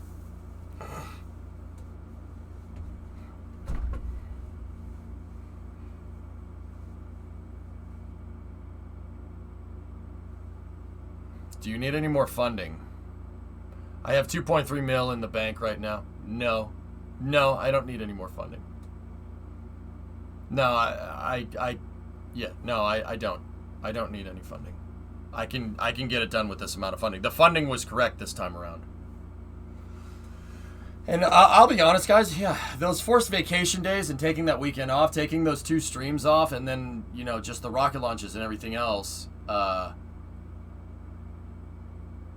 Yeah, that's what kind of screwed me. That screwed up my flow. Like because I had to restart and get back into it and figure out where the hell I left off. I'd give you a few free streams due to unforeseen, unplanned vacation, then drop the polls. I would say by the 31st. Okay. You could send more science up to the station with the small SSTO. You said they were running low. Yeah, demo, and I have like 1,000 data saved up sitting at my boneyard in a science module. Yeah, we could do that. I could send up science with it, sure.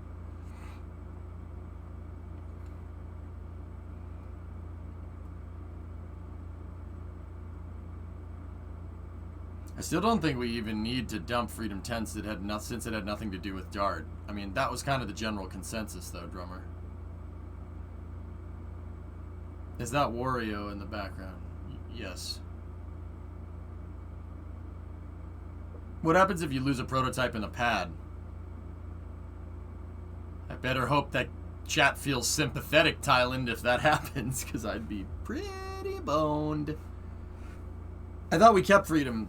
I technically have some Freedom boosters left over, but I put the X-33's pad where Freedom's pad was because I figured that it would be fine. Like, instead of using the Freedom rockets, we could use the small SSTO. The small SSTO is operational, guys. That thing's good to go. I can rotate crews off of it now if we need to. I just wanted to... Posture check. I just wanted to, I wanted to see if we could make a push to get the big one finished. And dude, it's getting there. But, like, I can't help but think that I put so much effort into getting this thing right, engineering all the tanks and everything, that I'm, like, I don't want to rush the end of this, man. That would suck.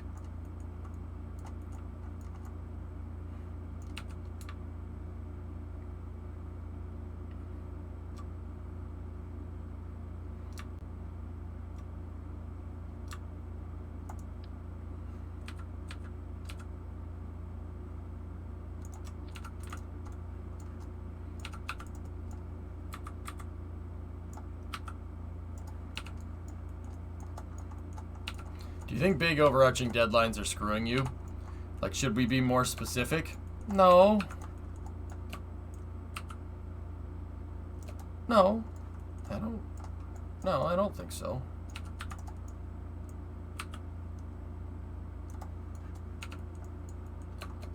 How many tons to LKO can this do? Targeted 18. That's where I would like it to be.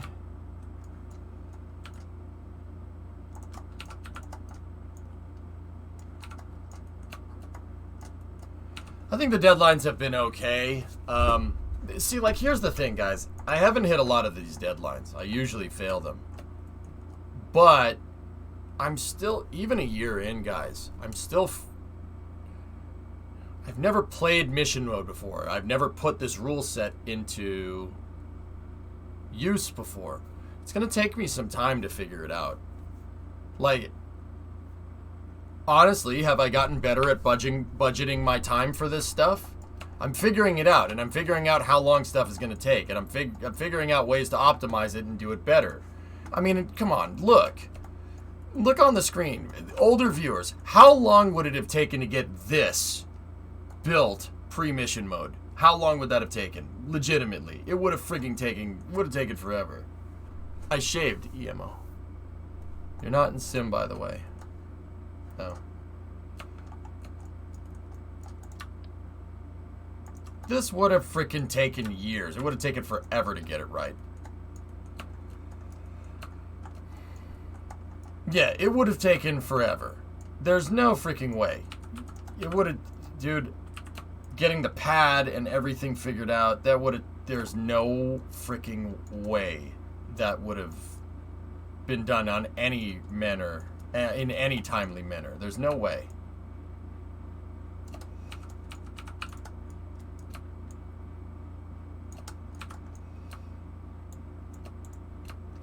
So, you know, I'm getting better at managing my time with how and expectations with how long stuff is going to take.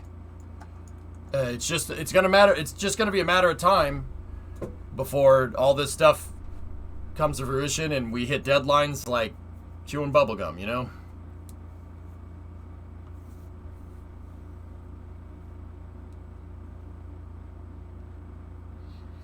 Yeah, Crumpet, pretty much. God, like, think about it. I've changed the vehicle architecture over in mission mode. We've changed our launch vehicle architecture 3 times. 4 times, actually, if you include Imahara. We went from Imahara to Freedom 7 to Freedom 10 and Freedom 7. We made Dart work. And then we did a complete redesign, a complete redo 2 months ago. In 2 months, I completely redid our launch architecture totally, which is ridiculous. Like,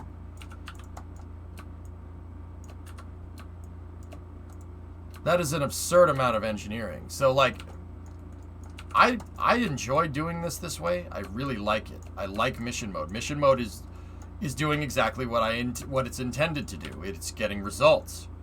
It's getting these deadlines and these results done and figured out.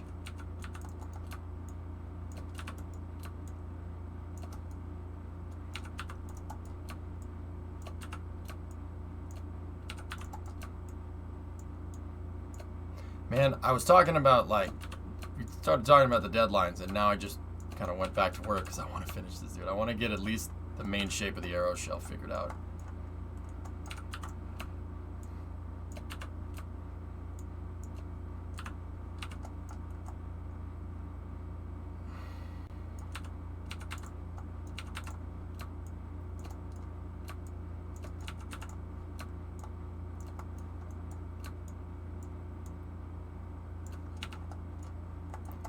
Pre-mission mode, the SSTO would essentially become a Collins pad redesign where it never ended the design phase. Yep. Pad itself would have taken 3 to 5 months. You're not wrong, of course.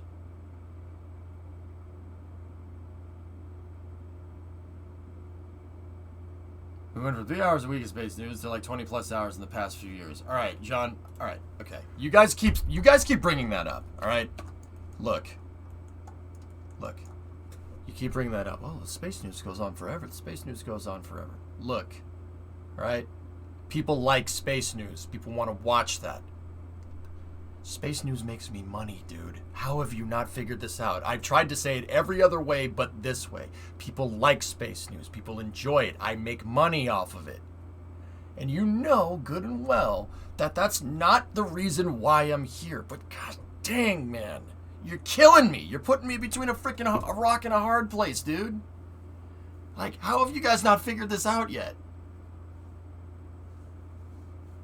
You know, like, it's not a complaint, Crumpet, but people keep saying, oh, well, Space News goes too long. There's a reason why that happens. Like,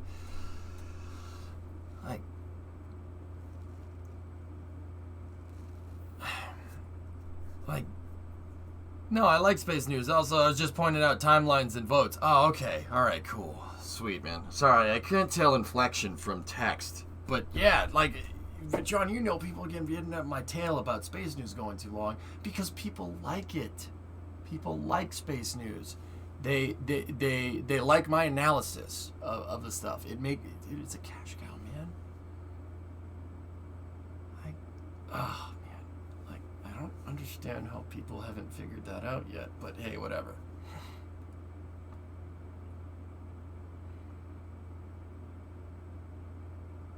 Yeah, Travenair, exactly. I mean,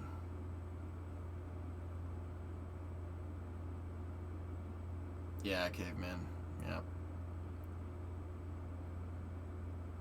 Sleepy time? No, we got racing to do. Well, I got 40 more minutes.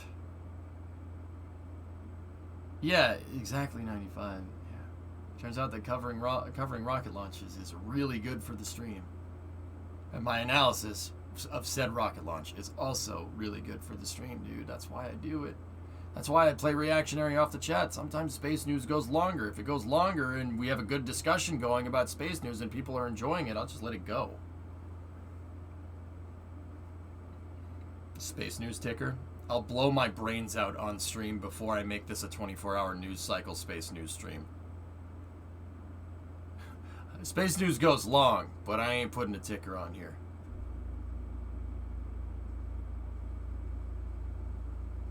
24-hour news networks is cancer to television.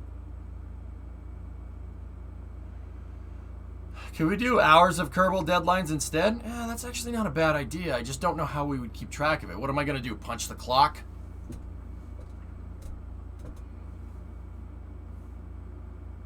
I'm sure you're sure that that's against Twitch terms of service, Jim? Yeah, right.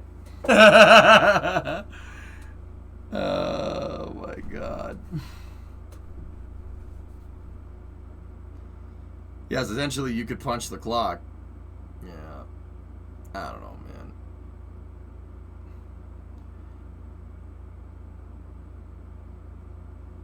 No, I said I'd... So, yeah, you don't think I can do that on stream? Yeah, you think so? Thanks for the update, Ace.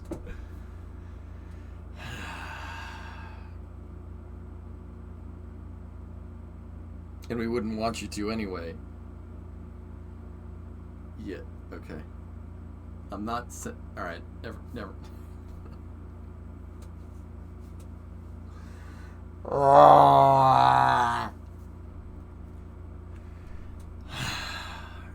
I mean, dude, we could put deadlines as due dates in game. That would fix that problem, I suppose. We could make deadlines due dates in KSP, so the deadline would only advance every time we'd only move towards it every time I played KSP. That's...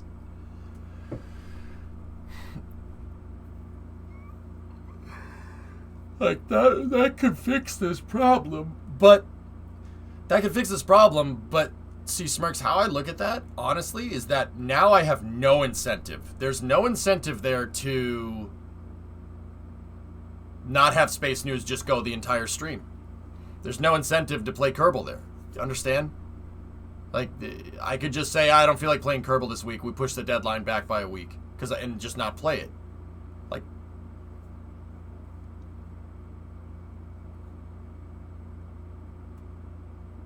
Just say, hey kids, it's time for bed. Maybe they will listen to you. Go to bed. You only progress a few days because time doesn't pass when you're in the SPH or the VAB. I time warp 8 days. 8-day time warp every time I get into KSP. That's mission mode rules. That could also screw you via time warping. Yeah. No, I mean, in-game days as a deadline is a decent idea, but no, using actual days is better. I'm just going to stick with it, guys. Yeah, I don't want to change the rules.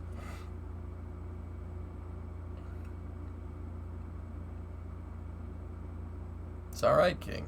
Look, man. There's a reason why when people say, oh, why, Space News went so long. There's a reason why I just say, look, there's a reason why I just explain why. every time. Because, look, man, anytime somebody says, like, oh, I think Space News is going too long, they're taking time out of their day to, inadvertently offer up a way that they think will make the stream better. And I understand that. People are taking time because they care about the stream. You wouldn't say, I think this is going too long, or we need to play more KSP, if you didn't care. So it's a pretty good signal to me that, you know, I should probably do that. Because if one person, 1 or 2 or 3 people say it in chat, there's definitely more of you out there, and I understand that. Anyway, let's keep going. Oh, the launch escape system was made at Novus. I actually haven't seen that picture. But anyway, like I said, guys, it sucks that we're not going to hit this deadline, but we have this conversation every time I miss one. So let's just keep going. We'll put a poll up tomorrow night. I'll get as far as I can on this thing, and I'll take the rep hit, and we'll go. Oh, that is freaking sick, dude. Look at them struts. Look at them strutterinos. I agree with Yargnit. What did Yarg say? I mean, I'll go against the grain here and say often any more on my days off. Unless there's an actual launch going on, I'll often tune in briefly for 30 minutes to see if Space News is done yet, and only keep the stream on if it's over. Space News was good when it covered the news and moved from point to point. The hours stretching it has actually made me actually care less about what's going on in space in general. All right, fair.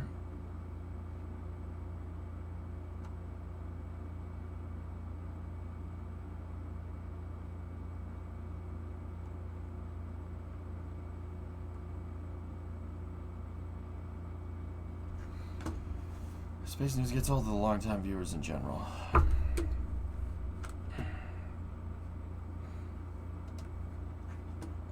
So, Blue, what do I do in that case? If I don't sit here and explain why I'm reporting this news, you know, even though I have to go through the same spiels every time, right? If I sit here and don't explain it, people aren't going to understand what the heck's going on. And then we don't attract newer viewers to the stream.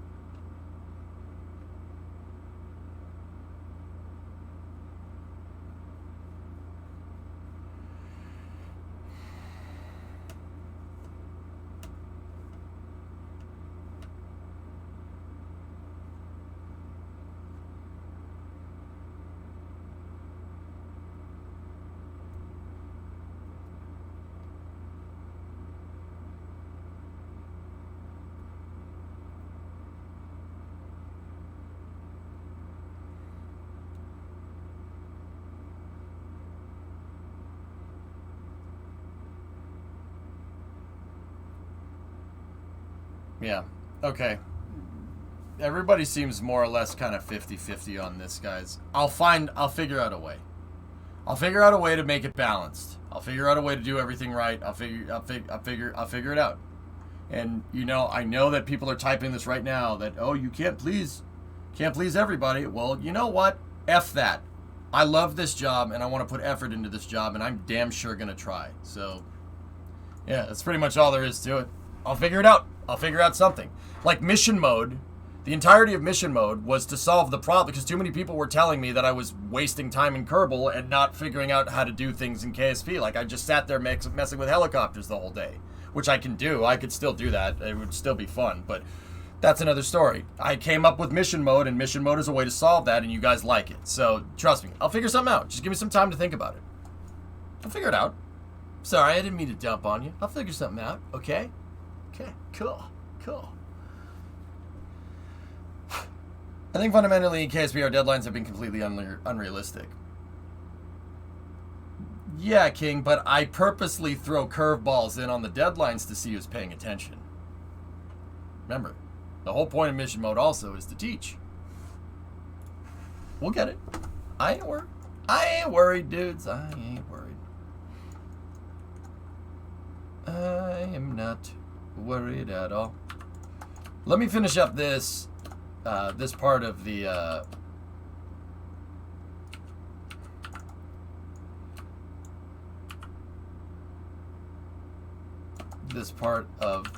was about to call it the octoweb. It is the arrow shell. Let me finish up this part of the arrow shell and then we'll go from there. I'll admit though, this week I've kind of had a hankering to play other games. I want to get back into playing Minecraft. I want to play more Beam.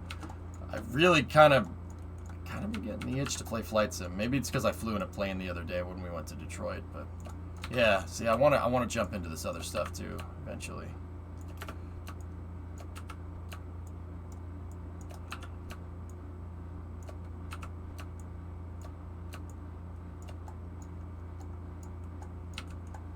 Starbase is releasing at the end of next week.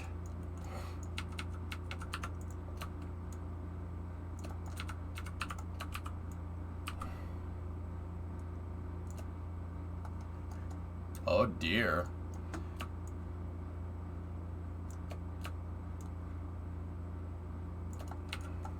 And then you guys really liked when I went in and started modeling stuff in Maya the other day. It was the first time a modeling Monday stream actually got some decent traction, so there's always that to consider as well.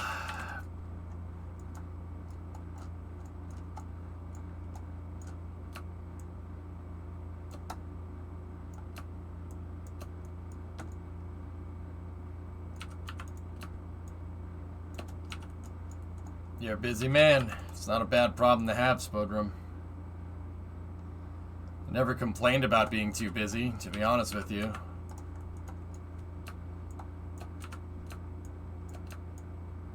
I mean, except if they schedule a friggin' rocket on my day off, then I do complain. I get a little annoyed when that happens. But that's why I switched to taking Mondays off, to see if that's gonna help. You gotta try stuff, you know? So, we'll test.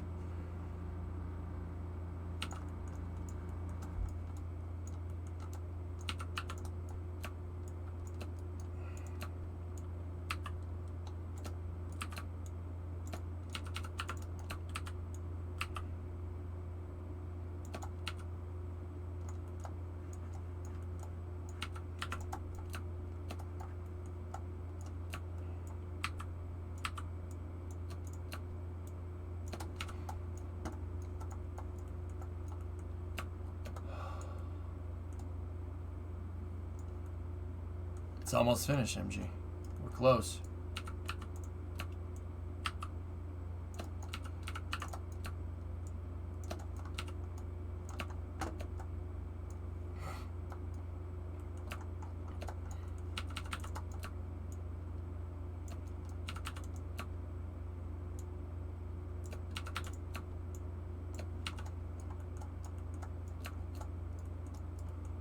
Check it out, dudes. All I need to do is get that stuff figured out, and then the top wing, and then we gotta strut it all together. But dude, look at that. That's really cool.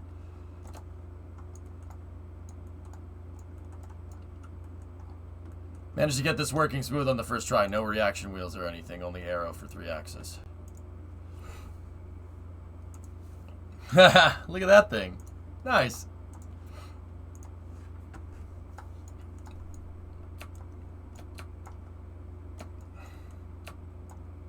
Don't you ever talk to me or my son ever again.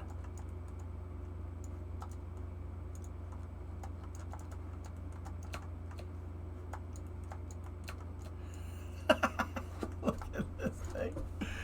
Look at this thing. I'm sorry, that's freaking hilarious. I'm not sorry, that's awesome. Look at it. It's so stupid. I love it. It's not stupid, it's cool, but... Man, am I happy that I redesigned those tanks. That looks really, really good, man. Father and son. See? It's scaled almost perfectly. That's really good. Look at the front arrow shell, man. That's so sick. Oh, there you go, demo. It's from 0 to 15 degree deploy on the main prop. Makes it super easy to fly. Cool. How's the launch pad platform going to work? It should go. I should just be able to scale it up.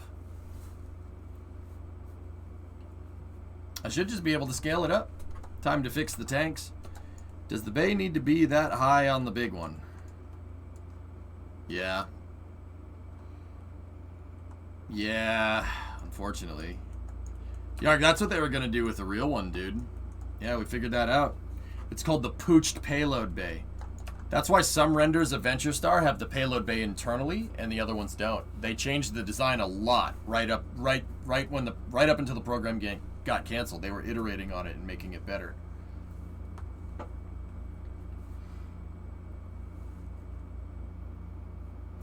At any rate, we should avoid a return to the situation where you spend 1 week cramming the SSTO design. All right, we'll come. Discovery, go at throttle. I'm thinking, guys, just another week. I don't need any funding, and you know what? I'm pretty damn sure no one's gonna cancel this thing, or no one wants to cancel it. So I'm thinking because of all the stuff that impeded me from hitting this deadline, taking taking like my birthday off and then going to Detroit 2 weeks or a week ago, cumulatively that added up to taking 5 days off, I think. So I took 3 days off at the beginning of July, and then I took 2 days off when we went to Detroit because I took Friday and Saturday off. So that roughly equates out to 5 days. I might just use kind of a EJ executive order here and just move the deadline out 1 more week. I think I'm going to do that. Hey, Allie, what's going on? Can it be blended in at all? Yeah, I'll work on ways to do it. At any rate, we should avoid a return to... Yep.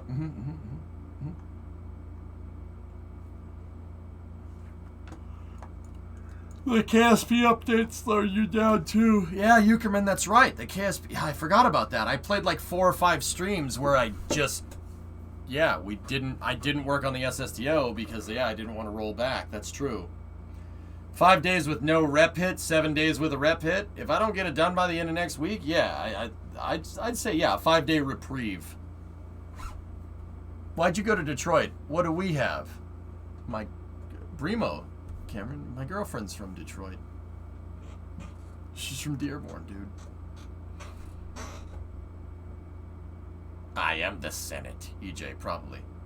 Can we get a Delta V check with how many engines you'll be using? Well, help us. Let me finish the shell. I won't be able to give you that design until the shell is complete. That's a lesson I learned from this. I did the calculations out before I finished the shell. Bad idea. Some people will think the executive order will be making it too easy for you or whatever. Yeah, I know.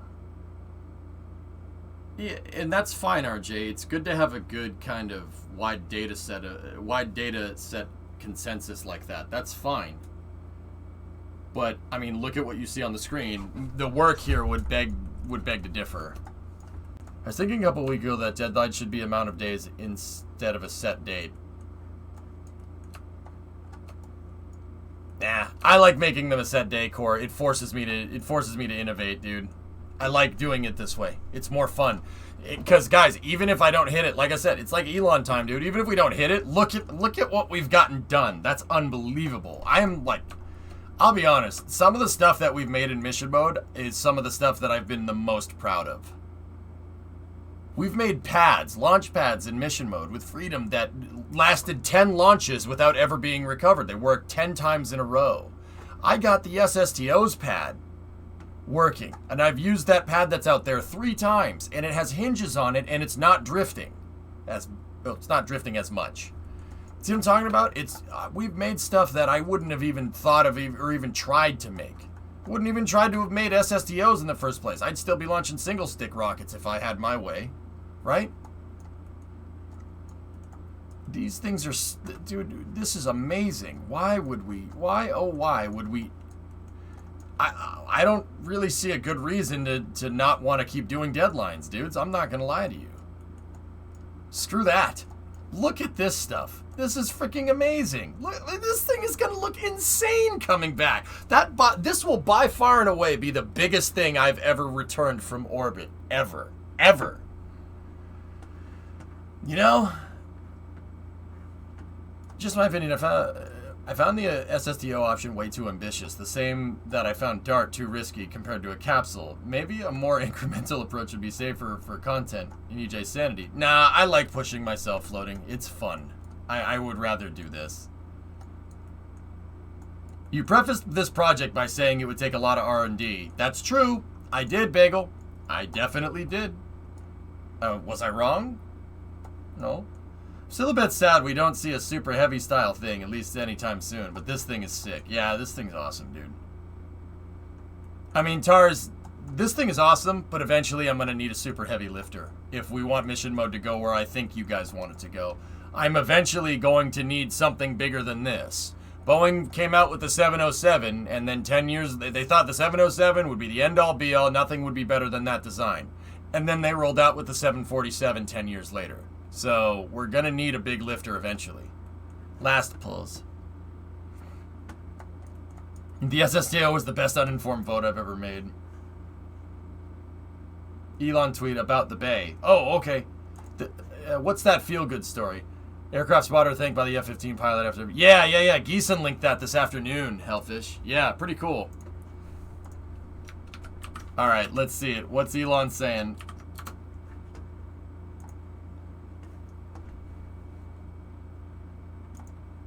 More of a Pathfinder test. Actual payload bay door dimensions are still under debate. Volume is about 1,000 cubic meters. Roomy. Yeah, see? I said that this very well could just be a prototype that they're screwing around with. And that looks to be the case. But goddamn, does it look good. Does that look sick or what? That looks sick. Oh, Starship would look so bitchin' with the freaking payload bay, like shuttle doors on it. It would look awesome. 95, what's this? SpaceX did this afternoon and then promptly took it apart. They did that with an extra nose cone that they had. An extra nose cone and a payload, the cylindric section, right? And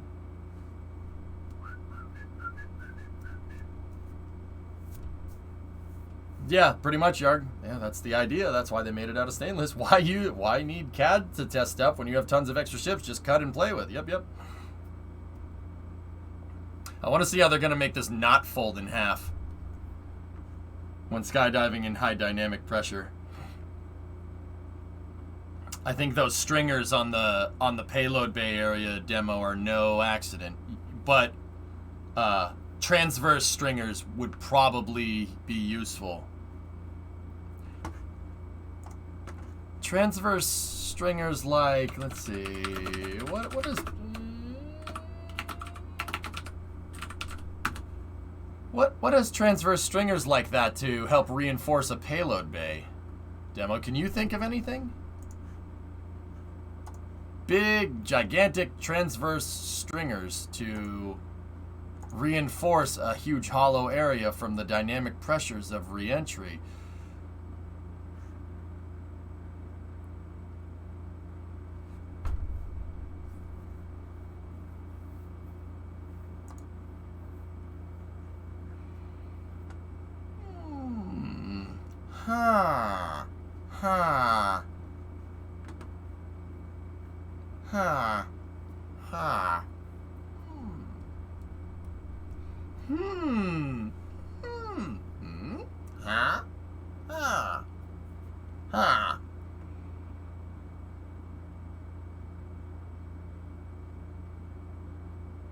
Needs more JPEG? Alright. Let me find a smaller picture. There we go.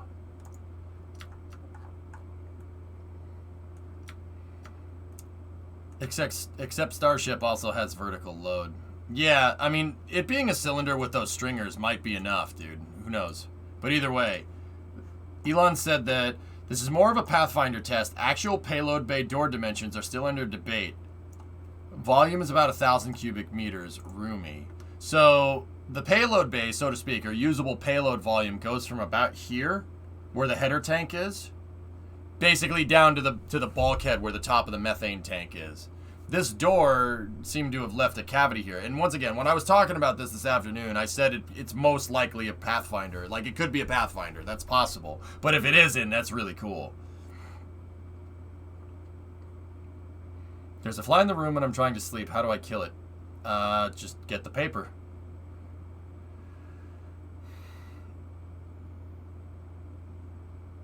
Well said, Skogs. And it's in the scrapyard now. Nice.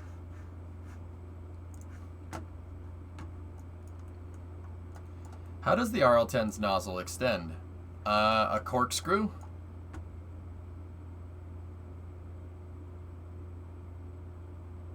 There's 3 threaded rods around the outside of the RL10 that are in a triangular 3x symmetry, RJ. And there's motors at the top of them, right? And then there's a holder for it at the bottom of the nozzle, and then at the top of the engine mount. And when the RL10's nozzle extends, the 3 motors turn on and start spinning the bar. They spin the threaded rod, and the nozzle extension is on nuts that are attached to the threaded rod. And when they turn, and then that seats it into position. And then there's a stop at the end of the metal rod, and it seats the nozzle on the other nozzle. RL10B2s are really cool.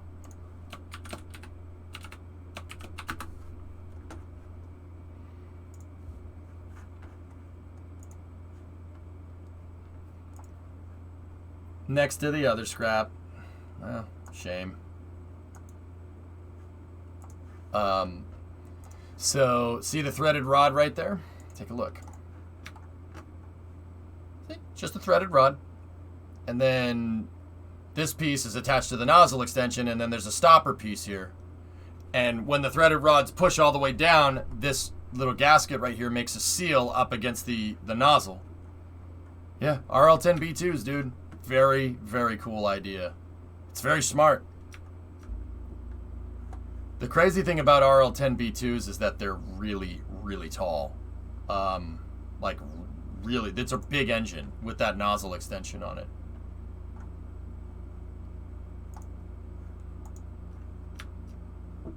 Yeah, that's about right.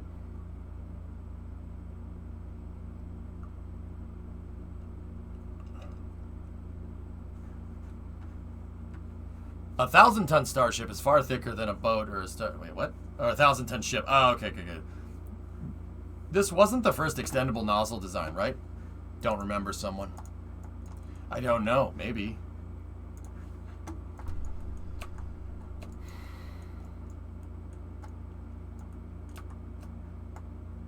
Dude, okay. Is it weird if this is messing with me? Because I'm so used to looking at this up close that when I go to look at this up close, I'm like, man, why is that Mark III payload bay the size of a Mark II payload bay? I've done it like 3 times thus far. I'm like, wow, that Mark III payload bay is tiny. Oh, no, it's not. It's just this thing is friggin' huge. Just the idea, but this is my payload bay area. Gets all the benefits of shuttle payload bay and uses the frontal area as well. You're taking a little bit of a mass hit because it's a more complicated design, but yeah, that could work, Brian. Why not? It looks like SpaceX is prototyping all the different ways they can think of. So that looked like it was a Pathfinder for a shuttle payload bay or a shuttle-style payload bay. But I firmly believe that Starship will end up having payload bay doors that work like this. I've been saying this for years. It's got to have a payload bay like the shuttle. It really should. It really should be like the shuttle. It should be like that. With the chomper fairing thing, like the Pac-Man thing, you're going to have integration problems. I can already tell you that. And no, I don't know the most about, rockets, but I do know a ton about putting rockets together. Any thoughts on how we're going to lift this? It seems to be too big for the normal hinges. Are you planning on overclocking it or something else? What's our mass? Normal hydraulics should be able to do this somewhat. I might need to incorporate some Kraken Tech hinges. Yeah, I'm probably going to. Probably going to have to do that. We're going to need Kraken Tech hinges. Or just keep stacking hinges like we did with the other pad. You could stack the hinges together just fine, and they don't drift as much as you might think. Or we could Kraken Tech the reaction frame, which could work. It's possible. Yeah, it's possible. I have a couple of different ways brewing in my head. The first way I'm going to try someone is literally just building a bigger version of this thing's pad.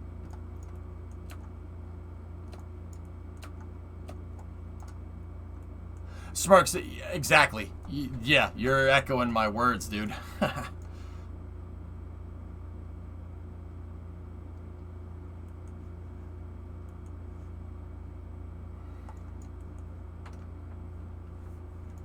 many RS-25s are you estimating for it?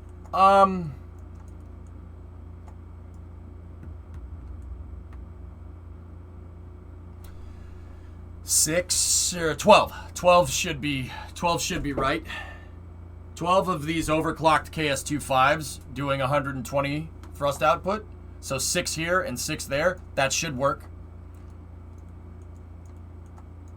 That's a mighty large tail fin. Oh, that's just... I'm just holding that as a sub-assembly here, Jason, so I can model out the sides, but yeah. 12? That's a lot. It has a 230-ton dry mass. This thing weighs more than this thing with a full tank of gas. Yeah, 16 was what I ran with before, Core. We could put 16 overclocked engines on this thing, and it would go like a bat out of hell off the pad. Is the aero shell all folded? For the most part, Loopy. Yeah. Look at that, dude. What do you think? Big Chungus and Little Chungus.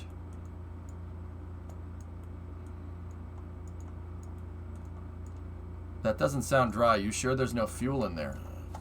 I don't know, Yarg, at this point. Let me check.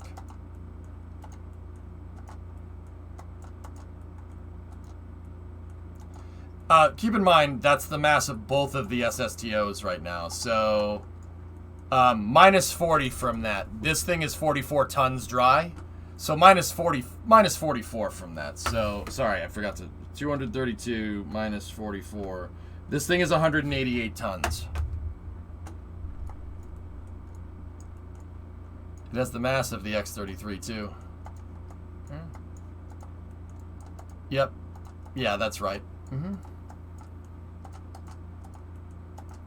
I mean, can you like think how crazy this thing is going to be when if we get it up into space? Well, not if, it should. It should fly just fine. Cut it in half, put it in Starship. I mean, this thing is beast mode, but any ideas for how I could do a nozzle extension in Kerbal? An open fairing, RJ. Yeah, an open fairing would do you right. Seriously. Just take something like this. Right?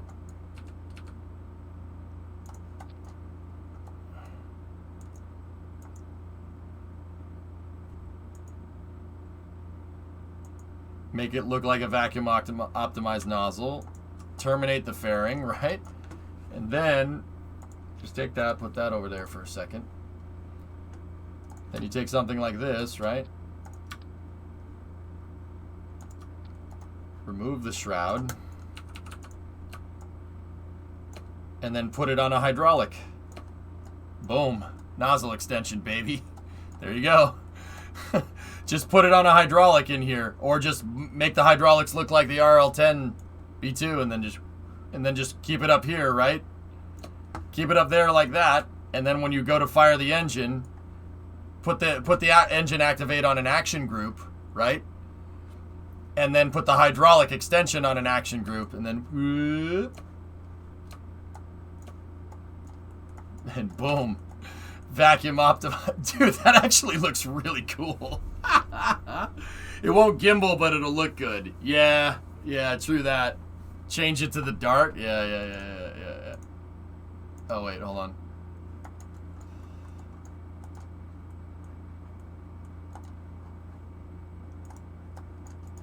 Oh, that looks sick, dude. I could make it gimbal, Jason, if I figured out where the thrust transform pivot point is and literally put a hinge, make my own gimbal for the nozzle extension. It's not like it's going to be under load or anything, so. Oh, thanks, Sneaky. Don't forget the skiff Wolfhound. The skiff...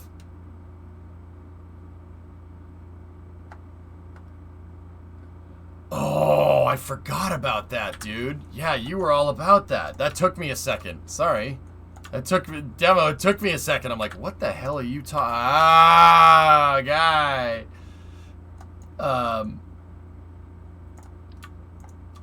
Yeah, the damn skiff hound.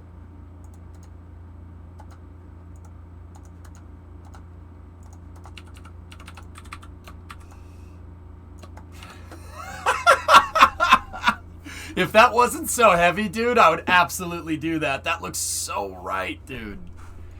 Oh, man. That looks... Dude, dude... well... The expansion ratio is not right. Generally, it doesn't do this. It doesn't go in and then go out again. That'll create cavitation. It needs to be one fluid curve. But maybe if I did something like this... Hold on, let me... Go forward a little bit. Now we're talking. There we go.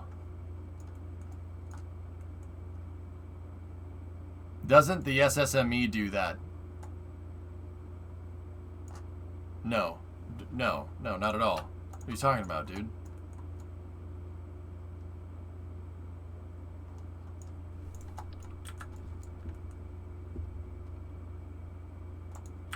In real life? I don't think so.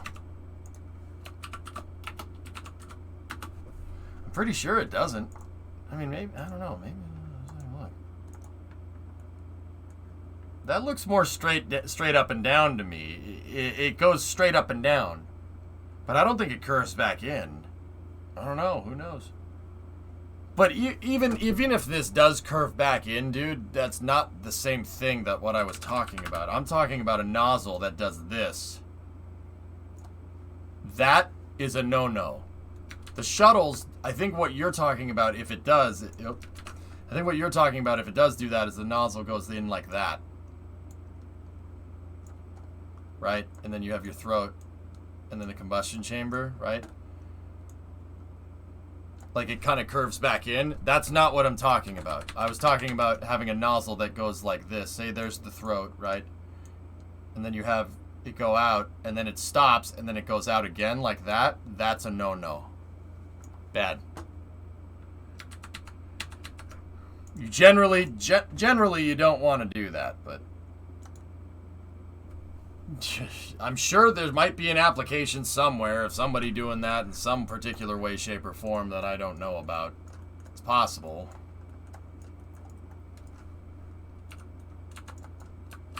This thing looks stupid in that position. There we go.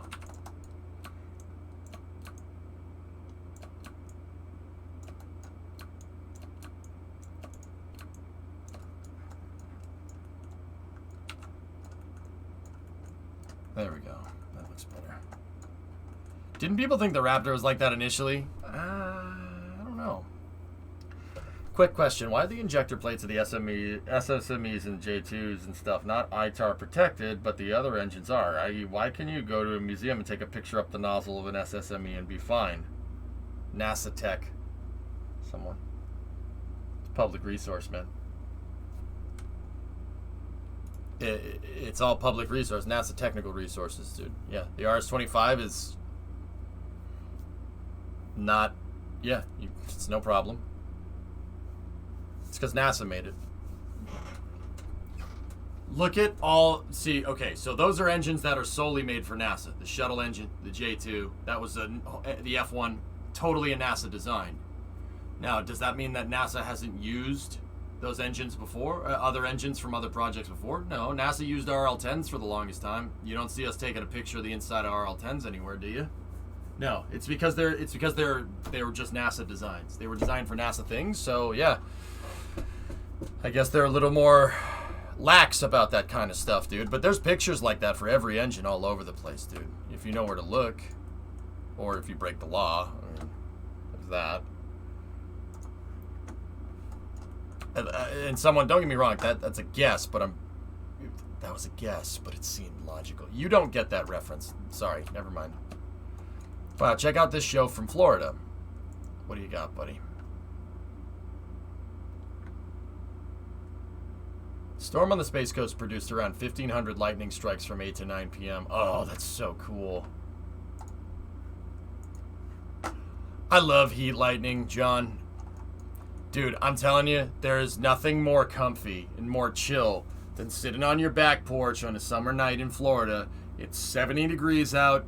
You can hear the crickets and the toads and stuff, and then just seeing some heat lightning in the distance. It is the most chill thing ever. Ever. It doesn't get much more chill than that. You just hear thunder in the distance every once in a while. Just the sky flashes a couple of times, and you just got the crickets, no wind, and you can hear the frogs croaking. So December then. Town, yeah. Pretty much, but dude, summer nights in Florida are great, man. It doesn't really stay humid after the sun goes down. I mean, sometimes it does. Don't get me wrong. I lived there for a little while. Lived in Florida for a little while. It does sometimes stay humid throughout the night, and that sucks. Those nights are terrible. But yeah, I forgot, how far from Daytona Beach were you when you lived in Florida? I lived in Winter Park, Joe. Especially on launch nights, my man. So I lived in Winter Park, not far. There's this part of Florida, right? So, you know, you have your whole thing. You have the Panhandle up here, all right? And then from Daytona Beach to Sarasota, right here, this is called the I-4 corridor. This is Central Florida, and then from south here, this is South Florida, right? Like, that's Miami and Pitbull and all that other stuff. And that's cool, don't get me wrong, I'm not judging or anything. I like Central Florida. Central Florida is where all the fun stuff is. Up here, it's the South, and I don't mean that in a derogatory way. This is the South. The Gulf Coast is pretty cool too, but Central Florida is dope. There's so much there's so many things to do in this area. Did you ever check out Austin's Coffee when you were in Winter Park? No, X. So, 2020, I was in Winter Park, right there. Specifically, right next to Full Sail. Full Sail is that building that has the S on it, and it's also this mini mall. These two strip malls, they bought all that. Full Sail is all of this right here. I'll show you where my apartment was. It was right here. It was the second floor apartment right there. That's where I lived in Florida, right there. Right on that balcony. And that's the balcony that I chilled on, and I listened to the frogs and the crickets and the fountain going, and yeah, you sit out and hit the light. I used to do that. That was my second apartment, actually, to be honest with you. My first apartment, it was the first floor right here. That was my first apartment. And you know how I always said, like, okay, so these trees weren't here. These trees weren't there when I lived here. I don't know when this picture is from, but those trees weren't there. And I could sit there on on our balcony in the apartment, and my apartment directly faced right at the Space Center. Literally look exactly due east to 39A. Used to watch shuttle launches off my back porch. If it was a clear enough night, you could see it clear as day. Well, night, but the sea breeze is killing you right now. Yeah. And then that was my first roommate. My first roommate was cool. I liked him. He's a cool dude. But you know, like, you go to college and you make friends with different people. I made friends with different people. He made friends with different people. So we were like, after a year, we were like, yeah, you want to get new roommates? Sure. So we just changed apartments. And our apartments, my first roommate in college, it's funny. Like, my first roommate in college, we lived here together, and we wanted to, it's not like I hate my roommate, I'm getting a new place. No. We were like, okay, cool. Let's split roommates, and then we'll see if we can refer people. So my roommate, my first roommate, after that, lived in this apartment above me. Yeah. So we split. He got his buddies, right? And they took this apartment, and I got my buddies, and we took this apartment. And then we had like a whole compound going. We'd go back and forth between the apartments and stuff. And then we got another person that we were friends with, and they got this apartment here on the 3rd floor. So, like, we owned this apartment block, dude, back in the day. That was funny as hell. Yeah. Yeah. I wonder if I can see my old car here, just on a side note. Let me just go backwards a little bit.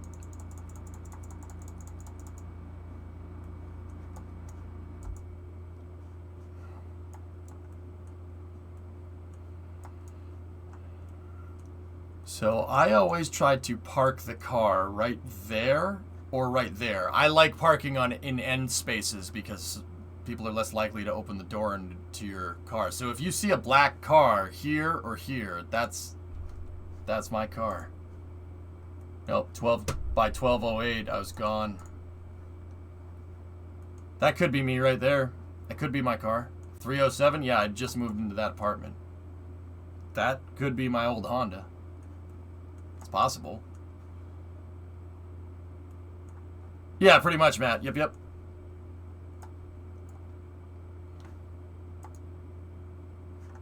10/2006. I was there, but my car would have been over here somewhere. Look for a black car. These pictures are kind of crappy. Could be, dude. Well, it was a black car with a sunroof. And a sunroof on it. I usually tried to park here, or I tried to park here as well. But I tried to do that. That could be it right there. See, that looks like me. The reason why that looks like me is because I always parked it up against the curb because I didn't want my car sticking out in the parking spot. So that could be my old car. It's possible. Because, yeah, I always park up next to the curb. Yeah, that could be my old wheels, man. See, it looks like this picture was taken during the day. Actually, hold on. Let's go down here a little ways.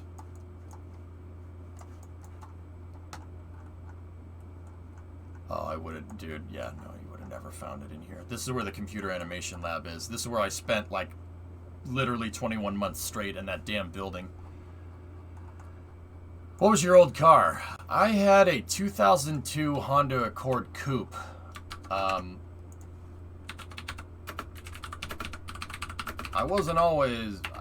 didn't always just buy Fords. I like Hondas. Hondas are nice cars. They really are, especially that one. That mine looked exactly like that, but I didn't have those rims. That's what mine looked like. It's a nice car. I didn't do anything to it because it was my daily driver down there, and I didn't have any place to wrench when I was in Florida. SDS 93 was another close call. Yeah, you hear the comm loops, T-Man?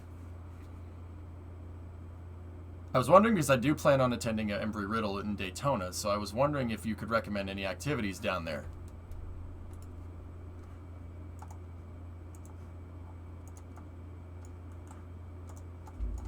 Recommend activities? What isn't there to do in Florida, dude? It ain't Pennsylvania, man.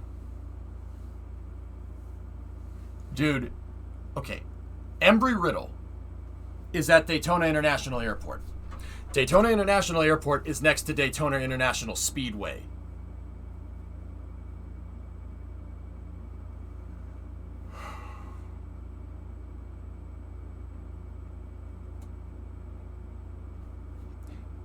If you go down I-4 to Orlando and you go through Winter Park and you go south of Orlando, there's there's International Drive. Universal Studios is there. You go a little more south, Disney World is there. And don't get me wrong, you don't need to go to Disney World. Disney World's expensive. It's expensive. You shouldn't go down there if you go to Embry-Riddle. Don't go down there unless when family is home. That was my rule. But also at the same time, International Drive is there's a lot of cool things, a lot of cool venues, a lot of cool restaurants. There's a Dave & Buster's in there. And then downtown Disney, or whatever the hell they call it now, there's plenty of stuff to do there at night.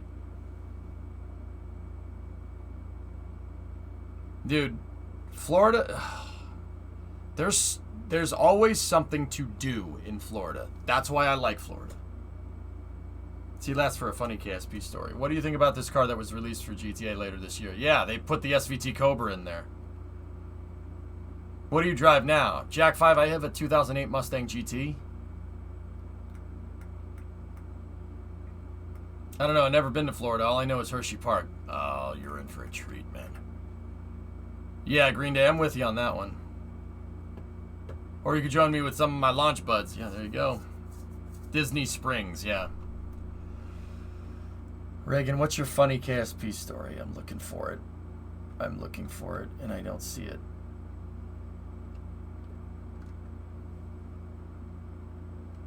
Central Florida's not that important. You shut your mouth. So I was doing a satellite repair contract to install a new battery. When I got there, I realized I brought the wrong battery and was about to abort when I remembered there was a battery just like the one I needed on my transfer stage. So I ripped it off and put it on the satellite. Nice. Nice. Florida's one big tourist trap. The whole point of Florida is for having things to do. I love it, Jack. Heck, even if you're a local, there's things to do, man. There's like, in Central Florida alone, there's like 5 or 6 drag strips. You can go watch modifieds. There's Daytona, there's Sebring, there's another racetrack on the south side of Orlando. There's freaking Sebring. You know, like, I doubt that anybody here is into this, but if you want to go watch sports, Tampa has baseball, Tampa has hockey, Tampa has football. They're doing the football team's pretty good. Just saying. If you like boats, you like going hunting, you can do that in Florida. If you like boats, there's plenty of places to do that. Plenty of places to go boating, plenty of places to go sailing, plenty of places to go swimming. Traffic in Florida is terrible, though. Yeah. Boston's a nice place to live, and the traffic sucks here, too. So what do you want? Yes. Tampa Bay Tom Brady's. Take him back. He doesn't want to come back, bro. It's out of my control. Get him out of your division. Now you know how Jets fans feel. It ain't fun, is it? I got a ton of cycling trails around in Titusville. It's lovely stuff. Yeah, there's so much stuff to do in Florida. It's unbelievable. You're never going to run out of things to do. That's why I liked Florida so much, because whenever I had downtime, I would find stuff to do. You could go and just drive around, and I mean, any type of fast food restaurant, 2020, if that's your thing, they have everything. Everything in Florida. The only thing they don't have is In-N-Out and Carl's Jr., but that may have changed. But everything else, you have everything. I've heard they're expanding I-4 to like 4 more lanes each way. I'd believe it. Yeah, if you like golf, yeah, yes you do. I didn't even mention golf. No one wants Carl's Jr., so it's okay. So is there a White Castle? I think there's White Castles down there, Corsi. There wasn't when I was down there, but I think they've since gone down there. Dude, the mission control loop for STS-93 was going nuts, but I forgot what happened. They had problems with a sensor, T-Man. I-4 construction has been going on for a decade. They were working on I-4 when I was there. I haven't lived in Florida since August of 2008. Okay. The 528 I-4 interchange was under construction when I left. It do be like that. Carl's Jr. is just west of the Mississippi's. It's Hardee's on this side. You know what? That's right. Mm-hmm. I mean, personally, if we're talking about like trash fast food, I like Steak and Shake. Steak and Shake and Sonic. Steak and Shake's delicious. Their burgers are really good. Go figure. Also, as DJ stated, Florida's kind of racing heaven. Yeah, you got Daytona, Volusia Speedway, yeah, and Sebring. Dude, 2020, you will never run out of things to do in Florida. But don't get me wrong. You're going to E-Route. You're going to Embry-Riddle. You're probably not going to have time. That's the other thing I was going to mention. You ain't going to have time to do it, to enjoy any of it. Yeah, there's Homestead, too, if you want to drive south. Yep. Last time I was in Florida was April 2007. Shame. Loopy, I like Steak and Shake. I think their steak burgers are good with the fondue cheese on it and bacon, and then some fondue or like cheese sauce fries and a milkshake. Oh, delicious. I could eat that right now. Oh, nice, Russell.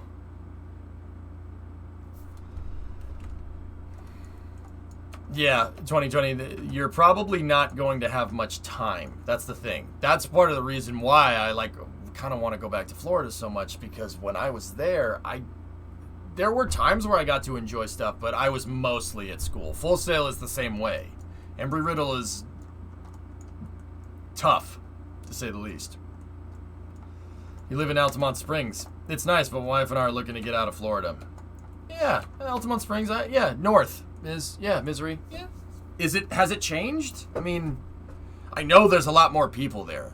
The reason why I know, the reason why I know there's a lot more people there is because when I was down there for the Falcon Heavy launch in 2018, me and my buddy got a place down in, we got a hotel down in Kissimmee, right? Near Celebration, kind of. And we drove north to from up 417 to 528. And when I left Florida, 417 was surrounded by woods. There was nothing around. There was John Young Parkway, and that's about it. We drove up 417, and it looks like you're driving through a city, up Orlando's Beltway. So, yeah, I guess it may have changed since the last time I was there, which would kind of suck. Jack, you grew up in Altamonte Springs, Longwood area? It's Altamont, not Altamonte. God damn it.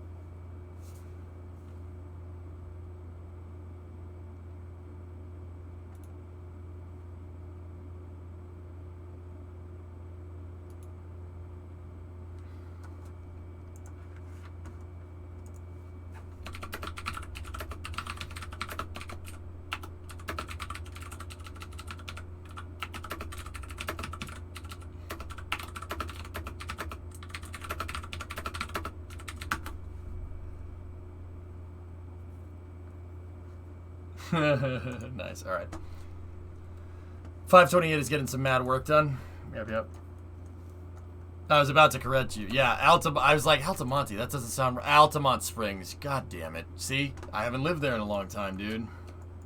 You're north of Winter Garden. Pretty much facing Slick 40. That's cool, man. It's a fun place to live, dude. It really is. Dude, how about these things? Isn't that cool? Dude, I wish I could get the fairing textures to look exactly the same. Because if you could, these would look, there's not much you could tell apart from them other than the fact that the wing isn't finished. A backyard faces all the pads. Well, aren't you goddamn special, alright? Honestly, for my first year at least, I was able to find decent balance with Embry-Riddle. Obviously, I have to get a lot of work done ahead of time, but there's a reason I was able to not miss a single launch when you were down there. Well, you're good at budgeting your time then, man. But also, it's just your first year. Talk to Rocket Guy.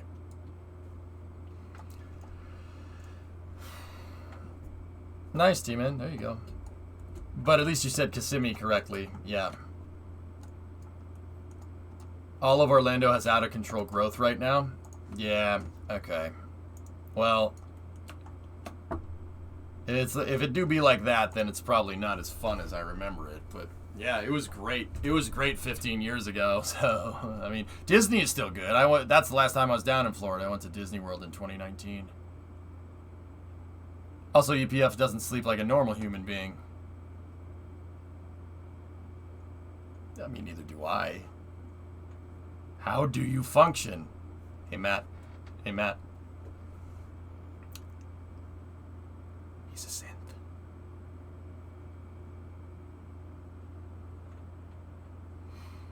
Yep. That's why. Ask me how I know.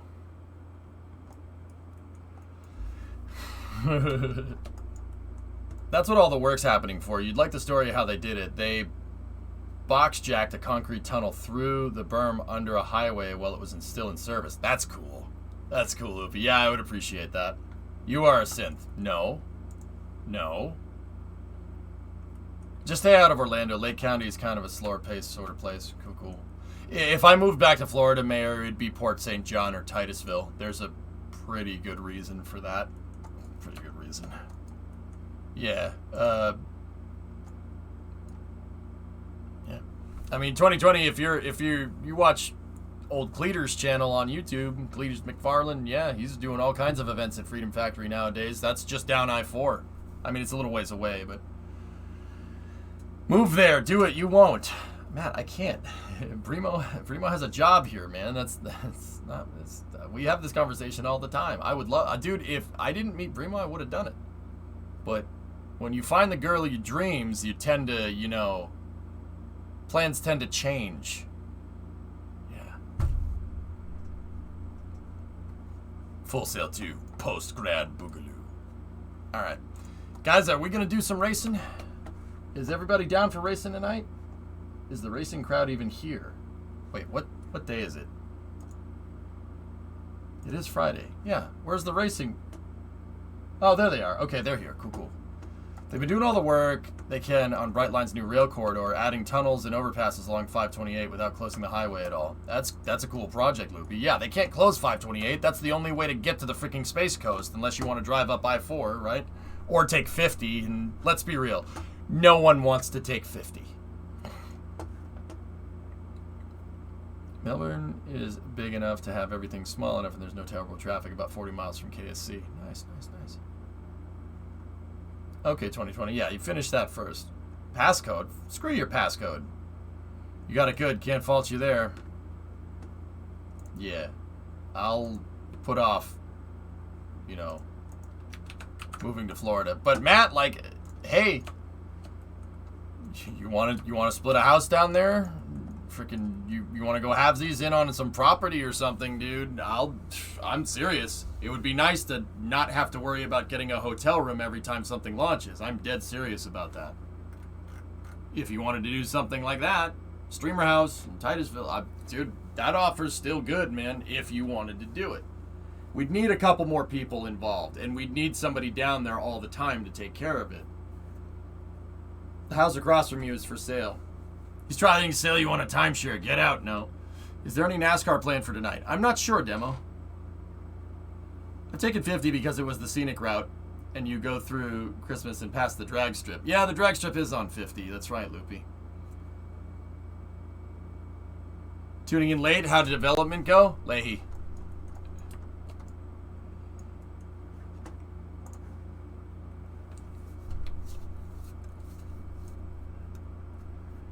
$2020, yeah. I don't know, maybe.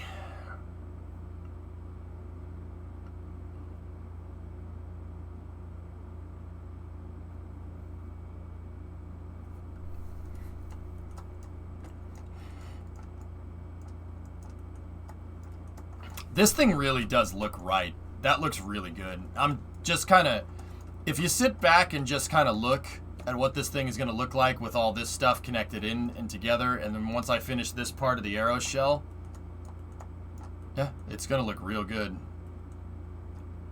I think it actually looks better with the pooched payload bay than it does with that, to be honest with you. WD-40 lives alone. Why not just impose yourself on him when you're down here? I mean, Mayor, I'll be real. I have places to stay down there. Yeah, I have places to stay during launches if I need to do that. But I'd ideally like to get a hotel room. I don't want to be a burden. And I know people are going to say, "Oh, you're not a burden. Shut up." I'd rather do that way.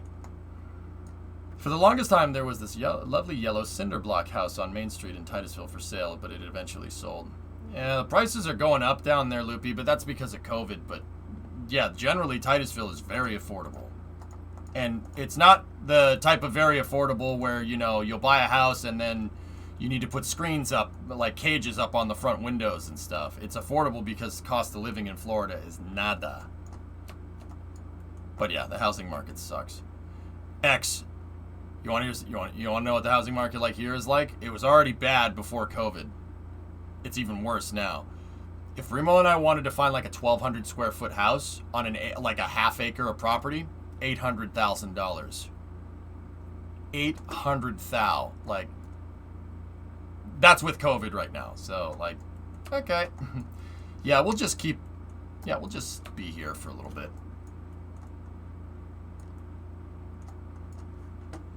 Yeah, Matt, you want a decent sized house with a garage inside of 128, so inside of Boston's Middle Beltway?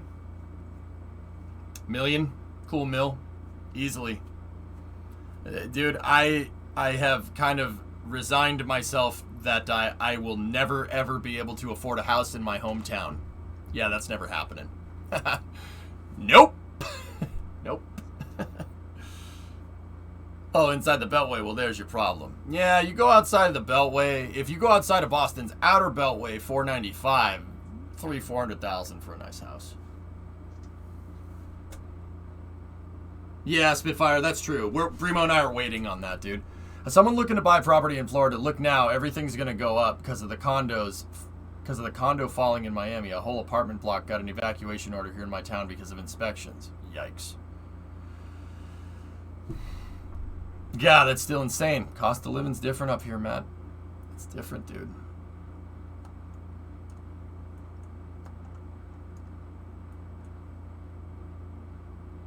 Yeah, you want to go between 128 and 495.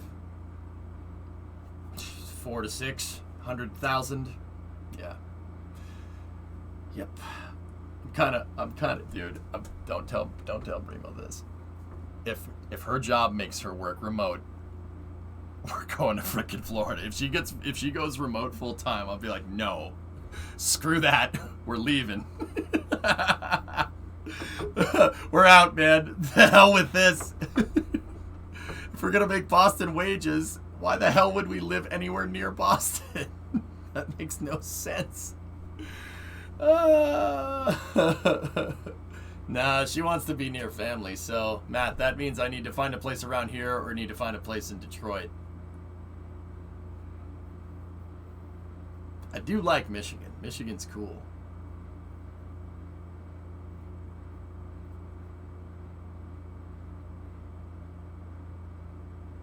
Oh, there you go, Loopy.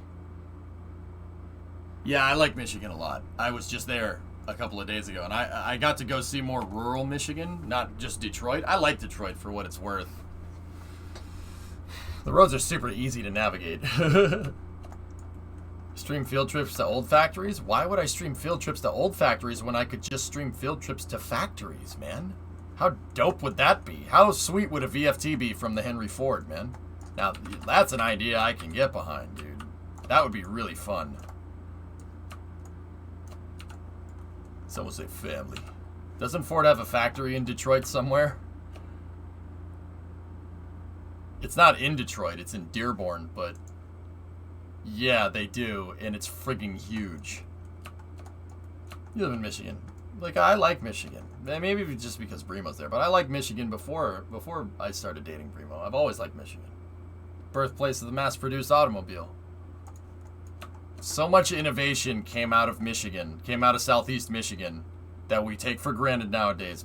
I mean, Detroit was like the Silicon Valley in the 30s, 40s, and 50s of frickin' Michigan, man. The car innovations were ridiculous back then. Like, and don't get me started. I won't shut up about it. You're in Warren, Metro Detroit. Right on, man. Right on, man. Yeah, Brimo's from Garden City, dude. Quite literally down the street from the Henry Ford. Like, you get on. It's like 1 or 2 blocks away from the freaking Henry Ford, dude. That's where she's at. How do y'all feel about Ohio? We don't.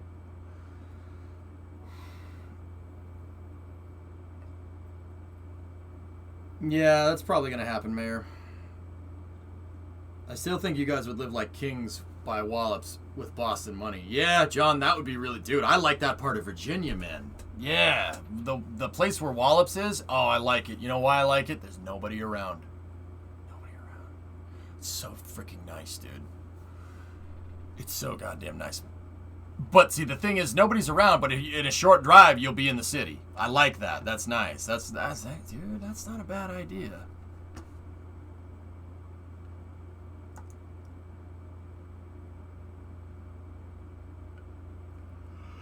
Your dad wants you to move to Ohio? Sell your house in California and pay cash for nearly 2 houses in Ohio. Now would be the time to do it, 619, if you were going to do that, but it's Ohio. Just remember that. You could do the same thing in Florida, just putting it out there. At least you don't get to swap the bad weather, you know? No, Ohio's okay. I don't really have a problem with it. I'm kind of obligated to hate Ohio because my girlfriend's from Michigan, so I kind of got roped into that one. But she also got roped into hating people from New York, so it's all good. We got Talladega down there, Kuro. I gotta go to a Dega race at some point, man. Why did they start building